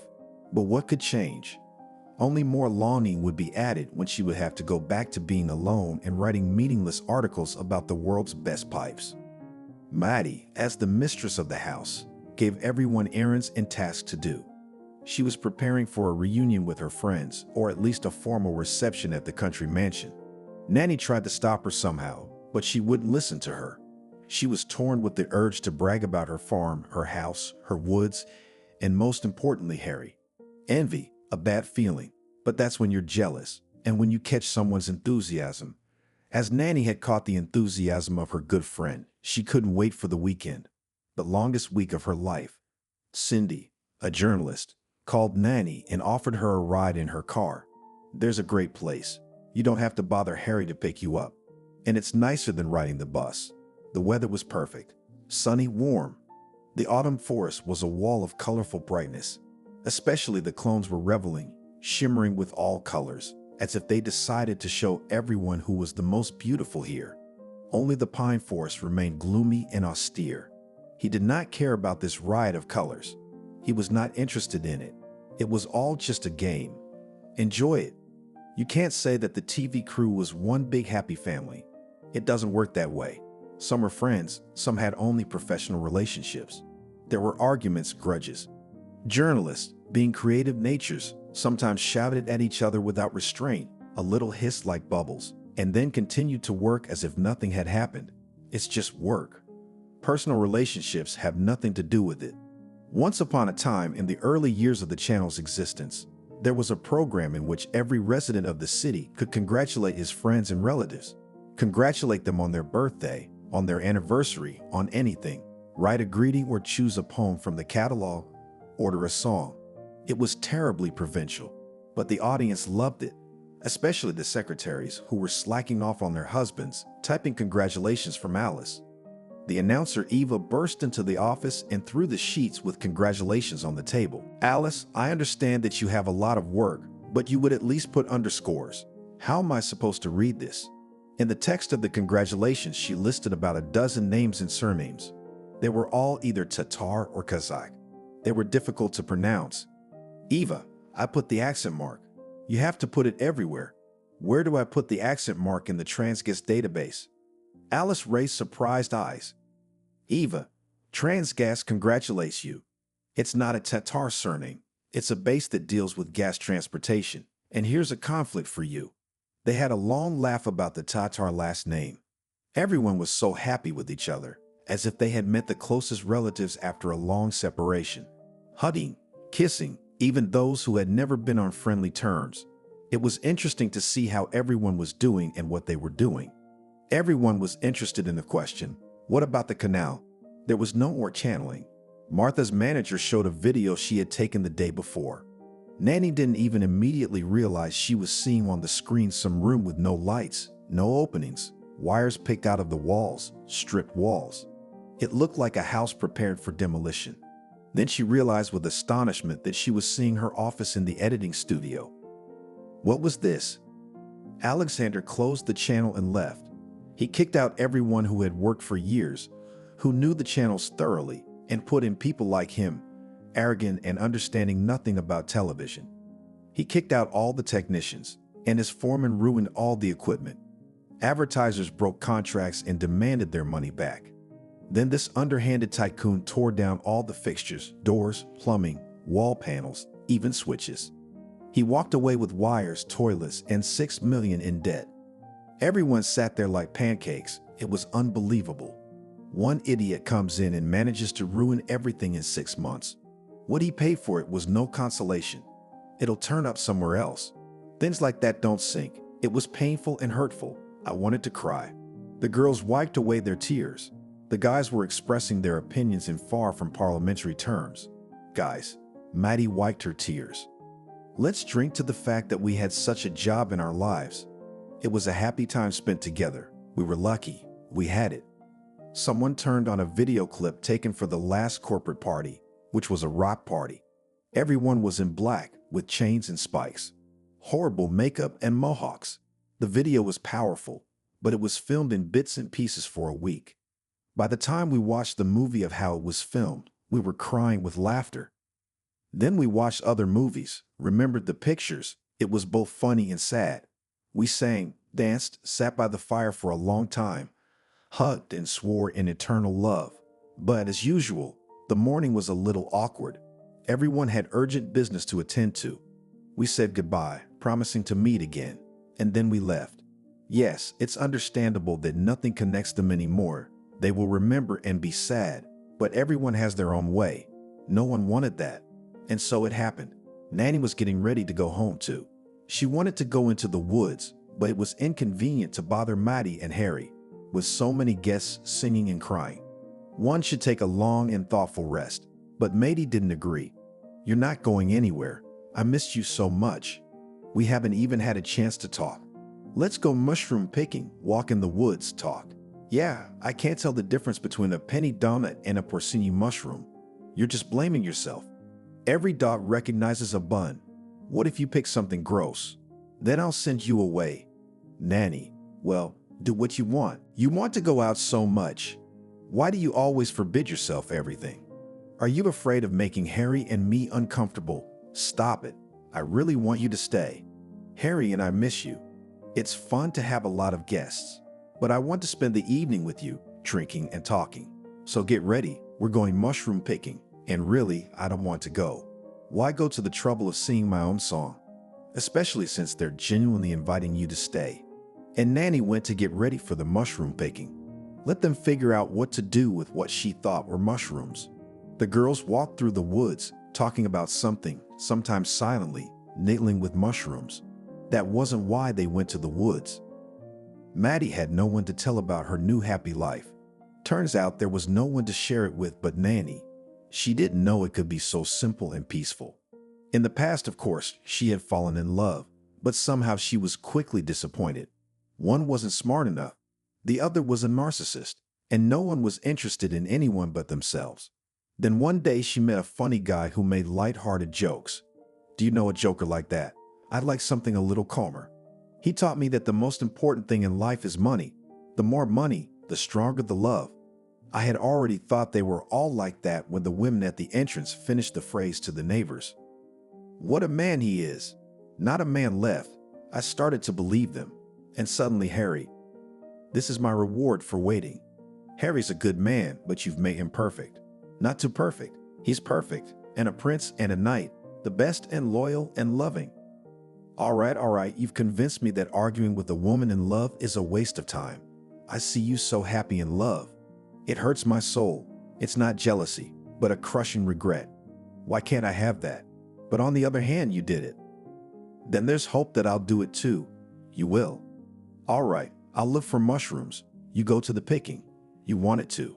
So we'll go together. But I'm not nostalgic about the mushroom, Daddy. No, I'm wandering around. Nanny walked towards the gathering. The ground was strewn with needles and cones. The golden colors of autumn remained at the edge of the forest, and the woods were dark and damp. She thought about how much her life had changed in the last few months. Here was her little house, in winter almost buried under the snow. And now it really looked like the dwelling of Baba Yaga or the summoner. Dark, gloomy, standing on stilts, as if on chicken legs. Nanny stood there, feeling uneasy in her soul, as if this was not a disaster, but something important, or maybe not a premonition, but just a memory of an experience. The stairs, which had been an insurmountable obstacle in the winter, now came in handy.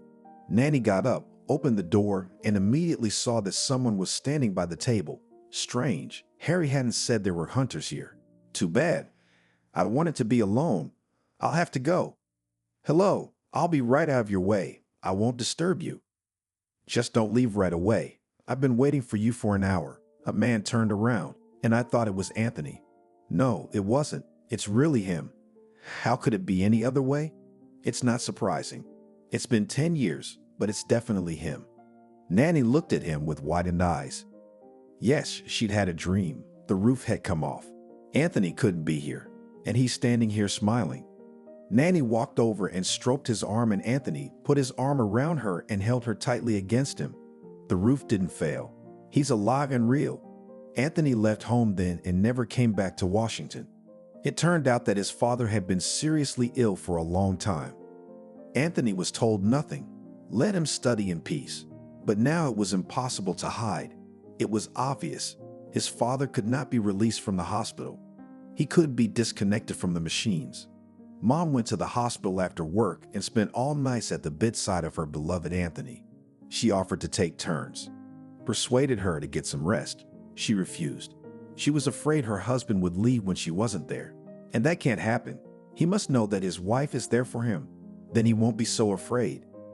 Anthony transferred to the University of Nevada as a part-time student. He couldn't leave his mom alone at night. Anthony couldn't sleep. Mom was in the hospital and he was restless.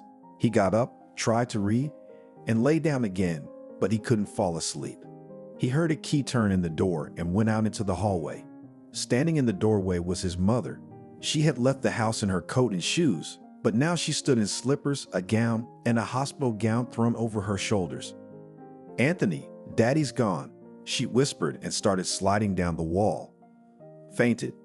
Anthony carried Mom to the couch, ran for Snuffles, but she woke up on her own. "Mommy, where were your things when you got home?" He looked at the clock. 3 o'clock. The ambulance was late. "I couldn't sit alone until morning. I'll get my stuff tomorrow." Anthony stayed home, studying, working, and trying to find Nanny. Sabrina knew exactly where Nanny lived, but all of Anthony's letters went unanswered. Who else could he turn to? He didn't know. He was working, considered a very promising scientist, but his personal life was a complete failure. Mom didn't hint anymore. She bluntly told him that it was time for such a big boy to get married. He replied that when he met someone like Nanny, he would get married. "Who's Nanny? I'd like to see her. And if you don't, Mom, give me a little more time. I swear I'll get married in a couple of years. Don't make a monster out of me. I want you to be happy. And it looks like you won't be without your nanny." A couple months ago, a former classmate who now teaches at Washington University called. "Our dean's office got a call from an older man, Harry. He used to be a student here. I don't remember him. He's older than us. He's looking for Anthony, a former physics and math student who got into tourism about 10 years ago. And I was thinking, maybe it's you." "Why?" I didn't tell him. "I'll send you his phone number and you can find out for yourself if he's looking for you and why." It's strange that Anthony doesn't remember any Harry. But if someone is looking for him, there must be something important to say. Though Anthony couldn't even begin to guess why this Harry would want him. Most likely, he needs a very different Anthony. When a complete stranger asked if he knew a girl named Nanny, Anthony didn't immediately realize what he was being asked. Nanny who? My nanny? Well, I don't know if she's yours or not, but I have an acquaintance named Nanny who recently told a heartbreaking story of their college years. There was some Anthony she remembered all those years ago, but was afraid he was either happily married or an alcoholic. Yeah, I'm neither married nor an alcoholic. So this must be your nanny. I hope so. I'm sending you a picture right now. If that's her, we have a lot to talk about. Anthony looked at Nanny's picture and couldn't believe it was real. God bless this stranger Harry, who for some reason not only listened to Nanny's story, but decided to find Anthony. He had no way of knowing where the search would lead.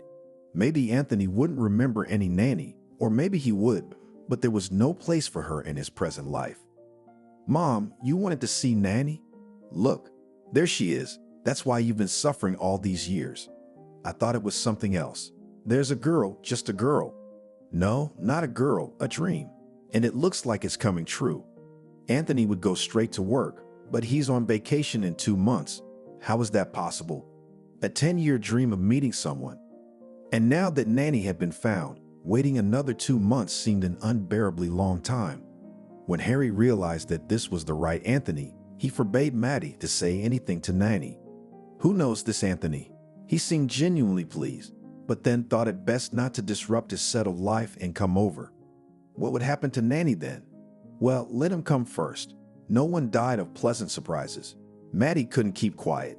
She felt the urge to share with Nanny, but at Harry's request, she held back as best she could. If Anthony didn't come, Nanny wouldn't know anything, and she wouldn't be disappointed. She would continue to remember him fondly. Maddie had faith that Anthony would come, though. When Anthony announced the date of his departure, Harry explained that they had to go to the farm the day before, as there would be a fabulous party of former co-workers, and Nanny had to be persuaded by any means necessary to stay with Maddie.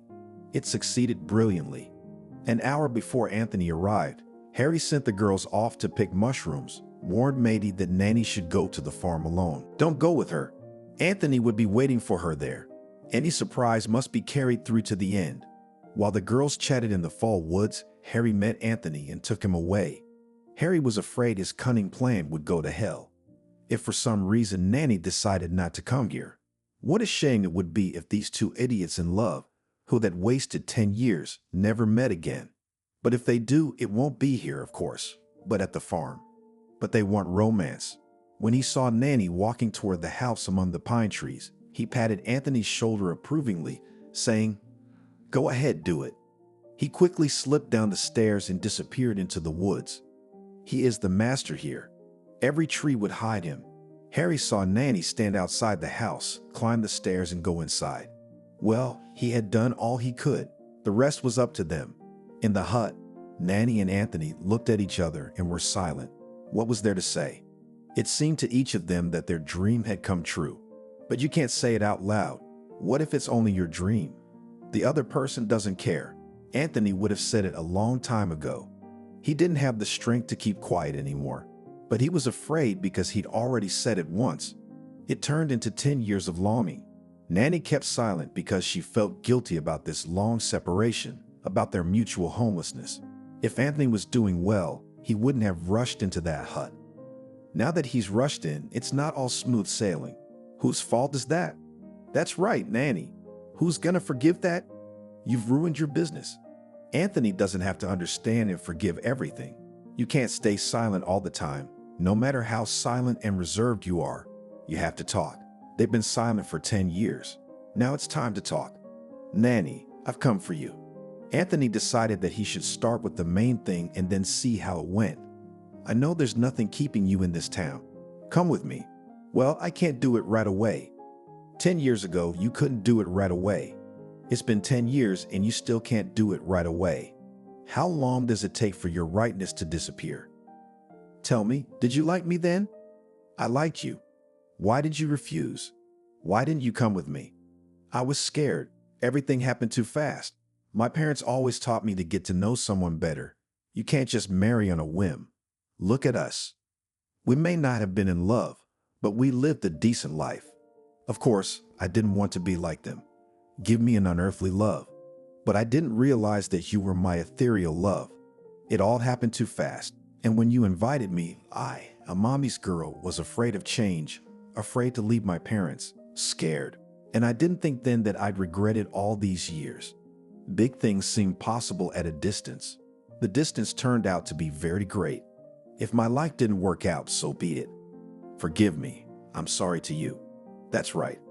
That's what they told me. A beautiful girl with a strange habit of taking on the sins of the world. That's why I fell in love with you back then. You were so close, and you're certainly not guilty of anything in front of me. If you refuse now, that's understandable too. He flew here after 10 years, and I'm sure he was expected. Our dialogue has reached an impasse. The cuckoo praises the rooster for praising the cuckoo. That's us. Let's go around the house. I have a feeling everyone's already figured it out, waiting for us. And they're all tongue-tied about it. Let's go. Otherwise, they'll be waiting. Yes, they'll be rushing around here, checking if everyone's alive. 5 kilometers across the soggy field is not conducive to frankness. They walked, kicked cones, and talked about living without each other. Anthony talked more about how bad it was without love and affection. Nanny started talking about work, realizing that no one was interested in work. Much less her feelings, she couldn't talk about them. Maddie paced outside the wicket. Why aren't they coming? Had something happened? Harry tried to reassure her at first. Then he gave up. Do you want to jump?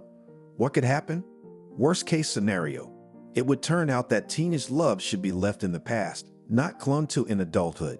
Turns out they don't need each other. They'll talk and go their separate ways. Poor guy.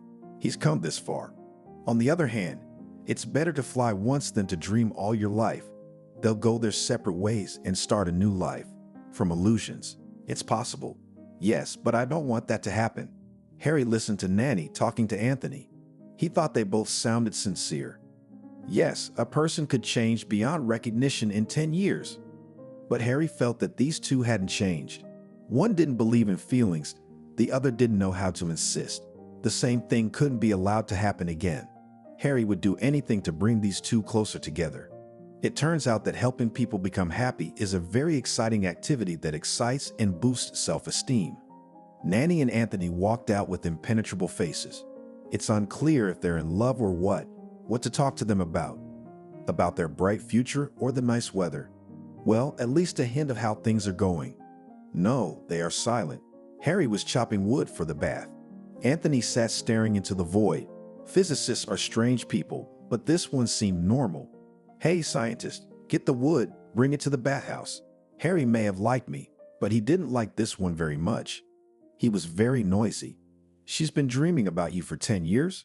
Harry got very angry. Are you physicists such idiots? You don't understand anything about life. Aren't you afraid of dying in your experiments? A declaration of love is out of the question. It's scary. What should I do now? Accept the offer. If you don't, you'll never know. But how he found his dream after 10 years, realized that he is not indifferent and stuck, not knowing what to do next. A smart, decent, successful man in life. Afraid to propose to the woman he loves, although he's understandable. He's been living with this dream for 10 years. And if Nanny says no, there won't be a dream left. Harry and Anthony carried wood to the bathhouse, and Nanny sat on the veranda and watched them. Damn handsome guys. It's understandable that men should be appreciated for their intelligence and decency. But it's so nice to look at handsome, strong men.